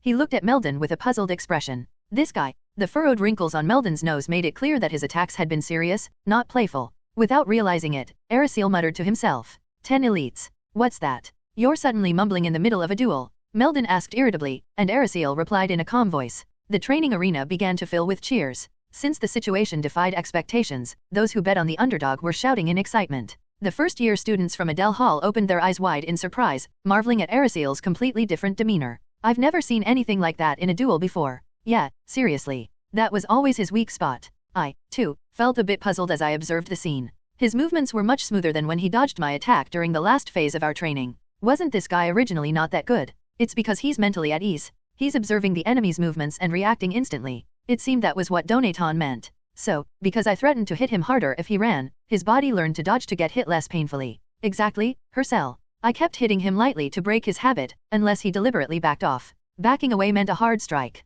Backing off less meant a lighter one. If he tried to dodge with minimal movement, I'd hit him softly to correct his behavior. Since the idea of running had been erased from his mind, he must have had room to think calmly, considering how to dodge more effectively. Still, it wasn't an easy phenomenon to accept. No matter how much you train, can a person really change that much in just one day? When I asked, slightly incredulous, dead.A replied. That guy had already been refined by the old man Colo. All we did was lift the lid off the finished dish. That explanation made sense. After all, his teacher was once called the Sword King of the South.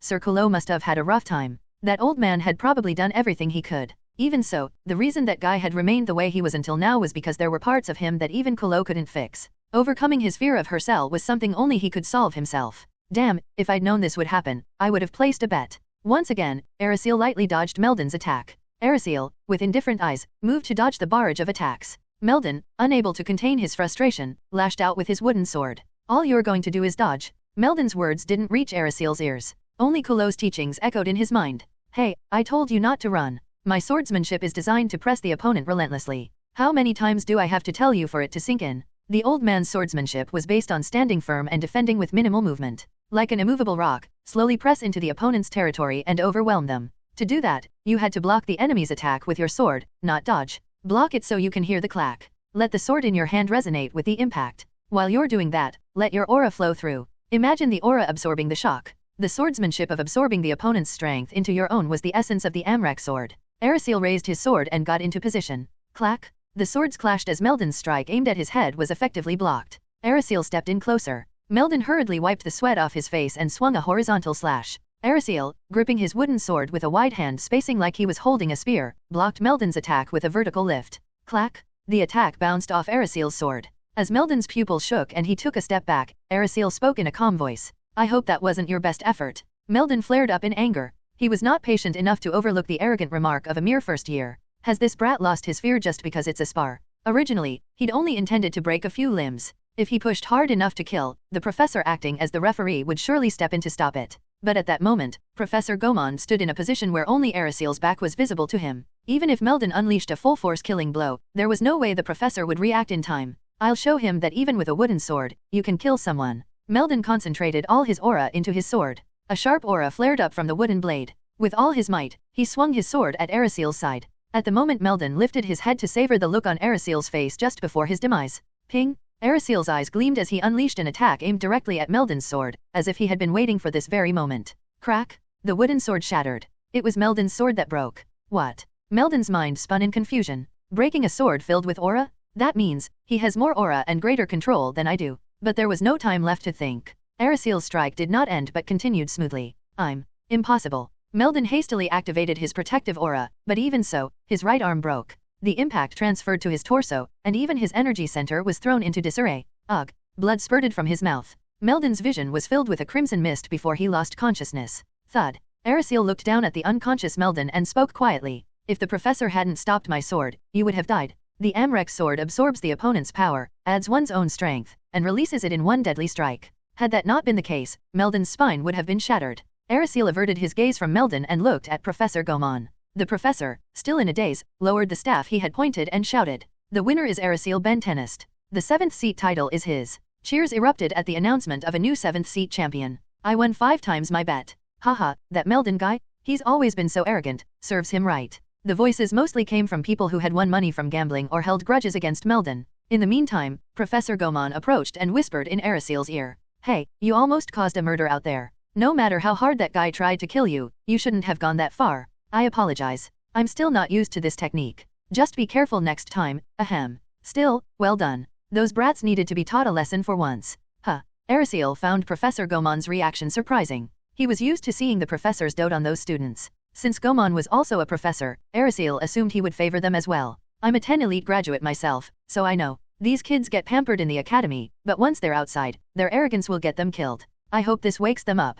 Despite his words, Professor Gomon didn't seem to completely dislike them. Strict on the outside, but perhaps secretly wishing for their success. Erisiel raised his right hand high, led by Gomon. As the cheers intensified, questions began pouring in. Are you guys really going to take over the 10 elite? Are you serious about driving them out? Indeed, they intended to take over the 10 elite system. The absurd rules had to be rewritten. Erisiel swallowed hard and was about to answer loudly. At that moment, attention shifted to a figure with shining blonde hair. As Erisiel focused on the person, others turned their heads as well. That guy? What's he up to now? Hercel pushed through the crowd and climbed the steps of the arena, with Mercel following behind him. What are you guys doing here? Ignoring Erisiel's words, Hercel patted him on the shoulder. For the first time in my life, I'm proud of you, little brother. Proud of you, third brother. Mercel mimicked Hercel's tone and tapped his own thigh. Erisiel felt a surge of anger. These people, who usually looked at him like he was dirt, were suddenly offering praise. And they weren't just anyone, they were the demons who had beaten him relentlessly for 2 days straight. TCH.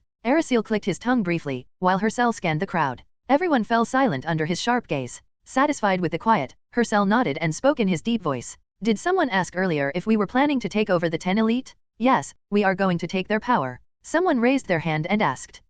Then, when's the next match? Everyone swallowed nervously, their eyes glued to Hercel's mouth. The corners of his lips twisted into a smirk. Everything's already set. Don't trouble the professors, okay? The crowd began to murmur. One by one, their eyes widened as if they had realized something. The arrangements are already made. Could it be? Now, that has to be it, right? Hercel took a deep breath and pointed toward the fortress. Kerndl from the 1st seat. Rimlin from the 3rd seat. I know you're watching from over there. It was the terrace of Adele Hall. The 2 figures flinched from their spots. Hercel smirked mischievously and egged on the crowd. What's the matter with them? Did they not hear? Or are they scared? No reaction at all. A few people started stomping on the ground, making thudding noises. They were people from the Schlaf Hall. Erisiel, sweating nervously, looked back and forth between Hercel and the crowd. Seeing that they've even recruited these people, they must have planned this from the beginning. The sound of footsteps soon created a rhythm, and everyone began calling out the 2 names in unison. Thud, thud.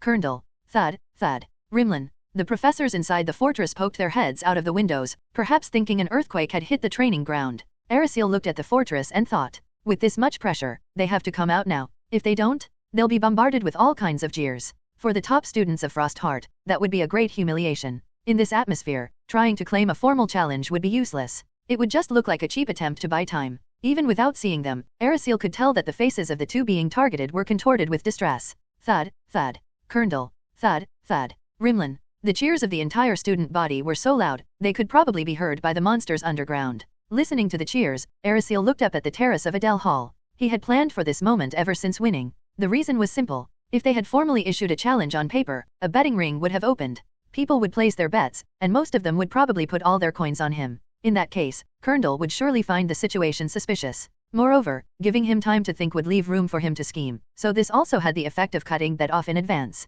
Every time I see it, your strategy amazes me, Hercel. Right. He's probably reeling right about now. The 2 figures on the terrace disappeared. There was no doubt that they were coming down to face them. The light from the glass dome ceiling began to fade. The sun was setting, and the chandelier hanging from the ceiling lit itself up. This room, lined with bookshelves and wooden furniture, was the Emperor's library. AOL sipped his tea. Across from him, an old man picked up a grape, eating it as he struggled to lift one of his heavy eyelids. Did you hear about the dungeon tower being discovered in Orbala's territory? The old man before him was the emperor of the empire, Idris-Din Lungard. AOL nodded in response to his question. I have. It was just the two of them, so the conversation could be casual. After 40 years of meeting the king with his grandfather from a young age, it was enough time to feel a sense of familiarity. Honestly, it's outrageous. They've probably known about it for a while, and now they decide to announce it. Tisk tisk. Isn't it a good thing? It means they'll be paying more attention to the tribute. Do you think I care about wealth and glory? They could have at least given me a heads up. I doted on that boy so much when he was young. It hurts my heart.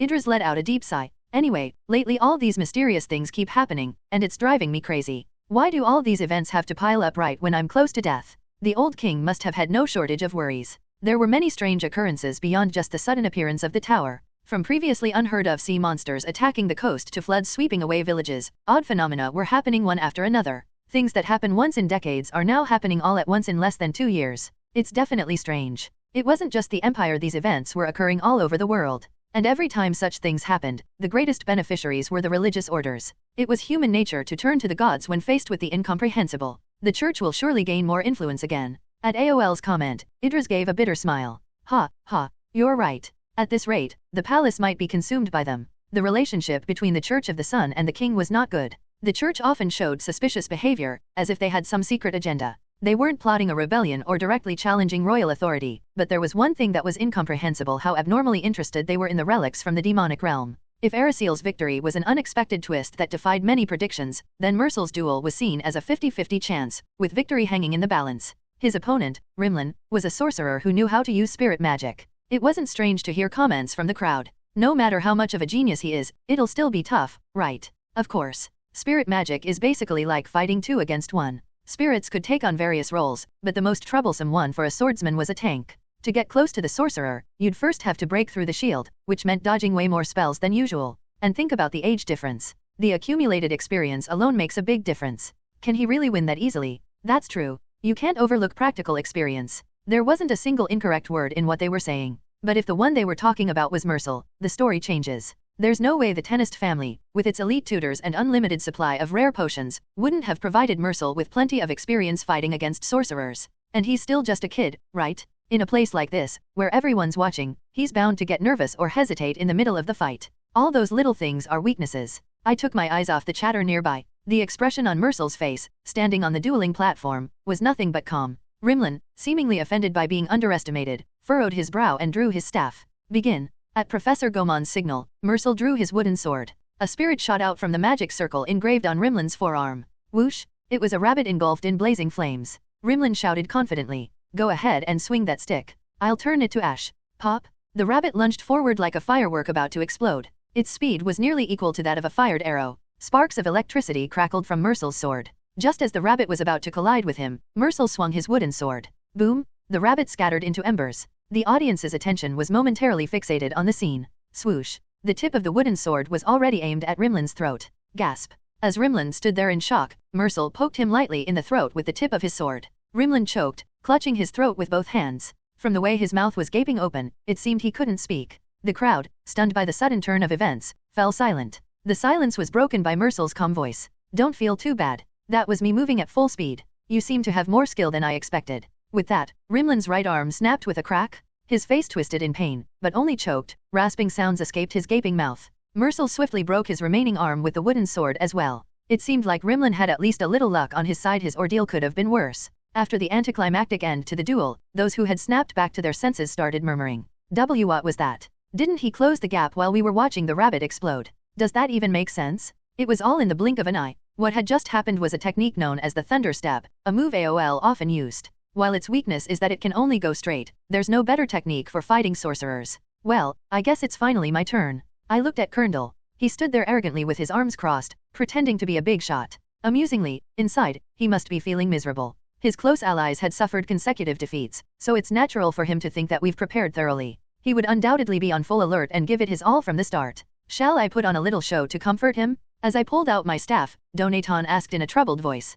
Hercel, what are you doing without picking up your sword? Did you already forget that I'm a mage? I held my magic staff and planted my feet firmly on the dueling ground. Kerndl felt relieved inside when he saw Hercel holding the staff. Even though he's just a first-year mage from the pathetic Schlaf Hall, he is still the eldest son of the prestigious Tennist family, known for their swordsmanship. It couldn't be ruled out that he might have some hidden power. This guy plans to face me with magic? I thought he'd challenge me confidently and show off his swordsmanship. It wasn't what he had expected, but it worked out well for Colonel. Athera had definitely mentioned it before. She had wondered how a guy like this even got into the magic department, despite being from Schlaf Hall. Before Professor Gomon could announce the start of the duel, Colonel tilted his chin upward and spoke. I've heard about you. They say you're a bit crazy. Seeing you with my own eyes, I get it now. You're definitely insane. Colonel genuinely believed that. Entering the magic department while coming from a family famous for swordsmanship, he thought that couldn't be the action of a sane person. He had considered the possibility that Hercel might be relying on his younger siblings to act arrogantly, but it wasn't something he could be certain about. After all, the mindset of a madman is beyond understanding. They say the only cure for a mad dog is a beating. I hope this experience serves as your remedy. As Colonel sneered, Hercel widened his eyes as if surprised and asked, is the source of that baseless rumor Selly? Who's that? My personal maid. If even a personal maid says that, it must be pretty serious, Colonel thought to himself. While Colonel was mulling it over, Professor Gomon quickly announced the start of the duel. Begin. Hercel swung his staff with a determined look. Colonel's eyes widened in surprise. The technique was clean, and the speed was fast. His control over the staff isn't ordinary. Could this guy actually be beyond the level of a mere student? He was nervous, wondering what kind of magic would come flying at him. Then, a flash of light burst forth, and rows of fiery arrows emerged from the air. Colonel broke out in a cold sweat at the surprising sight. What the? They were tiny fire arrows, no bigger than toothpicks. Hercel grinned, seemingly satisfied. Colonel stood there, mouth agape, unable to close it for a while. Was I worried for nothing? No, this guy really is crazy. Colonel shook off the unnecessary thoughts. Then, gripping his wooden sword tightly, he began to walk leisurely, as if taking a stroll. The flaming toothpicks flew toward him, but they were easily deflected by the aura shield surrounding him. Ping! Hercel furrowed his brow and began drawing a new spell. This time, a wisp of mist no bigger than pocket lint floated toward him. It looked like a curse spell. Colonel blew a puff of air to scatter the mist. Phew! Hercel seemed flustered, breaking into a cold sweat. Nevertheless, his hands continued to draw spell formations. Colonel suddenly felt an odd sensation on his wrist. Looking down, he saw a weight attached to it. It didn't feel heavy, but it was a bit itchy. When he scratched it lightly with his fingernail, the weight crumbled into dust. Hercel spoke hastily, dead.A come any closer. If you get within my range, my special magic will hit you full force. There was a hint of fear in his voice. Laughter could be heard from the surrounding spectators, and Colonel let out a deep sigh. It was the kind of sigh that came from the realization of the futility of facing an opponent like this. I'm starting to feel like this is a waste of my time. But don't expect me to go easy on you. You've angered me enough. He had almost reached striking distance. Colonel lightly lifted his wooden sword, planning to shatter Hercel's shoulder first. At that moment, Hercel's eyes gleamed as he lowered his voice. Do you know what physical telekinesis magic is? Wow, what nonsense is that now? Ugh. Colonel felt a chill run down his spine. Instinctively, he released all his aura, reinforcing his shield. The reason he held the rank of first duelist was due to his exceptional skills, sharp intuition, and judgment. And this time, his judgment was right. Hercel's staff emitted an ominous force, slicing through the air at tremendous speed. Its target, his side. This is dangerous. Crack. Colonel felt the sharp pain of his ribs breaking as he coughed up blood. Ugh. Hercel's strike wasn't over yet. As he continued to swing the staff as if pushing forward, Colonel's face was peeled back by the wind, exposing his gums. It was a full swing. Colonel, flying through the air at breakneck speed, saw the tops of the spectators' heads below him as he passed over the dueling platform. Huh? He's coming this way. Move. He's about to hit me. As the altitude dropped, the crowd scrambled to get out of the way in a panic. Boom! Even as his body crashed into the ground, Colonel, barely clinging to consciousness, squeezed out some words. Magic? No, why you just hit me with the staff, cough. And with that, Colonel lost consciousness. Hercel, looking down at him, replied, I told you.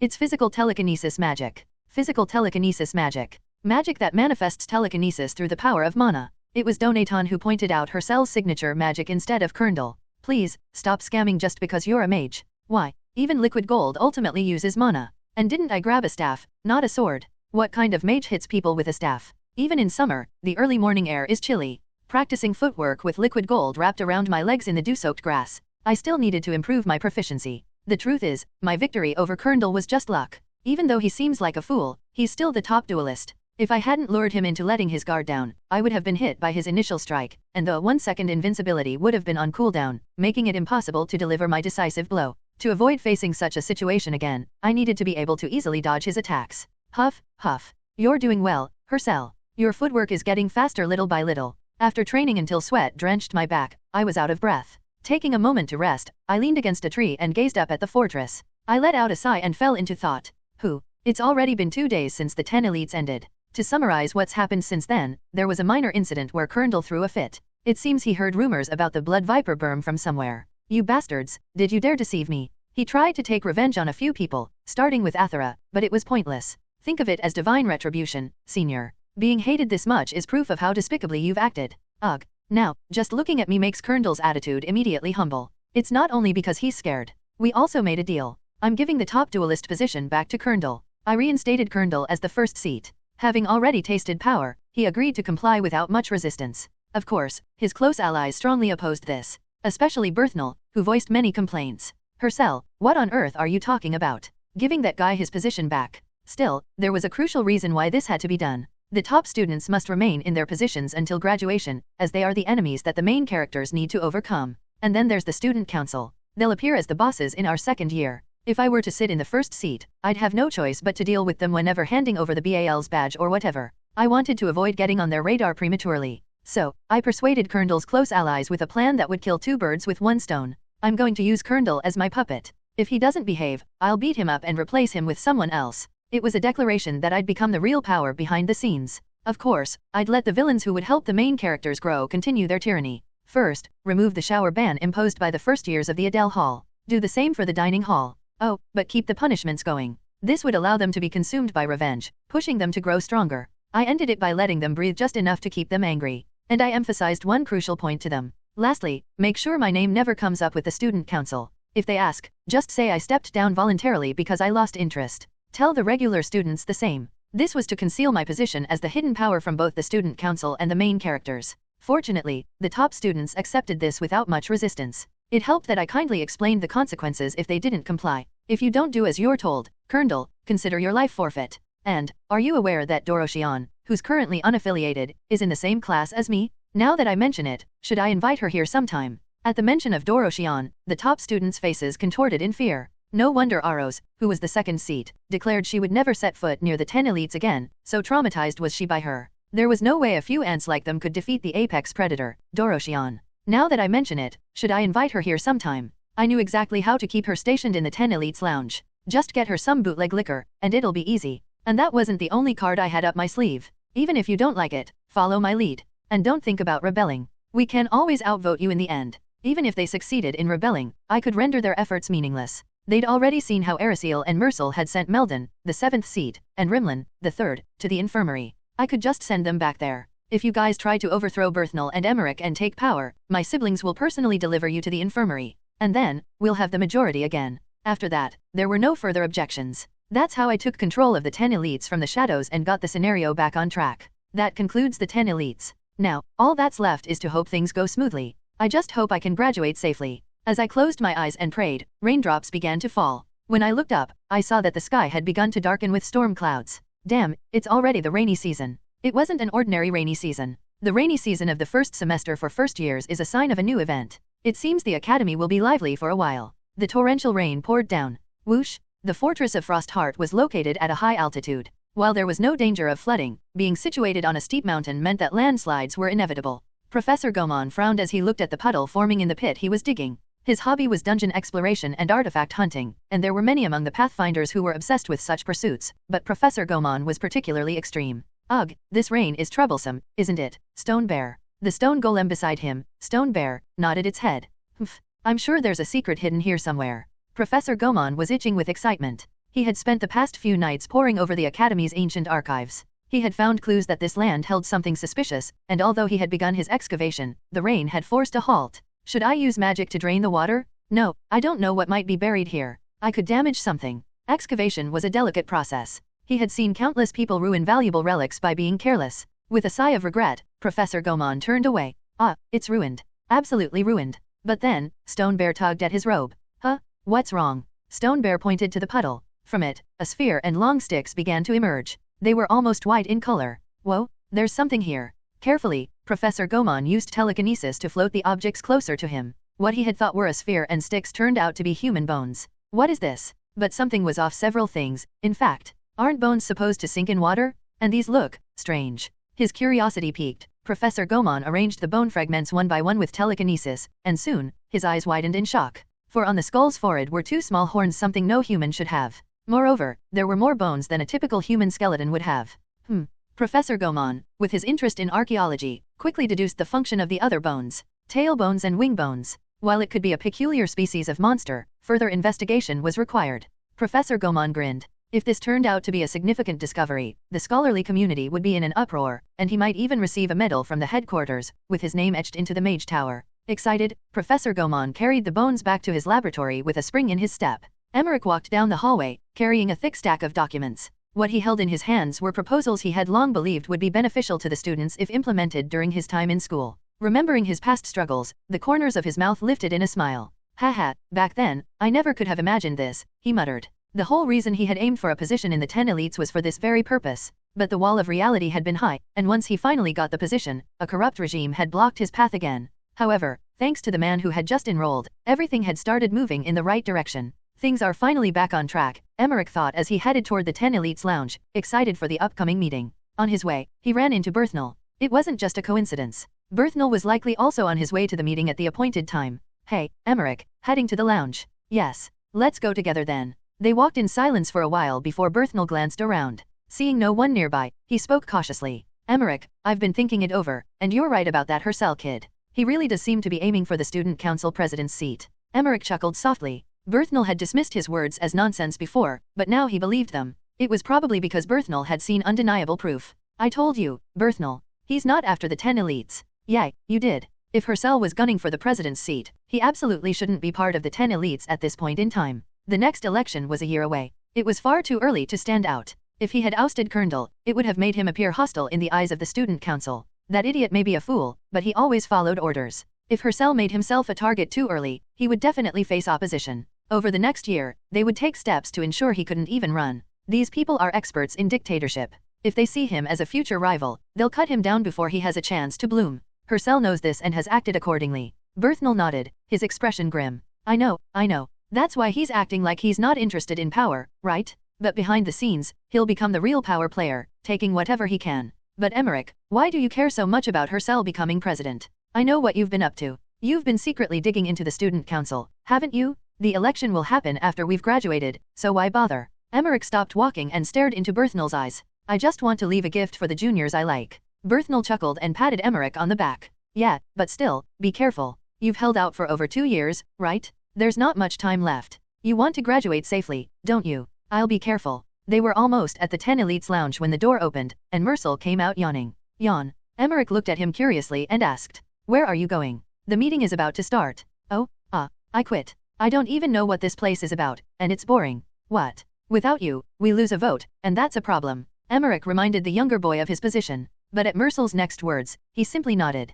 But my big brother said I could quit whenever I wanted. And don't worry, if those guys get on my nerves, I'll just tell him everything. I see. Then you can quit. Farewell, little brother of Hercel. Mercel scratched his shoulder and walked away. Berthnell, watching the boy's back, asked with concern. Darajan's seat is empty, and so is Ninth's. If his seat is vacant, that's 3 abstentions. They have 4 votes, and even with Erisiel, we only have 3. Is this really okay? Emmerich scoffed. Still don't get it? Berthnell, Hercel told them to come directly to him if they had complaints. That holds significant meaning. Meaning? Hercel is intending to make us his representatives, and with a very profound intention behind it. Berthnell listened closely, but as Emmerich continued, chills ran down his spine. Hercel believes it's not the right time to act, so he's hiding in the shadows. Since he can't reveal his teeth publicly, he needs pawns like us, even to prevent someone like Kerndl from dreaming of rebellion beforehand. Be amazed, Berthnell. How brilliant is this strategy? Sweat dripped down Berthnell's forehead. Emmerich's expression resembled that of a fanatical cultist. He hadn't been like this last year, but ever since becoming a 3rd year, there was a strange madness about him. You might be overanalyzing things a bit, but alright, I get it. Berthnell gave Emmerich a look that said he thought he was crazy as they entered the lounge. Emmerich, this guy. I always thought he was diligent and smart, but ever since becoming a 3rd year, his mind seems to have gone off the rails. As they approached their seats, Kerndl greeted them with a displeased face. Humph, how dare you be late? Shut up, Kerndl, Berthnell replied coldly, venting his pent-up frustrations. Kerndl opened his eyes wide in surprise, clearly not expecting such a retort. What? How dare someone like Berthnell speak to me like that? Humph, a toothless tiger still has pride, huh? Why don't you stop provoking people and just keep your mouth shut? Kerndl gritted his teeth. He was about to rise from his seat and lash out, but Emmerich patted Berthnell on the shoulder and shook his head. That's not quite right, Berthnell. If you have power, you should act with decorum. Huh. Let me show you an example. Emmerich, leaving a puzzled Berthnell behind, raised his hand. I will now propose an agenda. The agenda is to impose a gag order on Colonel. Those in favor, please raise your hands. Berthnell quickly caught on to Emmerich's intention and raised his hand, though Colonel looked startled for a moment. Arisil, who was nearby, also raised his hand with a bewildered expression. This seems a bit strange, but, ahem. Colonel forced a smile, beads of sweat forming on his forehead. Haha, you're not seriously considering this ridiculous proposal, are you? Colonel's words were met with uncomfortable glances exchanged between the remaining members. Emmerich, unfazed, hummed and picked up his pen. 3 vacant seats. 3 in favor. 4 against. Hey, Emmerich, that's enough joking around, Colonel said, but Emmerich ignored him and scanned the faces of those who had opposed. 4 opposed. Perhaps I should interpret this as treachery. I think I'll report this to her cell. As Emmerich began to write, the members who hadn't raised their hands flinched and quickly shot their hands up. Wait. I had a cramp in my arm. I'm in favor. Me too.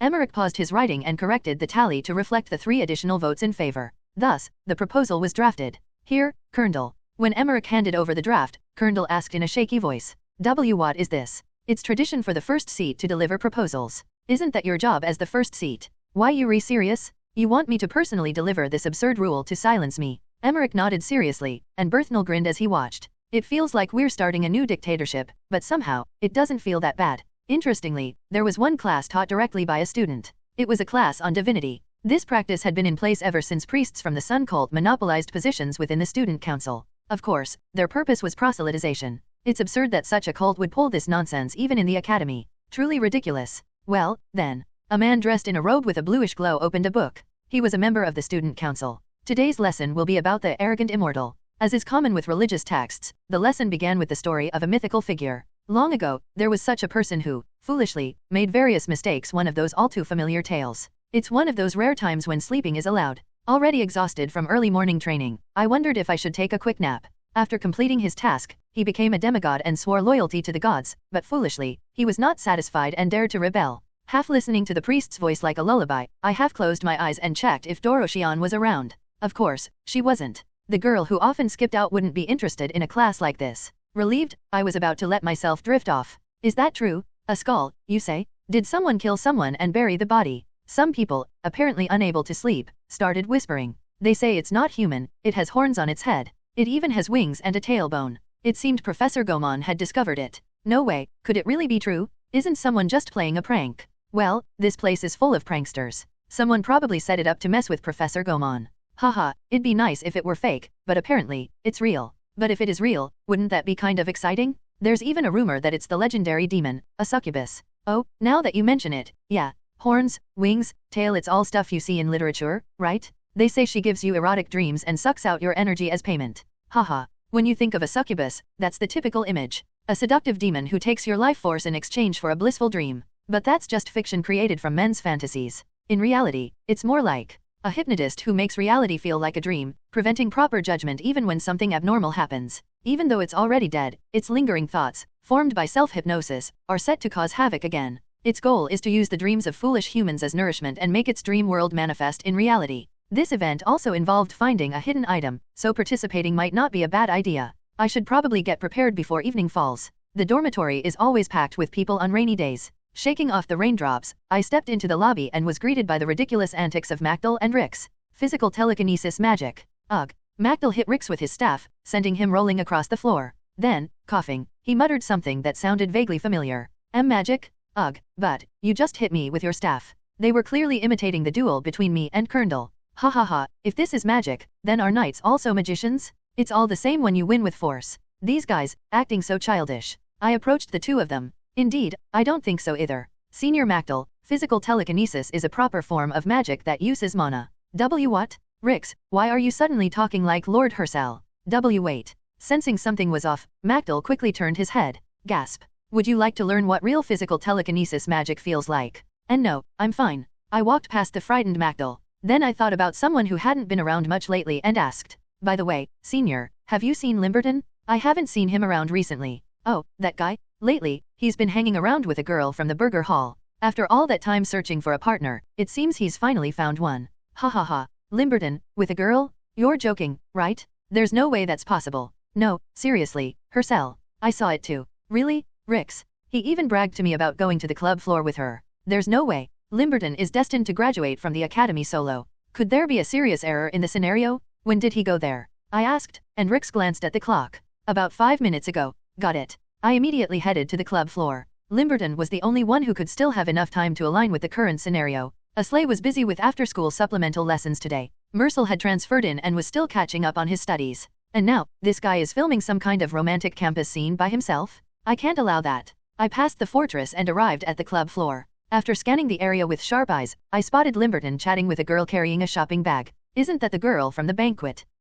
She does look familiar. Herself. That idiot. I even warned him that she seemed like the kind of girl who'd just take his money. Limberton had a lot of coins. Plus, he'd gained some recognition due to his recent exploits. Still, his creepy habits remained, and the women around here wouldn't consider him a romantic option. But what do I do now? Now that I'm here, my head feels muddled. This must be the moment he's been dreaming of his whole life. It's obvious he won't listen to a word I say. Even if I forcibly pull them apart, that gold digger girl isn't going to just sit by and let it happen. Maybe I should just give up and look for someone else. Sighing deeply, I turned to leave. Then, I felt a sharp poke on my back. It was Scylla, the girl who could easily draw anyone's gaze. With a frown on her face, she was staring intently at Limberton and the girl beside him, and she asked, "Are you just going to leave that alone?" "What do you mean?" "Look at her. It's obvious she's planning to take advantage of him, and that idiot is just grinning like a fool." "So what?" I asked with a dull expression, and Scylla's eyes widened in irritation. "He's your friend, isn't he? Shouldn't you be doing something about it? I know him better than you do. Right now, it wouldn't matter what I say to him.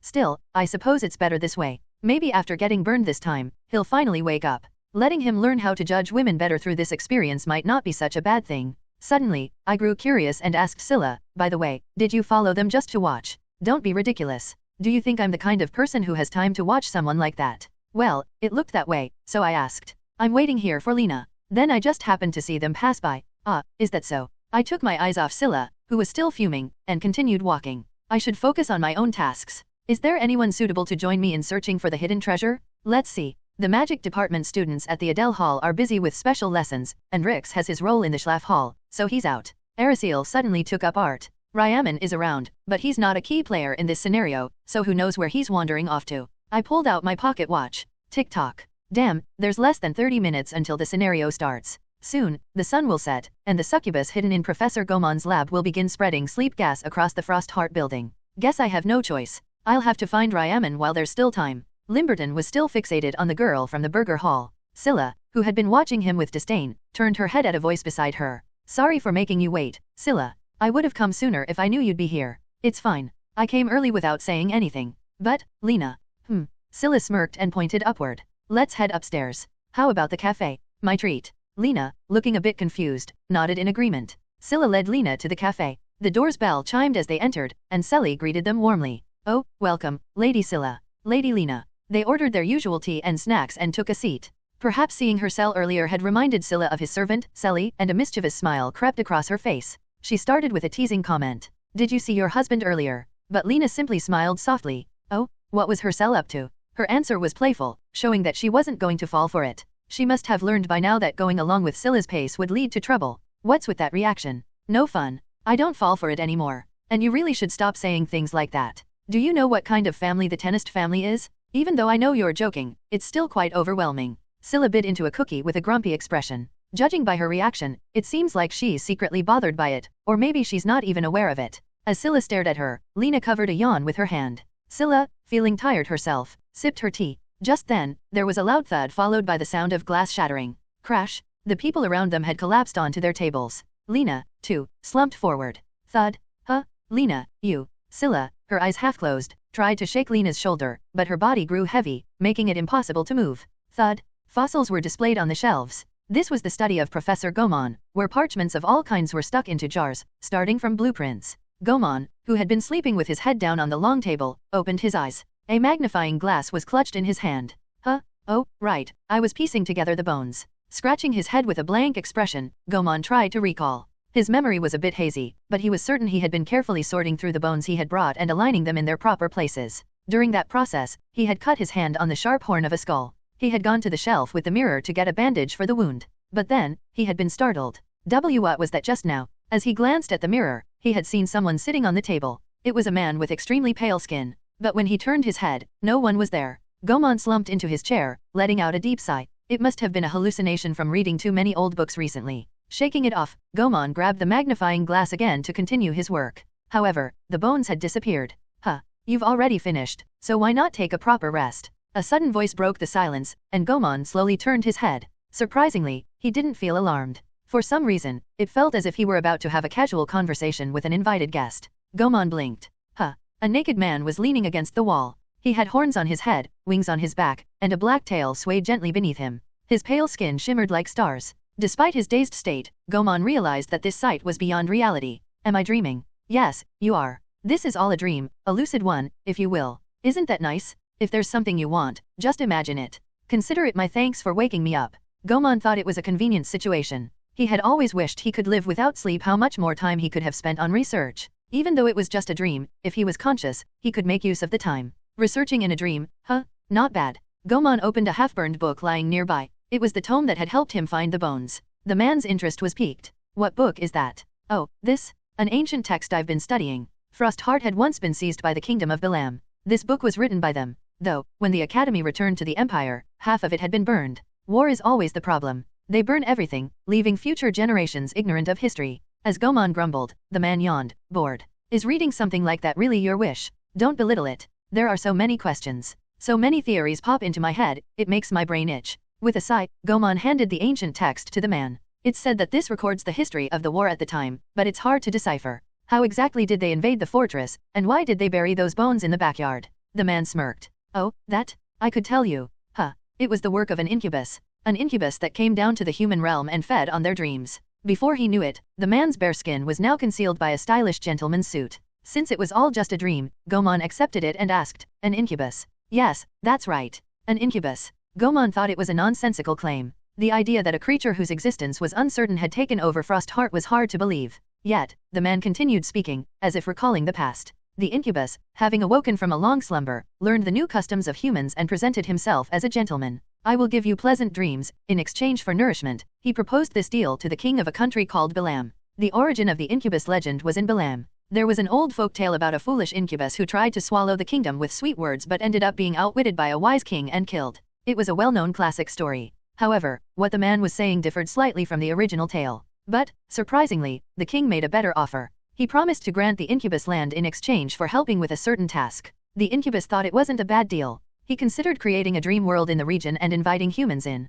The entrance fee would be dreams, and in return, he would provide pleasant experiences. It sounded more like a businessman than the fearsome descriptions from the stories where the incubus would drain human life energy and leave them as mummies. So, what task did the king give him? Gomon asked. The man's eyes turned sorrowful. He asked me to help him conquer Frostheart, promising the land in return. But these modern kings are truly treacherous. Do you know what he did after the task was complete? What did he do? He cut me to pieces and buried me in the backyard. Gomon squinted his eyes. The man had said me, as if implying that he himself was the incubus. You said me? What do you mean? Didn't you find it strange, Gomon? Why were the bones lighter than water? Click, click. The man approached with cloudy eyes. That's because they weren't really bones. You see, my body doesn't decay, even in death. What you thought were bones were just an illusion I created. From the man's body, streams of blood began to pour out, as if showing how he had been dismembered. Gomon's eyes widened at the eerie sight.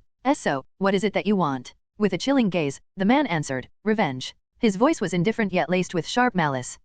After such a long sleep, I feel quite hungry. I suppose I'll start by devouring the dreams of everyone here. The man snapped his fingers. Immediately, the sound of rain outside ceased, and the room began to fill with soap bubbles. Gomon shook his head and reopened his book. What a strange dream I'm having. The torrential rain had all turned into soap bubbles. As I was looking for someone to assist me in finding a hidden item, I could see people sprawled across the floor in the hallway, snoring away. A few had regained their senses and were getting up, but most of them, with dazed expressions, were simply chasing after the soap bubbles. Hehe, it's a butterfly. I'm going to catch it. No way, I'm the one who's gonna catch it.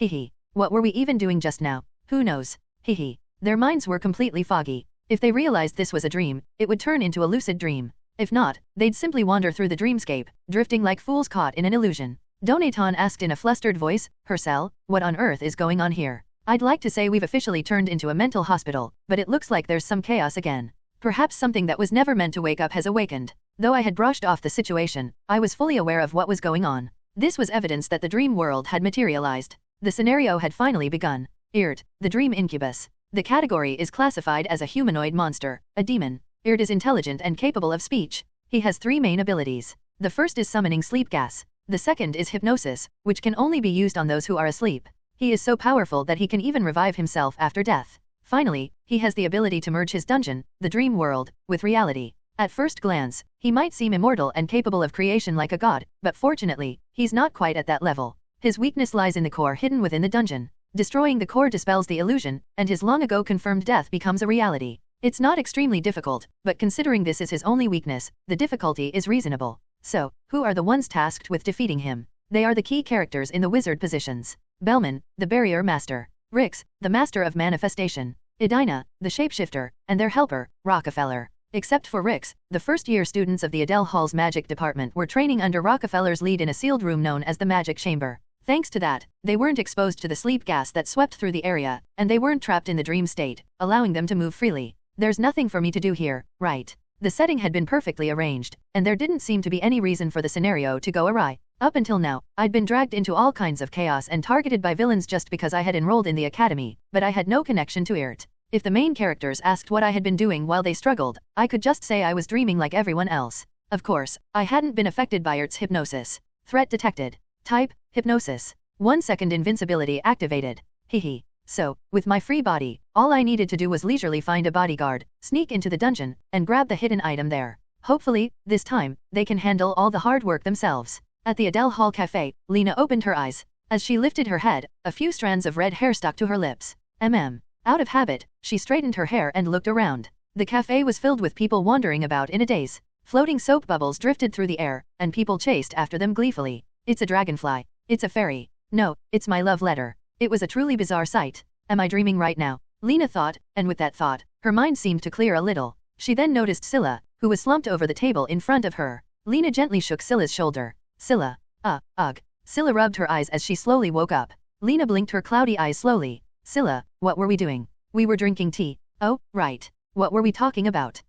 Your fiancé, I think. Their conversation, in sluggish voices, continued. Oh, right. But, did I even have a fiancé? Her cell. Huh? That's strange. Did we really? As Lena said this, Scylla looked around. By the way, why are we at a ball? A ball. To Lena, it just looked like the cafe. Yeah, you know, the people dancing the waltz over there. They were just people following soap bubbles with wobbly steps. There's even a band over there, hehe. But the band consisted of people humming awkwardly, sounding like pigs being slaughtered. It was clear that Scylla hadn't taken any drugs. It seemed they were trapped in some strange dream. The interior of the club floor was now dyed a dark color. The cloth had all turned into red carpets, and occasional ash floated through the air. The place had fully transformed into a dungeon with a demon lord's castle theme. The students wandered around with dazed expressions, giggling to themselves. Has this place always been like this?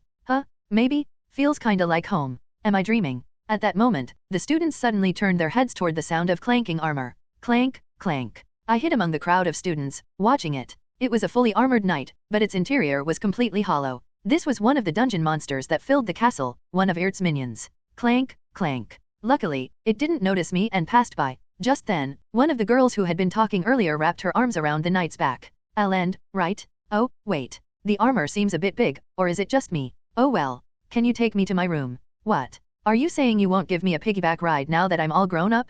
Ugh, whatever. This is a dream anyway. I'm just going to get on. The woman slapped the armor with a light thud and forcibly climbed onto the knight's back. The armored knight ignored her and continued on its path, carrying her along. Donaton spoke curiously. Strangely, it's not attacking. Minions never attack those lost in the dream. It made sense, those people were their energy source. Killing them would serve no purpose. The only ones they attack are those, like me, who aren't trapped in the dream. But where on earth is Ryaman? I've been wandering around, but I can't find the guy I had pegged to be my bodyguard. I can't exactly head to where Mercil and Erisiel are either. That place is swarming with minions, and they're much stronger than your typical undead foes. As someone who can only use limited physical telekinesis magic, I wasn't confident I could break through that horde. Still, just standing here doing nothing wasn't much of an option either. I began to quietly walk, softening my footsteps. Then, suddenly, some guy with a spaced-out look pointed at my face and shouted, "It's a teddy bear." What the heck? This guy's out of his mind. I was about to ignore him and keep walking when, unexpectedly, someone called my name properly.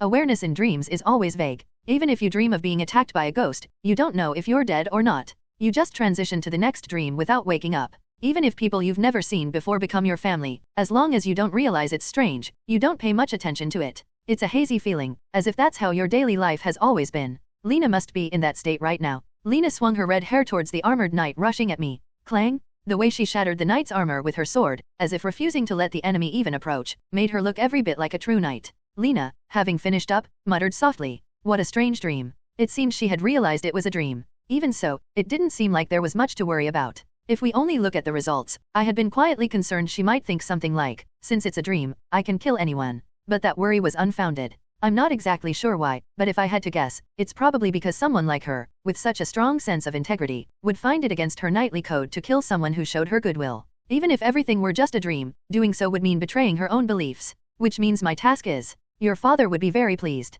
He always liked strong women. By making such remarks, which her sworn enemy, would never say, I reminded her of the distance between dream and reality, to keep her aware that it's all just a dream. If she ever realized this was all real, that blade would surely turn towards my neck. Huh? Oh, that's good news. Lena's eyes widened slightly in surprise. It was a good reaction. It seems her rejection was triggered by how different I was from the herself she knew, but that would soon lead to the conclusion, oh, it's because this is a dream. Now, it's time to move on with my task. My goal is to safely reach the hidden room while under her protection. This place has been cleared out. Let's move to the next location. Next location? Lena asked, and I blinked as if puzzled. Have you already forgotten? We came here to retrieve the stolen treasure. Oh, right. Lena nodded her head. Since she thought it was a dream, she easily accepted the story I made up in 3 seconds, even though it lacked any real coherence. As I pointed the way and we started moving, Donaton chided me. You sly scammer. Well, he's not wrong. Even I have to admit, this is like a romance scam. At the outskirts of Frostheart, there's a fascinating place where the mana vortex endlessly churns. A mana current so hard to grasp, and just as hard to control. The former faculty believed it was ideal for training, and now it has been converted into a sealed magic chamber, available only to the chosen of the Adele Hall. Rockefeller waved his staff like a conductor leading an orchestra, gradually slowing down the swirling mana. Then, with a satisfied smile, he looked at the students gathered in the rather cramped space. Doing well. The first-year students in the magic division of the Adele Hall were all burdened with uncomfortable restraints. Those who had first awakened their sense of sight wore blindfolds, and those who awakened their sense of hearing had earplugs. Those with an awakened sense of touch were restricted to breathing through a single straw and were sealed in a tank. Rockefeller shifted his gaze from Bellman, who had his nose clamped shut with tongs. If only there had been one more student who awakened their sense of smell. It's a bit disappointing, but I should be satisfied with this much. Bellman, who showed exceptional talent in barrier magic, and Edina, who specialized in the unique field of elemental transformation magic, both of them had already entered the awakening stage, as expected of students coveted even by the prestigious Wisdom Magic Academy. With a bit more effort, they could reach the level of those two. The main reason for numbing their dominant senses was to aid in the awakening of their other senses. The chaotic mana swirling around this place stimulated their nerves, and if it worked, they might succeed in awakening them this time. Then, suddenly, Rockefeller realized there was another talent he hadn't yet accounted for.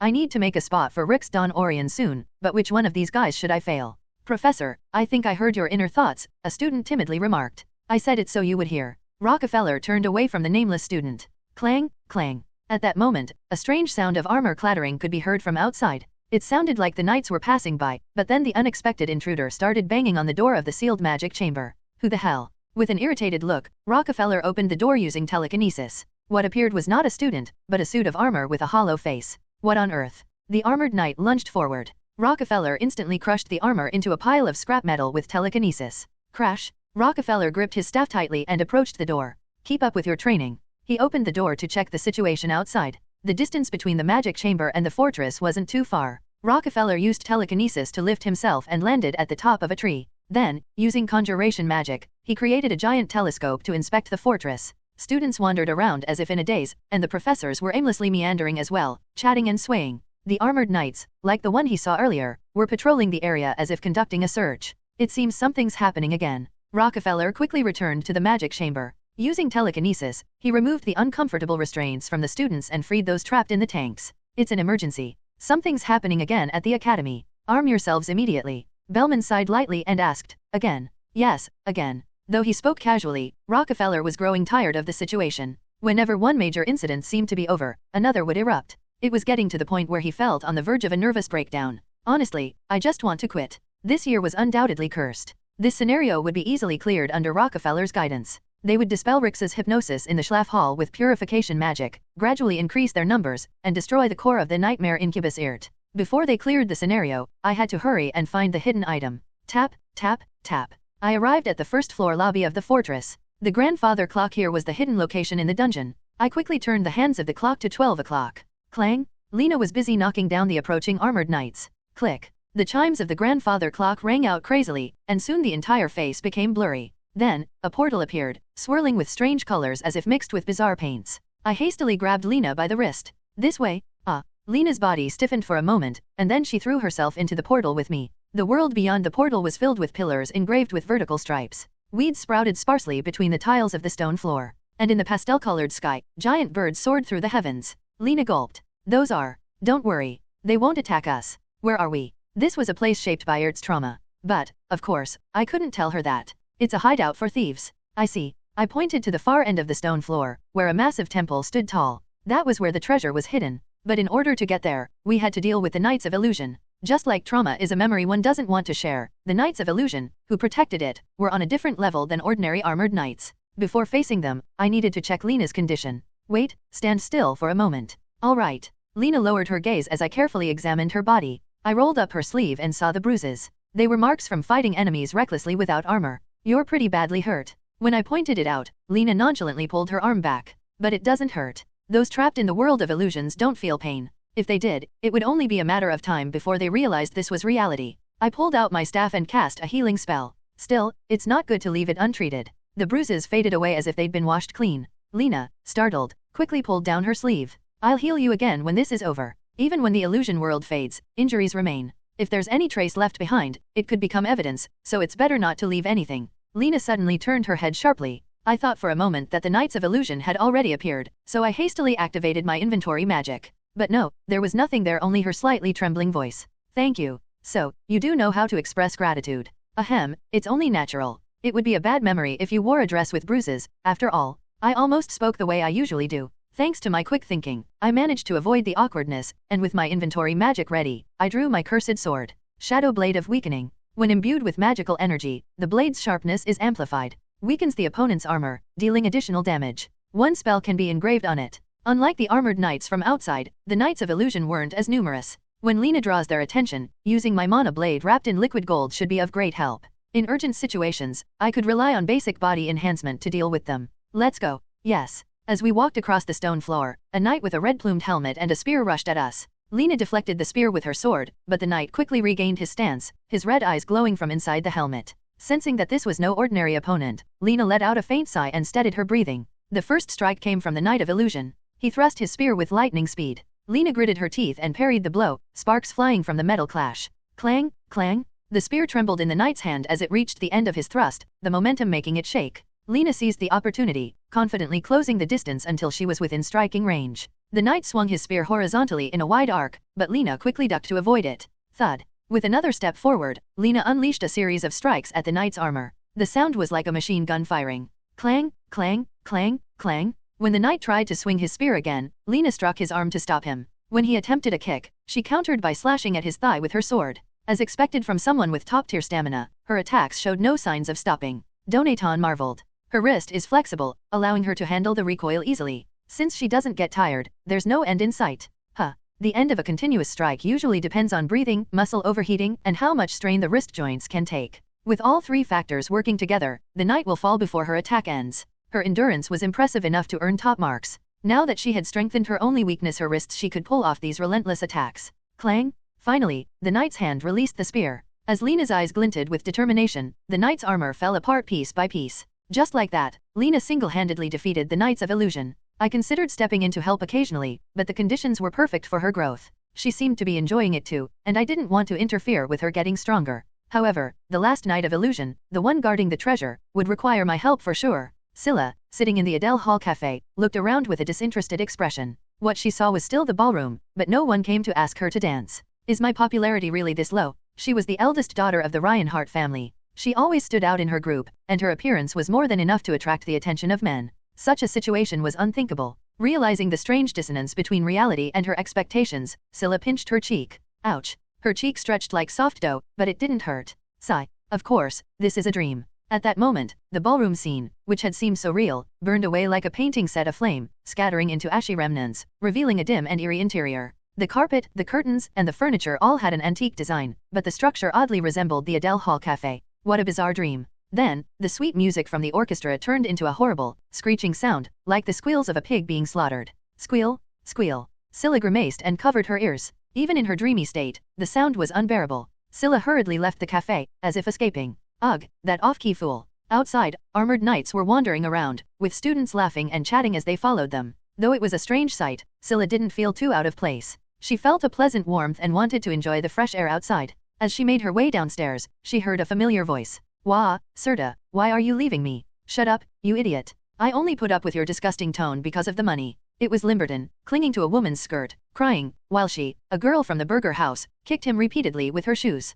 Scylla smirked. Heh, I knew it would turn out like this. She ignored them and continued down the stairs, but then the woman's angry voice rang out loudly. Know your place? Honestly, what are you even good at? You just leech off her cell and follow him around. Without him, you're nothing. Got it. Recently, Limberton had gained some popularity, but in reality, he was just like that someone who followed around the successful ones, trying to pick up scraps.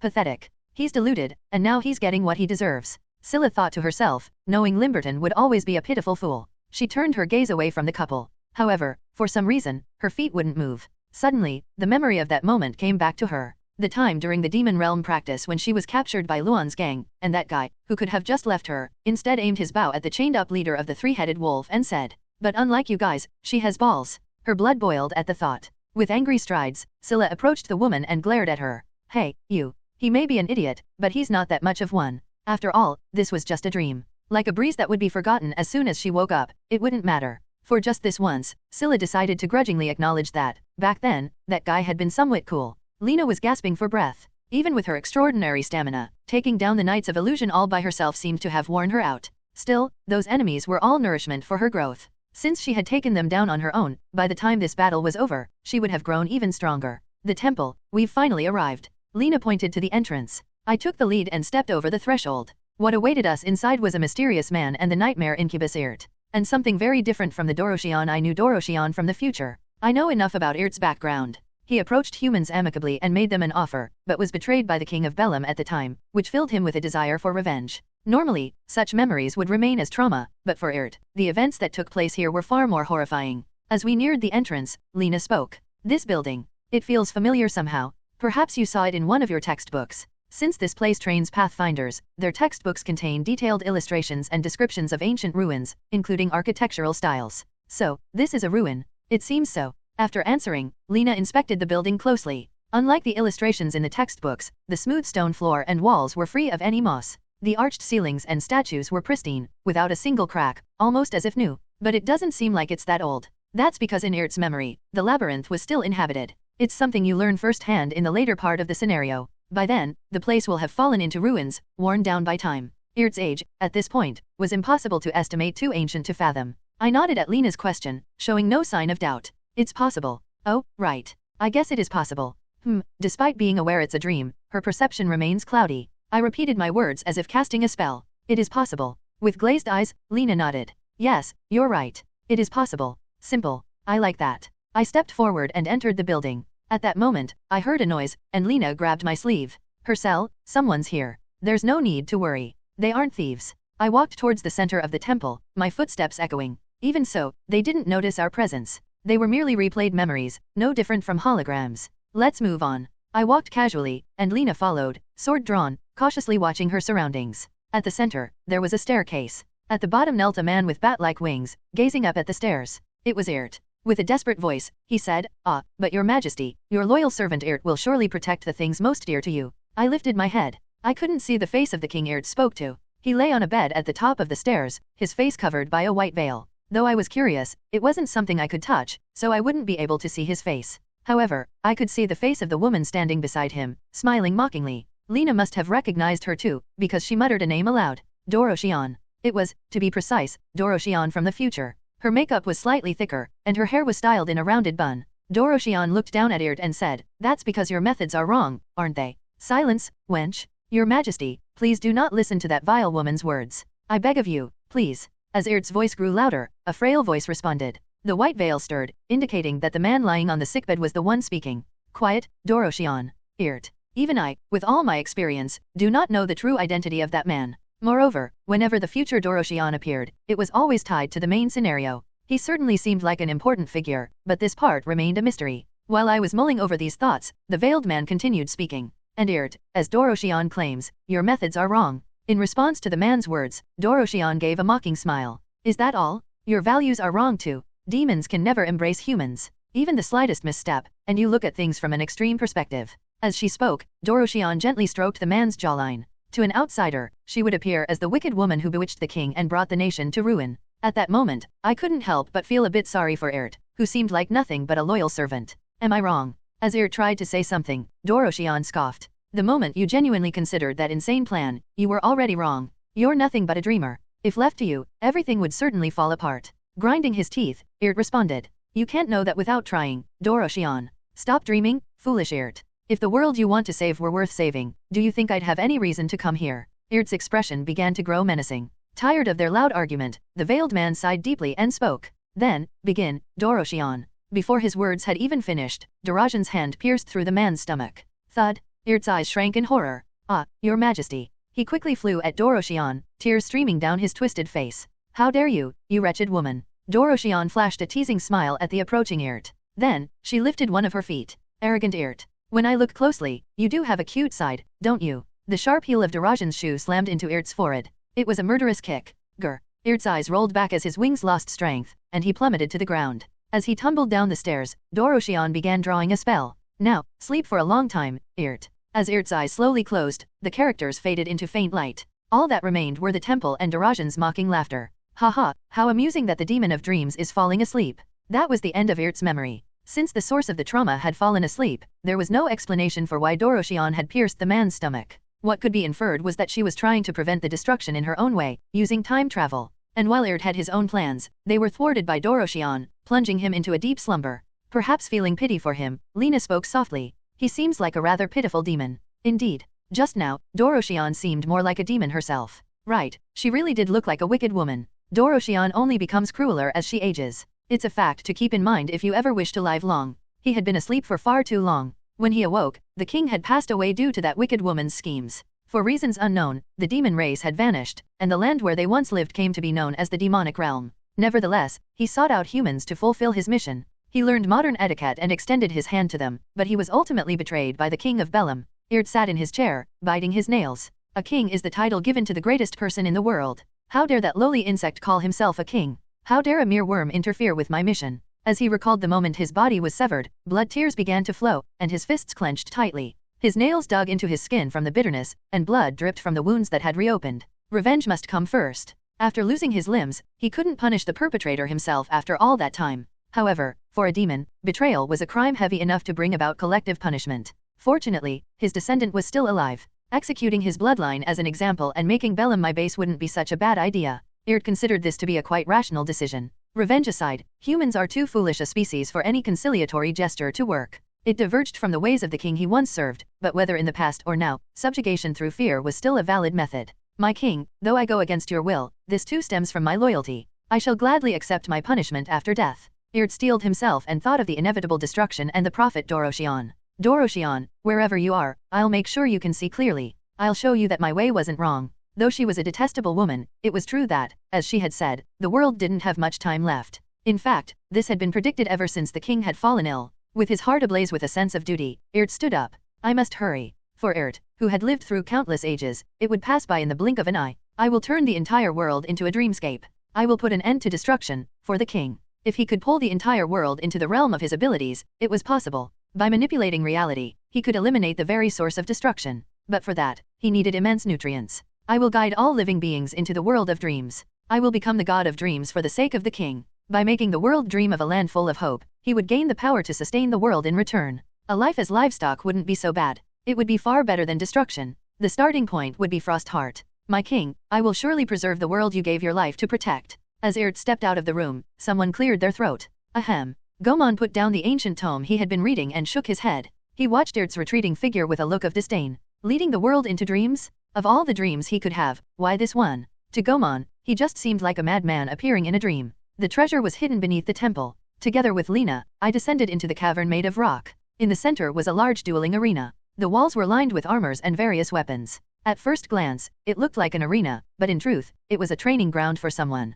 Lena's eyes gleamed as she looked at the rare swords. These look like some incredible items. As she said, they were all ancient artifacts of immense value. But once the scenario ended, they would disappear. The only thing I could take from this place was the treasure I was looking for. Of course, in order to proceed, we first had to defeat the boss of the hidden room. Soon, the bandit leader will appear. But before that, we need to go somewhere for a bit. I led Lena into a room. Beyond the door was a waterfall within a cave. Shh. I guided Lena to the edge where the ground met the water. Just one more step, and we would fall into the pool. I grabbed Lena's hand. Her cell. Lena flinched, looking at me in surprise. I pulled her hand and threw myself into the water with a splash. Wah. The water wasn't deep, barely reaching halfway up our bodies. Lena's eyes widened as she asked, "What are you doing?" "This water is filled with vital energy. Meditate on your aura here. This place is a training ground that you typically use later in the scenario. For rookies in Frostheart, this was a facility far too advanced. Just by meditating in the energy-filled water, one could reach mid-game levels of strength. Of course, once it dies, all of this power will vanish." Lena, now in a near-hypnotic state, closed her eyes and obediently began her meditation. If my energy center were intact, I would have joined her, but it couldn't be helped. I had entered the water just in case it might have some health benefits, but I didn't feel anything of the sort. Sploosh. I stepped out of the water by myself, planting my feet on dry ground. Then I pulled out my staff and used telekinesis to dry off the water from my clothes. "Hercel, where are you going now?" "I'm done. You stay here and continue meditating. In the meantime, I'll pick out some useful weapons." With that, I headed back to the training ground. The equipment on display was all endgame level. I carefully examined which armor to dress Lena in and what sword to give her. In the corner, a small dagger caught my eye. Its design was unusually simple, which made it stand out. Curious, I picked it up and wondered aloud, everything else is so extravagant, but this one is so plain. I wasn't expecting an answer, but Donaton replied. It does look familiar. It couldn't be the dagger that sealed you, could it?" I joked, thinking he would be annoyed, but he responded with a serious tone. "That possibility can't be ruled out. It's been far too long since this body's vessel has rusted. So long, in fact, that I don't even remember its original form." Really. I focused on selecting appropriate gear for Lena. I chose a long sword imbued with the energy of flames and a set of armor for her. Given that she had the blessing of immunity to fire, she could wield them. Sword of Alkin, the Flame Spirit King. Attribute, Fire. A divine sword that only those with extreme fire resistance can wield. When aura is infused into the blade, its destructive power increases greatly. When wrapped in the energy of fire, it grants an armor-piercing effect. This sword will never sustain a scratch. For her armor, I selected something almost overpowered. Armor imbued with the breath of the phoenix. Attribute, Fire. An armor that only those with extreme fire resistance can wear. Significantly increases health regeneration. Greatly enhances defense. The armor instantly repairs itself if damaged. If the wearer dies, they are resurrected with an intact body. Upon resurrection, the armor is permanently destroyed. Each piece had options worthy of endgame gear. Having chosen Lena's equipment, I looked for something suitable for myself. Most of the items required extreme resistance to certain elements or the ability to use aura. The best I could equip were items with base stats at their highest. A weapon that ignored defense and armor that absorbed all damage were the best I could get. Hercel. Just in time, Lena had finished her aura meditation and appeared. I used my fine-tuned telekinesis to remove the water from her clothes. "Use this." Lena put on the armor I handed her. It seemed difficult for her to handle it alone, as she wasn't used to it. I sat her down and fastened the buckles of the armor. "Does it feel tight or uncomfortable?" "It feels just right." Once we were prepared, I led Lena onto the training ground. Then, a strange mist appeared from across the room and pulled the purple armor that had been hanging on the wall. Clank, clank. The armor began to equip itself automatically. The mist was the commander who led the Dream Knights. With glowing blue eyes, he drew his sword. Sling. "Hey, you. That guy may be a fool, but he's not that much of an idiot. What does it matter? It's a dream," thought Scylla, speaking without restraint. At her sharp, irritated voice, the woman from the Burger household shrank back, her eyes trembling, and took a step back. Scylla. Scylla was a woman who lived in a completely different world from the average noble's daughter. She was always at the center of young people's balls and had even recorded top scores at the Adele Hall, so it was only natural that the Burger girl was nervous. "If you have nothing to say, then move aside." The Burger woman retreated silently. Scylla clicked her tongue as she glanced at Limberton, who had reached out to the woman. "Don't go, Serta. You really have a talent for making me want to take back everything I just said within seconds." Scylla grabbed Limberton by the scruff of his neck and dragged him to a chair. As soon as they sat down, she began spewing venom. "You're an idiot, even in dreams. I must really have seen you as a fool." At this, Limberton perked up his ears. "A dream? Right, this is all a dream. There's no way Serta would abandon me." Scylla briefly considered smacking him on the head. "Sigh. Forget it. It's all fake anyway." The realization that everything was an illusion made her let out a hollow laugh instead. "You're really something. If you'd just kept your mouth shut and done well, women would be naturally drawn to you." Though she didn't show it outwardly, evaluating men was a secret pleasure for women. Not all of them, of course, but among close friends, it was a common activity. Even Limberton's name would come up sometimes, and it wasn't always negative. Maybe it's because you work out, your physique looks pretty good, and your style is decent, not flashy. But the problem is your mouth. Scylla offered him some advice, thinking it might help. But Limberton seemed to come to his senses and expressed his displeasure. Who do you think you are, picking a fight with me even in dreams? Scylla suddenly felt irritated. Thinking back, he was always shamelessly flirting with other girls. Yet he acted rude and rebellious only towards her. Whether in dreams or reality, that was always the same. Does this guy discriminate between people or something? Scylla sank into her chair, sighing. Whatever. What's the point of talking to you here? As she stood up, ready to leave, Limberton stared at her in silence, his gaze filled with frustration. Why? You start something and then walk away. You got something to say. A lot. I just haven't said anything until now. Scylla sat back down, as if giving him permission to speak his mind. All right, let's hear it. You don't understand my situation at all. You just say whatever you want. Humph, what don't I understand? Limberton suddenly stood up from his seat. Look at me. I'm short, my face is average, and I don't come from a good family. This is the life I've lived. Sure, I've tried keeping my mouth shut, like you said. Because every time I spoke, I killed the mood. His voice carried a sincerity that made Scylla's eyes twitch slightly. And do you know what happened then? Nobody noticed me. People didn't even know I existed. I'd rather be remembered as an idiot than go back to that. Honestly, do you think you'd have remembered me at all if I had acted normal at the ball that day? Limberton was panting heavily by the time he finished. Scylla averted her gaze. She probably wouldn't have remembered him. He would have just been another one of the countless men she rejected and quickly forgot. Come to think of it, I've never really considered things from his perspective. Who would have thought he had such struggles? Her moment of reflection was brief. Scylla relaxed her expression and looked at Limberton with a soft gaze. She couldn't tell whether this man's sincerity was real, given that it was all a dream, but for some reason, she didn't feel too bad about it. A slightly gentler tone slipped from her lips. For the first time, it feels like I'm having a conversation with the real you, not the fool. His ridiculous words were just his way of desperately acting out. His approach was misguided, but it was like the courtship display of a male peacock. Realizing this, Scylla stood up and spoke softly as she turned to leave. But you know, if I could go back to that time. With a shy smile, she left behind a final remark. I might consider dancing with you. As Scylla walked away, she was relieved it was all just a dream. Though she felt lighter, it would forever remain a dark, embarrassing memory she would never share with anyone. She didn't even glance at Limberton, fearing her face might betray her emotions. After a few steps, she heard the sound of quiet sobbing. It was Clave.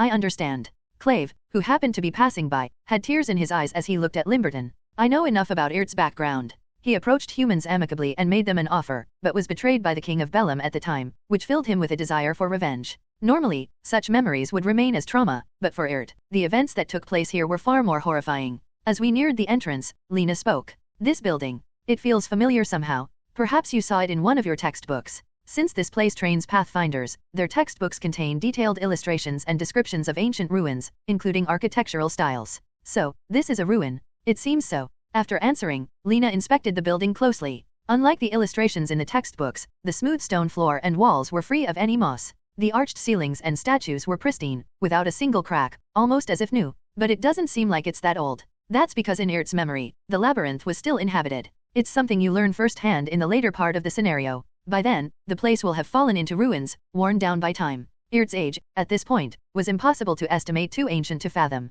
I nodded at Lena's question, showing no sign of doubt. It's possible. Oh, right. I guess it is possible.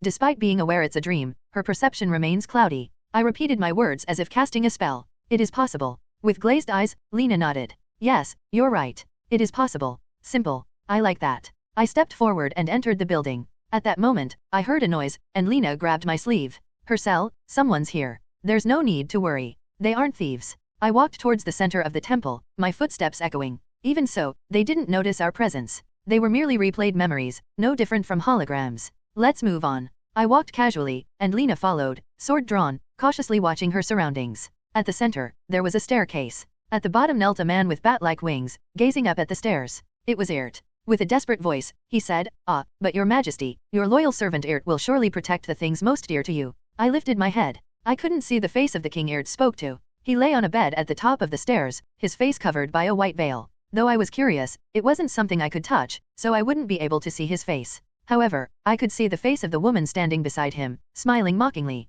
Lena must have recognized her too, because she muttered a name aloud. Doroshion. It was, to be precise, Doroshion from the future. Her makeup was slightly thicker, and her hair was styled in a rounded bun. Doroshion looked down at Irt and said, "That's because your methods are wrong, aren't they?" "Silence, wench. Your majesty, please do not listen to that vile woman's words. I beg of you, please." As Irt's voice grew louder, a frail voice responded. The white veil stirred, indicating that the man lying on the sickbed was the one speaking. Quiet, Doroshion. Even I, with all my experience, do not know the true identity of that man. Moreover, whenever the future Doroshion appeared, it was always tied to the main scenario. He certainly seemed like an important figure, but this part remained a mystery. While I was mulling over these thoughts, the veiled man continued speaking. And as Doroshion claims, your methods are wrong. In response to the man's words, Doroshion gave a mocking smile. Is that all? Your values are wrong too. Demons can never embrace humans. Even the slightest misstep, and you look at things from an extreme perspective. As she spoke, Doroshion gently stroked the man's jawline. To an outsider, she would appear as the wicked woman who bewitched the king and brought the nation to ruin. At that moment, I couldn't help but feel a bit sorry for who seemed like nothing but a loyal servant. Am I wrong? As tried to say something, Doroshion scoffed. The moment you genuinely considered that insane plan, you were already wrong. You're nothing but a dreamer. If left to you, everything would certainly fall apart. Grinding his teeth, responded. You can't know that without trying, Doroshion. Stop dreaming, foolish If the world you want to save were worth saving, do you think I'd have any reason to come here? Irt's expression began to grow menacing. Tired of their loud argument, the veiled man sighed deeply and spoke. Then, begin, Doroshion. Before his words had even finished, Darajan's hand pierced through the man's stomach. Thud. Irt's eyes shrank in horror. Ah, your majesty. He quickly flew at Doroshion, tears streaming down his twisted face. How dare you, you wretched woman. Doroshion flashed a teasing smile at the approaching Irt. Then, she lifted one of her feet. Arrogant Irt. When I look closely, you do have a cute side, don't you? The sharp heel of Darajan's shoe slammed into Irt's forehead. It was a murderous kick. Grr. Irt's eyes rolled back as his wings lost strength, and he plummeted to the ground. As he tumbled down the stairs, Doroshion began drawing a spell. Now, sleep for a long time, Irt. As Irt's eyes slowly closed, the characters faded into faint light. All that remained were the temple and Darajan's mocking laughter. Haha, how amusing that the demon of dreams is falling asleep. That was the end of Irt's memory. Since the source of the trauma had fallen asleep, there was no explanation for why Doroshion had pierced the man's stomach. What could be inferred was that she was trying to prevent the destruction in her own way, using time travel. And while Irt had his own plans, they were thwarted by Doroshion, plunging him into a deep slumber. Perhaps feeling pity for him, Lena spoke softly. He seems like a rather pitiful demon. Indeed. Just now, Doroshion seemed more like a demon herself. Right, she really did look like a wicked woman. Doroshion only becomes crueler as she ages. It's a fact to keep in mind if you ever wish to live long. He had been asleep for far too long. When he awoke, the king had passed away due to that wicked woman's schemes. For reasons unknown, the demon race had vanished, and the land where they once lived came to be known as the demonic realm. Nevertheless, he sought out humans to fulfill his mission. He learned modern etiquette and extended his hand to them, but he was ultimately betrayed by the king of Berm. Irt sat in his chair, biting his nails. A king is the title given to the greatest person in the world. How dare that lowly insect call himself a king? How dare a mere worm interfere with my mission? As he recalled the moment his body was severed, blood tears began to flow, and his fists clenched tightly. His nails dug into his skin from the bitterness, and blood dripped from the wounds that had reopened. Revenge must come first. After losing his limbs, he couldn't punish the perpetrator himself after all that time.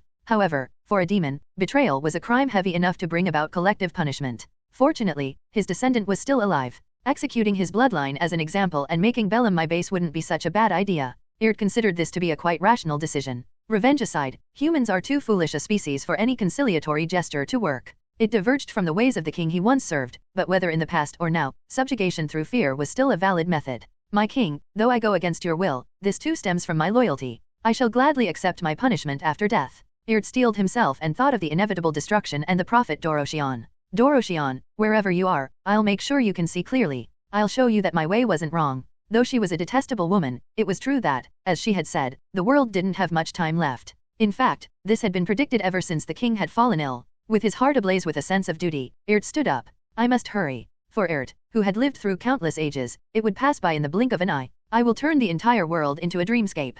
I will put an end to destruction, for the king. If he could pull the entire world into the realm of his abilities, it was possible. By manipulating reality, he could eliminate the very source of destruction. But for that, he needed immense nutrients. I will guide all living beings into the world of dreams. I will become the god of dreams for the sake of the king. By making the world dream of a land full of hope, he would gain the power to sustain the world in return. A life as livestock wouldn't be so bad. It would be far better than destruction. The starting point would be Frostheart. My king, I will surely preserve the world you gave your life to protect. As Irt stepped out of the room, someone cleared their throat. Ahem. Gomon put down the ancient tome he had been reading and shook his head. He watched Irt's retreating figure with a look of disdain. Leading the world into dreams? Of all the dreams he could have, why this one? To Gomon, he just seemed like a madman appearing in a dream. The treasure was hidden beneath the temple. Together with Lena, I descended into the cavern made of rock. In the center was a large dueling arena. The walls were lined with armors and various weapons. At first glance, it looked like an arena, but in truth, it was a training ground for someone. Lena's eyes gleamed as she looked at the rare swords. These look like some incredible items. As she said, they were all ancient artifacts of immense value. But once the scenario ended, they would disappear. The only thing I could take from this place was the treasure I was looking for. Of course, in order to proceed, we first had to defeat the boss of the hidden room. Soon, the bandit leader will appear. But before that, we need to go somewhere for a bit. I led Lena into a room. Beyond the door was a waterfall within a cave. Shh. I guided Lena to the edge where the ground met the water. Just one more step, and we would fall into the pool. I grabbed Lena's hand. Her cell. Lena flinched, looking at me in surprise. I pulled her hand and threw myself into the water with a splash. Wah. The water wasn't deep, barely reaching halfway up our bodies. Lena's eyes widened as she asked, "What are you doing?" "This water is filled with vital energy. Meditate on your aura here. This place is a training ground that you typically use later in the scenario. For rookies in Frostheart, this was a facility far too advanced. Just by meditating in the energy-filled water, one could reach mid-game levels of strength. Of course, once it dies, all of this power will vanish." Lena, now in a near-hypnotic state, closed her eyes and obediently began her meditation. If my energy center were intact, I would have joined her, but it couldn't be helped. I had entered the water just in case it might have some health benefits, but I didn't feel anything of the sort. Sploosh. I stepped out of the water by myself, planting my feet on dry ground. Then I pulled out my staff and used telekinesis to dry off the water from my clothes. "Hercel, where are you going now?" "I'm done. You stay here and continue meditating. In the meantime, I'll pick out some useful weapons." With that, I headed back to the training ground. The equipment on display was all endgame level. I carefully examined which armor to dress Lena in and what sword to give her. In the corner, a small dagger caught my eye. Its design was unusually simple, which made it stand out. Curious, I picked it up and wondered aloud, everything else is so extravagant, but this one is so plain. I wasn't expecting an answer, but Donaton replied. It does look familiar. It couldn't be the dagger that sealed you, could it?" I joked, thinking he would be annoyed, but he responded with a serious tone. "That possibility can't be ruled out. It's been far too long since this body's vessel has rusted. So long, in fact, that I don't even remember its original form. Really." I focused on selecting appropriate gear for Lena. I chose a long sword imbued with the energy of flames and a set of armor for her. Given that she had the blessing of immunity to fire, she could wield them. Sword of Alkin, the Flame Spirit King. Attribute, Fire. A divine sword that only those with extreme fire resistance can wield. When aura is infused into the blade, its destructive power increases greatly. When wrapped in the energy of fire, it grants an armor-piercing effect. This sword will never sustain a scratch. For her armor, I selected something almost overpowered. Armor imbued with the breath of the phoenix. Attribute, Fire. An armor that only those with extreme fire resistance can wear. Significantly increases health regeneration. Greatly enhances defense. The armor instantly repairs itself if damaged. If the wearer dies, they are resurrected with an intact body. Upon resurrection, the armor is permanently destroyed. Each piece had options worthy of endgame gear. Having chosen Lena's equipment, I looked for something suitable for myself. Most of the items required extreme resistance to certain elements or the ability to use aura. The best I could equip were items with base stats at their highest. A weapon that ignored defense and armor that absorbed all damage were the best I could get. Hercel. Just in time, Lena had finished her aura meditation and appeared. I used my fine-tuned telekinesis to remove the water from her clothes. "Use this." Lena put on the armor I handed her. It seemed difficult for her to handle it alone, as she wasn't used to it. I sat her down and fastened the buckles of the armor. "Does it feel tight or uncomfortable?" "It feels just right." Once we were prepared, I led Lena onto the training ground. Then, a strange mist appeared from across the room and pulled the purple armor that had been hanging on the wall. Clank, clank. The armor began to equip itself automatically. The mist was the commander who led the Dream Knights. With glowing blue eyes, he drew his sword. Sling. "Hey, you. That guy may be a fool, but he's not that much of an idiot. What does it matter? It's a dream," thought Scylla, speaking without restraint. At her sharp, irritated voice, the woman from the Burger household shrank back, her eyes trembling, and took a step back. Scylla. Scylla was a woman who lived in a completely different world from the average noble's daughter. She was always at the center of young people's balls and had even recorded top scores at the Adele Hall, so it was only natural that the Burger girl was nervous. "If you have nothing to say, then move aside." The Burger woman retreated silently. Scylla clicked her tongue as she glanced at Limberton, who had reached out to the woman. "Don't go, Serta. You really have a talent for making me want to take back everything I just said within seconds." Scylla grabbed Limberton by the scruff of his neck and dragged him to a chair. As soon as they sat down, she began spewing venom. "You're an idiot, even in dreams. I must really have seen you as a fool." At this, Limberton perked up his ears. "A dream? Right, this is all a dream. There's no way Serta would abandon me." Scylla briefly considered smacking him on the head. "Sigh. Forget it. It's all fake anyway. The realization that everything was an illusion made her let out a hollow laugh instead. You're really something. If you'd just kept your mouth shut and done well, women would be naturally drawn to you. Though she didn't show it outwardly, evaluating men was a secret pleasure for women. Not all of them, of course, but among close friends, it was a common activity. Even Limberton's name would come up sometimes, and it wasn't always negative. Maybe it's because you work out, your physique looks pretty good, and your style is decent, not flashy. But the problem is your mouth. Scylla offered him some advice, thinking it might help. But Limberton seemed to come to his senses and expressed his displeasure. Who do you think you are, picking a fight with me even in dreams? Scylla suddenly felt irritated. Thinking back, he was always shamelessly flirting with other girls. Yet he acted rude and rebellious only towards her. Whether in dreams or reality, that was always the same. Does this guy discriminate between people or something? Scylla sank into her chair, sighing. Whatever. What's the point of talking to you here? As she stood up, ready to leave, Limberton stared at her in silence, his gaze filled with frustration. Why? You start something and then walk away. You got something to say. A lot. I just haven't said anything until now. Scylla sat back down, as if giving him permission to speak his mind. All right, let's hear it. You don't understand my situation at all. You just say whatever you want. Humph, what don't I understand? Limberton suddenly stood up from his seat. Look at me. I'm short, my face is average, and I don't come from a good family. This is the life I've lived.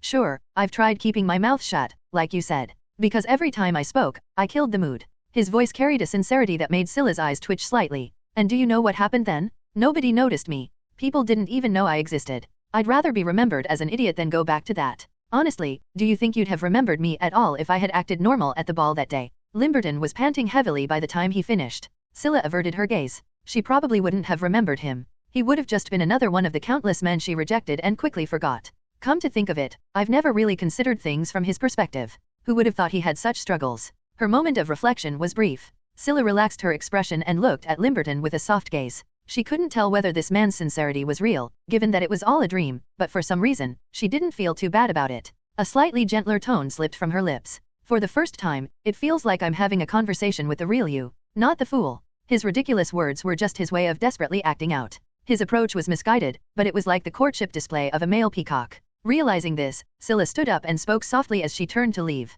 But you know, if I could go back to that time. With a shy smile, she left behind a final remark. I might consider dancing with you. As Scylla walked away, she was relieved it was all just a dream. Though she felt lighter, it would forever remain a dark, embarrassing memory she would never share with anyone. She didn't even glance at Limberton, fearing her face might betray her emotions. After a few steps, she heard the sound of quiet sobbing. It was Clave. I understand. Clave, who happened to be passing by, had tears in his eyes as he looked at Limberton. Scylla screamed internally. The moment Rockefeller touched Limberton's head with the staff of purification, it would all be over. The conversations they'd carelessly had, thinking it was all just a dream, would become a reality. Once the hypnosis breaks, he'll realize everything was real. Scylla quickly walked ahead of Rockefeller. Wait a minute, Professor. Rockefeller raised an eyebrow and asked, what is it? Please, think again. It's Limberton we're talking about. The fool from the Schlaff Hall. If you had chosen someone else, maybe they could be of help, but do you really think this guy will be any use? Though her voice was louder and a bit rambling, Rockefeller didn't seem to find it suspicious.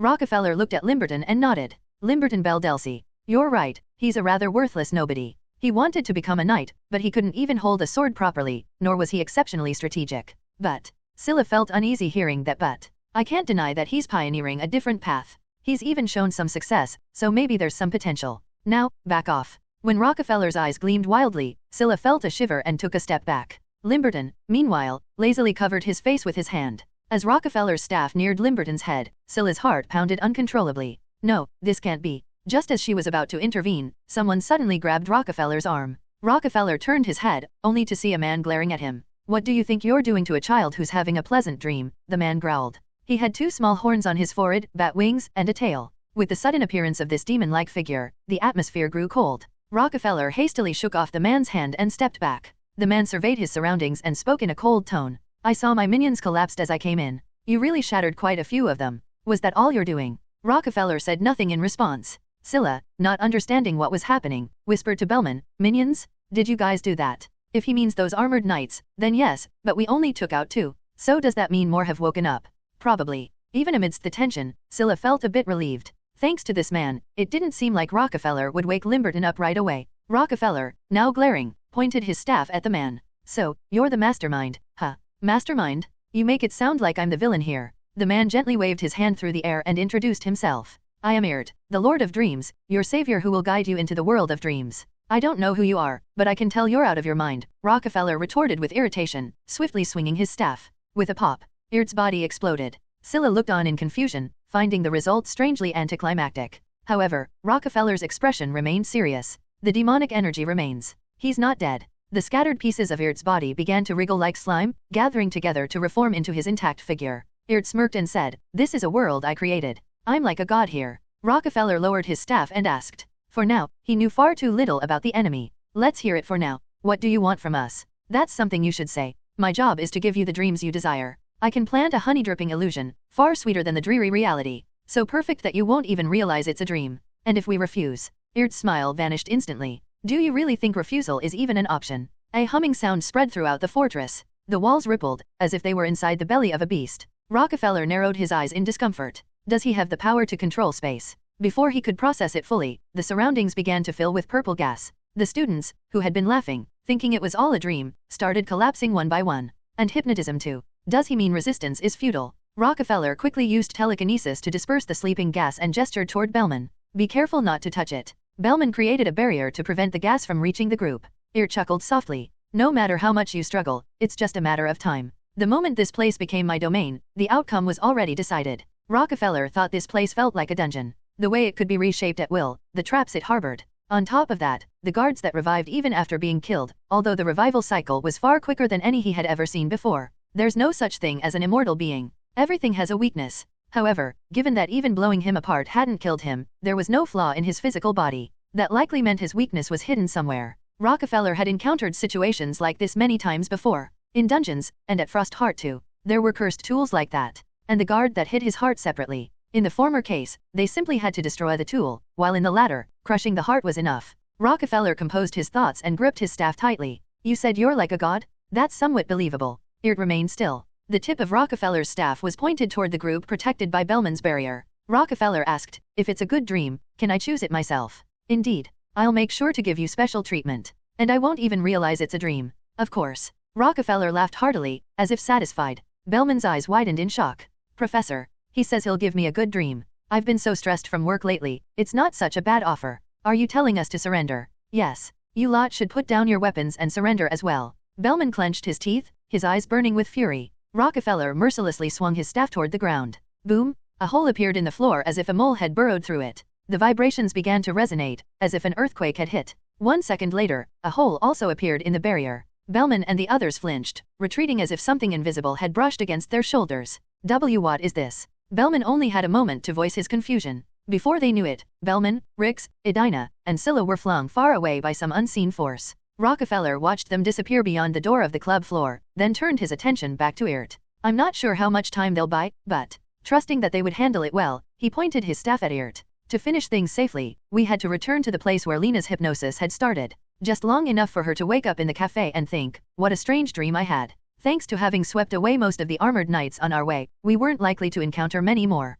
Occasionally, Rockefeller's crows would survey the area like CCTV cameras, but they probably just assumed we were hypnotized students, so they didn't alert anyone. "There sure are a lot of crows, Hercel. That's a bad omen. At weddings, it's supposed to be white doves, isn't it?" We safely arrived at the cafe in the Adele Hall. I carefully returned Lena to the seat she had been in. Then, I took out my watch. The key to this scenario was for Bellman and the others to destroy the core before Irt noticed. As a veteran of this, I had perfectly memorized the timeline and could predict exactly what would happen next. 5 minutes left.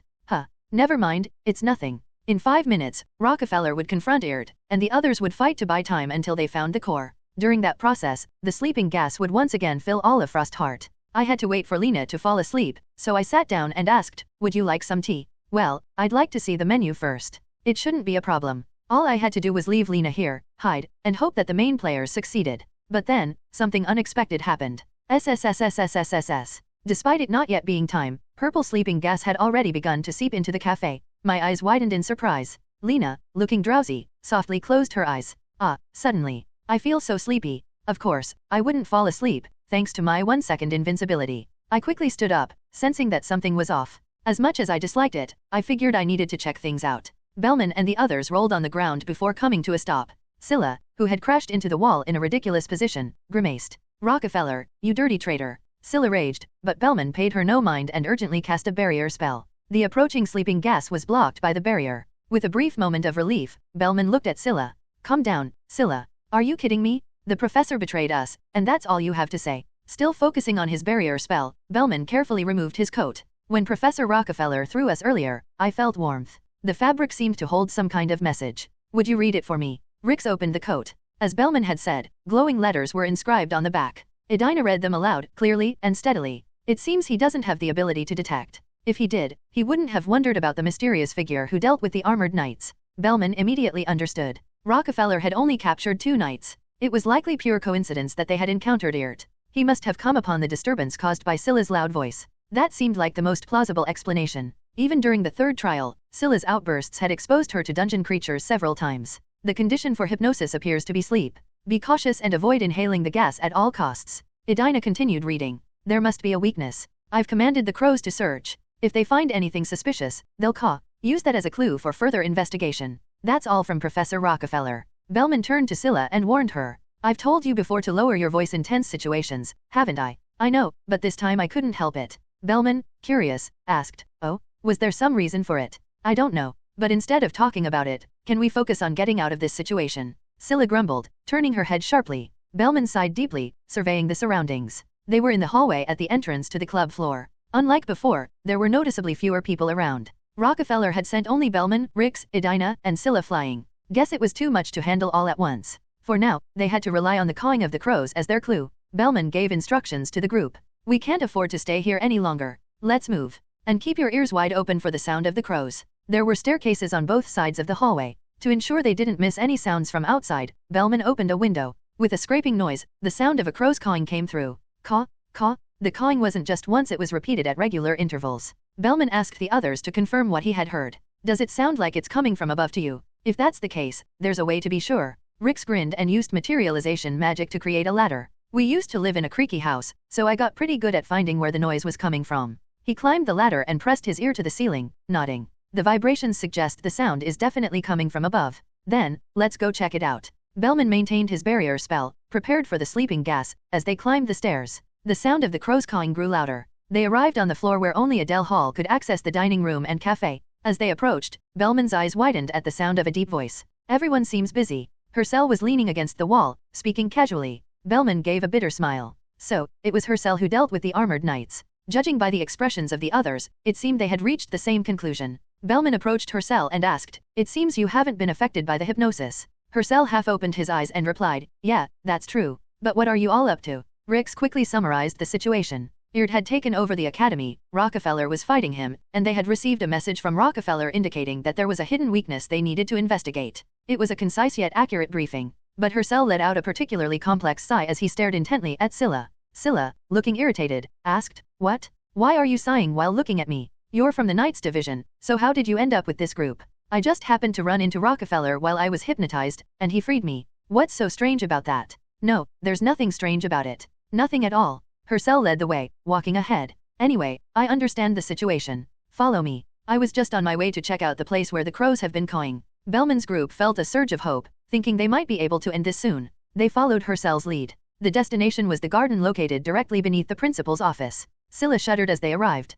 This place. It was the same spot where they had been utterly defeated by Luan. The others, recalling those memories, clenched their teeth as they stepped inside. The once beautiful garden was now eerie, with wilted plants that looked like poisonous weeds and grotesque statues. At that moment, Bellman wrinkled his nose, sensing a strong demonic energy. He walked toward the source. There's a thick scent of demonic energy coming from the statue. Is that so? Then that must be its weakness. At Hercel's words, Scylla clenched her fist, now glowing with aura, and swung it at the statue. Thanks to her training, Scylla was now able to release aura, and with her power, the statue should have been shattered to pieces. However, the statue didn't budge, and all Scylla could do was shed a tear. Ouch, that really hurts. If aura doesn't work, I guess we'll have to try magic, Bellman said, swinging his staff. He fired a spear of flame, one of the more destructive elemental spells. But the result was the same. Hercel looked at Edina. If physical methods don't work, transmutation might be the answer. Bellman thought this was the right idea. There are stories of ancient relics, treasure chests that wouldn't open. Transmutation magic is said to be the best way to unlock them. This was why special branch wizards with transmutation abilities were so valuable. They were like a master key capable of unlocking any dungeon mechanism. As Edina raised her staff, Hercel gave a word of caution. Everyone, arm yourselves. If the heart really is hidden inside, the moment we break the outer shell, it'll know. A reasonable assumption. If it's a body part, even separated, it might still sense what's happening. While Hercel and Bellman were talking, Edina swung her staff. Ready? Here we go. The statue melted like mud, and a heart floating in midair was revealed. Thump, thump. Hercel took a step back, moving far away at the sight. Just as Scylla was about to strike the heart with her aura-infused fist, Bellman and the others were suddenly pulled away by some unseen force. Standing before them was Erd, holding the heart in his hand. What are you trying to do with my heart? At that moment, the sound of footsteps echoed from behind. Bellman turned his head and swallowed hard. Rockefeller, with vacant eyes, was walking toward them, holding his staff high. Scylla's face lit up, and she approached him. Bellman quickly stopped her. Scylla, stop right there. Huh. He has hypnotic abilities. Look at the professor, he seems to have become his servant. Erd clapped his hands. Yes, exactly. But don't worry too much. For now, I've made him a slave of subjugation, but once I finish dealing with you, I'll send you all to the world of dreams. As the sleeping gas surged toward them, Bellman quickly cast a barrier spell. Erd scoffed. No matter how much you resist, it's only a matter of time. Do you really think you can maintain that barrier forever? You don't understand. Even if you've brainwashed Professor Rockefeller, we still have a trump card. Bellman glared confidently at Erd. But then someone tapped his shoulder. He turned to see Scylla shaking her head and pointing at something. Bellman's eyes widened. Gasp. The trump card he had counted on Hercel had been caught outside the barrier and was now engulfed in the sleeping gas. His eyes were blank, and his shoulders slumped. Erd grinned wickedly. Judging by your reaction, this man must be someone important. Erd's eyes gleamed violet as he approached Hercel. Grabbing his chin, Erd stared into his eyes. Huh? What will you do now? This man is now one of my loyal servants. As Erd walked, Hercel obediently followed, stumbling along behind him. It was the worst possible situation. Having Rockefeller against them was bad enough, but now even Hercel, their strongest ally, had become an enemy. Damn it, what are we going to do now? Bellman wiped his face with his hand, desperately trying to come up with a new plan. But no matter how hard he thought, nothing came to mind. Fear seemed to have spread to the others as well. Rix, Scylla, and Edina gulped, clearly terrified. Meanwhile, Hercel thought to himself. Not bad, right? My acting was pretty convincing. After all the scams I've pulled, I think I've become a pretty good actor. Even fooled the demon. Hercel glanced at the heart in Erd's hand. The Phantom Nightmare Erd was a scenario prepared to sharpen the real combat instincts of Bellman, Rix, and Edina. It felt right to let them fight amongst themselves, so intervening felt like the wrong choice. However, a variable emerged with the unexpected appearance of Scylla, who wasn't supposed to be there. I felt the need to check if they would discover Erd's heart hidden within the statue. The suspense was overwhelming, so I intended to drop a hint and quietly slip away. Haha, now what will you do? Even this man has become a loyal servant of mine. The sleeping gas spread faster than expected, and in my haste to escape, I couldn't reach Bellman's barrier. Now, I had no choice but to play the role of Erd's servant. This situation, it's kind of ridiculous and pathetic, isn't it? Indeed, it does appear that way, Hercel. And yet, they were fooled by this. Erd's capabilities suddenly seemed impressive. After all, the armored knights were selecting those unaffected by hypnosis to chase down. Even so, their master had no clue. But honestly, I doubted it would work, yet it did. Indeed, Hercel. He didn't use simple hypnosis on me. He used the eyes of domination, capable of turning even the strong into minions. He must have had absolute confidence. Following orders so obediently, there was no time to sense anything off. With a stern face, Erd asked me, who is the master you serve? The Lord of Dreams, Erd. You, of course. As I responded, I realized how hard it was to suppress laughter using only my cheek muscles and lips. It should have been obvious to him by now, especially with how his knights were chasing those unaffected by hypnosis, yet this fool merely nodded in satisfaction. That cackling, it's been ringing in my ears since earlier. Foolish Erd. As Doroshian of the future said, Erd is indeed a fool. That's probably why he was struck from behind and buried underground. Bellman was drenched in cold sweat. I thought handling just Professor Rockefeller might be doable, but this, there was a slim chance. Hypnosis magic usually had the weakness that those under it couldn't fully utilize their abilities. This was especially true for wizards who used complex spells. But for swordsmen, the story was different. All that weakened was swordsmanship. Their physical abilities remained intact, and though they might not be able to wield aura precisely, they could still use it. Rick spoke tensely, his voice trailing off. Of all people, it had to be Hercel. He was a man stronger than most professors, something they knew all too well from experience.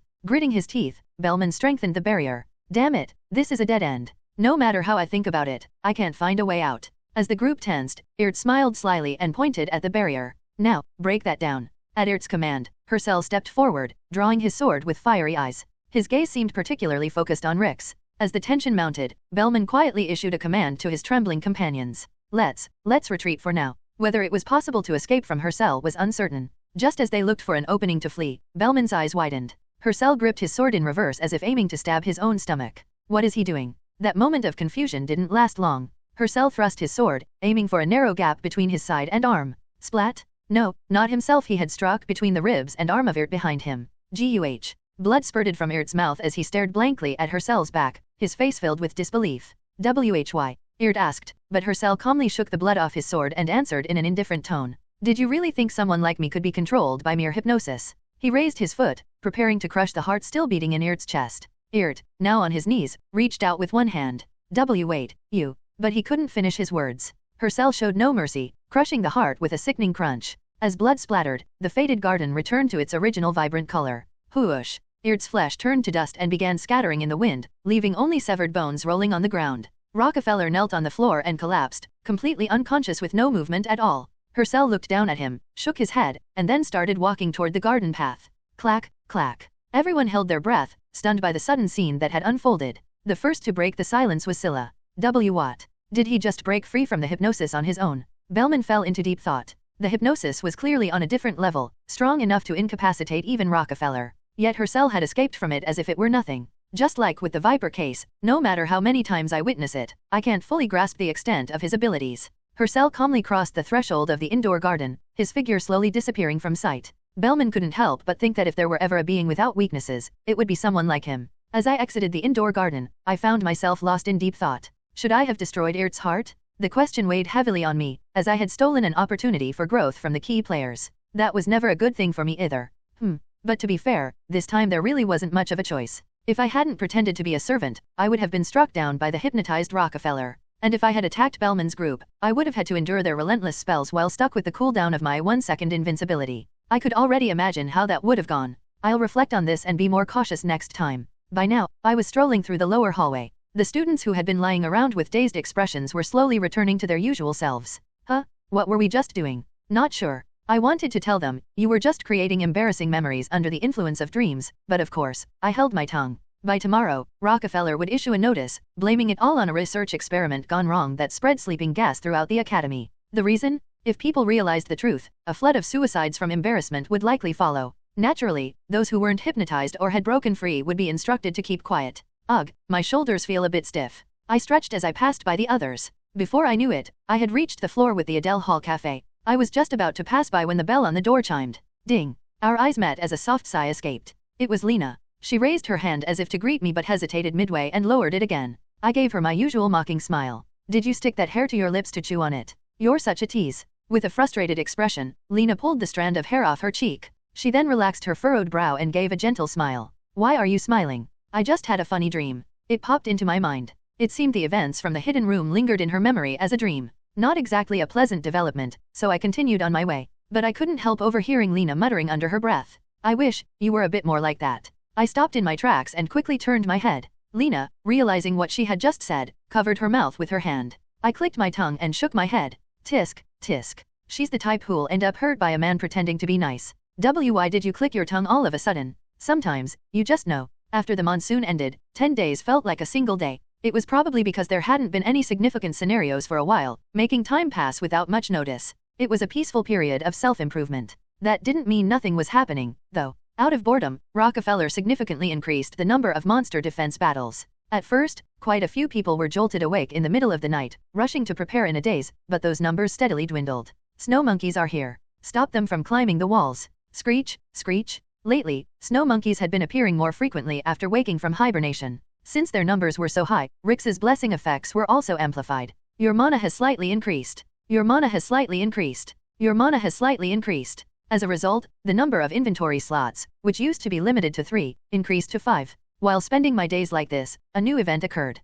Hersel. Just as more couples started getting together, Limberton became single again. I had to put in a lot of effort to console him. Didn't I warn you? She was just using you for coins, but you ignored my advice, and now look at. I managed to hold back my words and instead patted him on the shoulder. Think of it as getting rid of bad luck. You've grown a lot, haven't you? You've got plenty of good qualities, so you'll meet someone better next time. Really? Of course. Half of the world is women. Most might go after the handsome ones, but there's bound to be someone out there who'll see your true worth. Maybe abroad. Luckily, he perked up and stopped crying. Then, something happened that made me more aware. Hello, Hersel. Long time no see. Doroshian began appearing in class more frequently. Judging by the books she always carried, it seemed she had been spending her time reading in the library. Naturally, these weren't academic books but the genre novels that were never there whenever I went to borrow them. Since we shared similar tastes, we eventually struck up a conversation. Seems like you've gotten really into reading lately, right? I'm surprised myself. Who would have thought I'd get so absorbed in this? Doroshion seemed puzzled by her new hobby.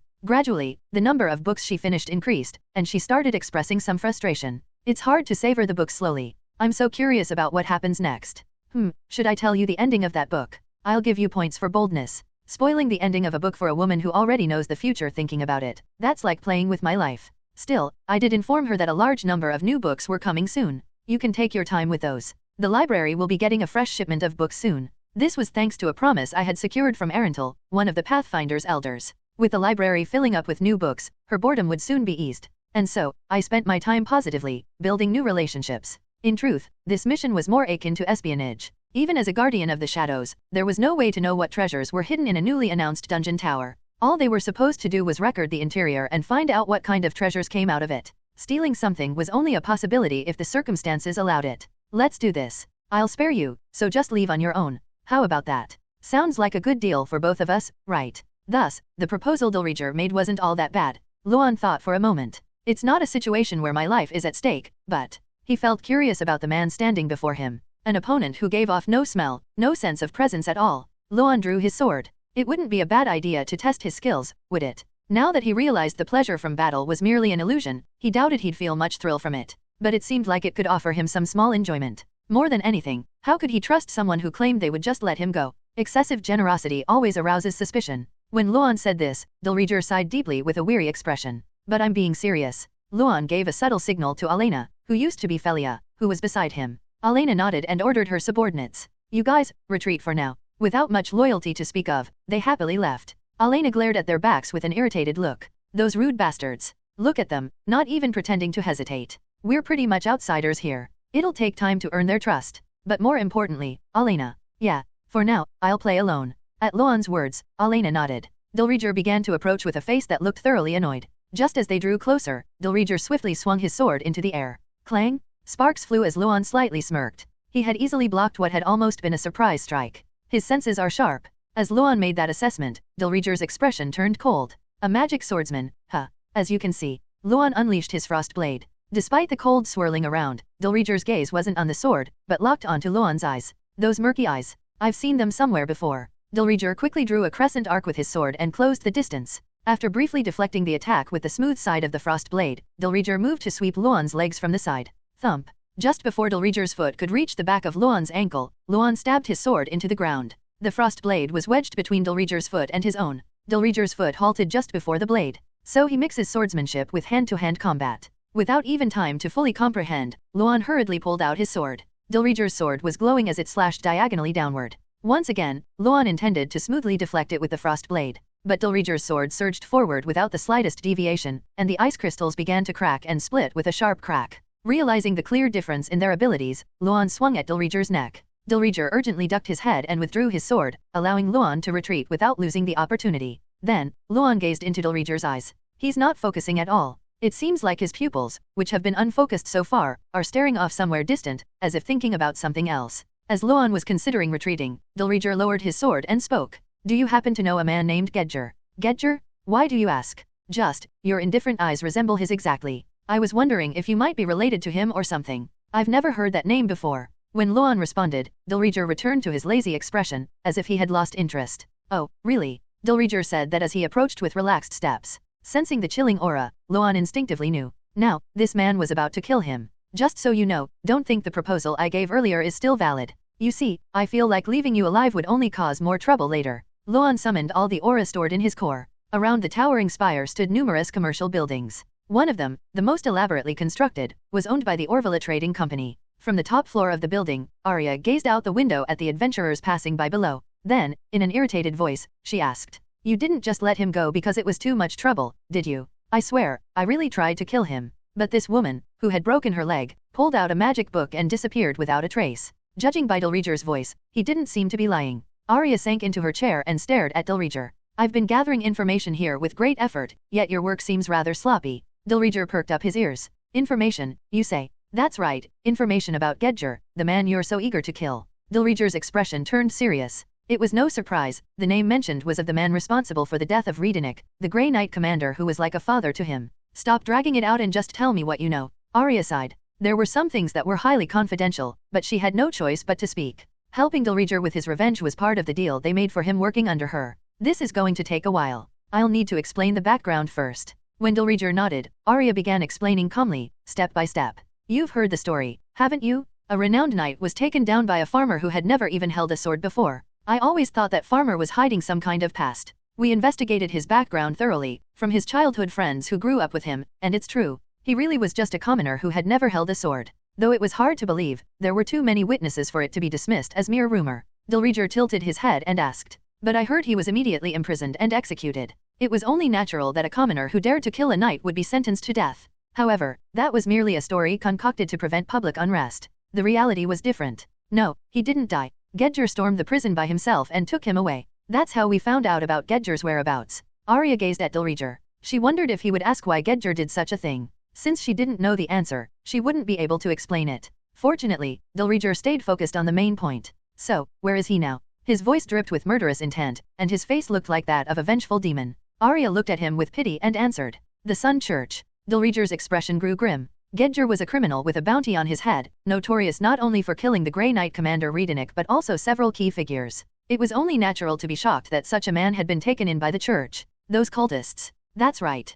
From what I hear, they're planning to appoint him as a holy knight. Isn't that laughable? The position of a holy knight was reserved for those known as the finest swordsmen of the church. The fact that Gedger's newly laundered identity was being considered for that role confirmed the absurdity of it all. Dilriger, with a face full of disbelief, asked. Is that even possible? They're willing to accept him, so why not? Cleansing someone's identity isn't that hard, and even if someone who knows Gedger's true identity shows up, they can just label them a liar. In a world where the church could call black white, and people would believe it, holding them accountable was almost impossible. Even if someone did try to expose the truth, the church's believers would surely rise in protest. Given the precarious situation with the empire, it was practically impossible to punish him. Even Arya, after saying it aloud, showed reluctance regarding this matter. I don't really know what the relationship between the church and that man is. No matter how much I try to guess, I can't come up with a solid idea. It feels like it's become a story from a completely different world. Did Dilriger take her words as a sign that she wanted to back out? He pressed both palms onto the table and leaned in close to her face. Just to clarify, you're not thinking of ending the contract here, are you? Arya looked into Dilriger's unwavering eyes, at his tightly sealed lips, and even at his hands pressed against the desk. At first glance, he seemed calm, but his fingertips were trembling slightly. To be honest, I'd love nothing more than to end it. But you know what?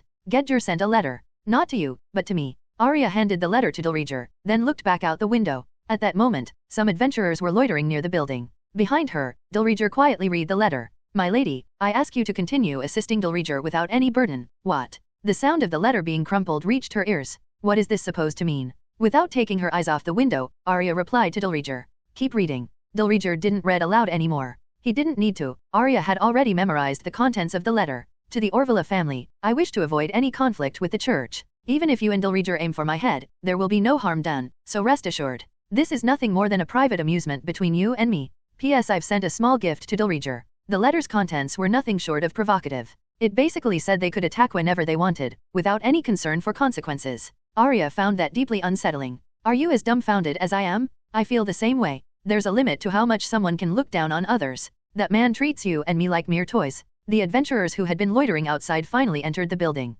Only then did Arya take her eyes off the window and look directly at Dilriger. The contract is still valid, so you can relax. Although, I can't be sure the church will truly stay out of it like he claims, but we won't break the contract without mutual agreement. She never intended to back out by herself from the start. Even if the contract were to be broken, it would only happen if Dilriger decided to give up on his own. With a calm expression, Arya added her final words. After all, I'm a merchant. Her face appeared expressionless, but her eyes remained steady and serious. Dilriger took his hands off the table and stepped back. But what about the gift? Did he really send something to me? At that moment, footsteps could be heard approaching from the hallway. Looks like it's here. As soon as Arya finished speaking, there was a knock at the door. Come in. Yes, my lady. The door opened carefully, and a servant from the trading company entered, carrying a large box. Arya asked, did you check for anything dangerous? The servant replied nervously, yes, we even had a mage examine it thoroughly, but, well, that's enough. Just leave it here and go. Then I'll take my leave. After the servant left, Dilriger approached the box on the floor. The moment the lid opened, his eyes widened.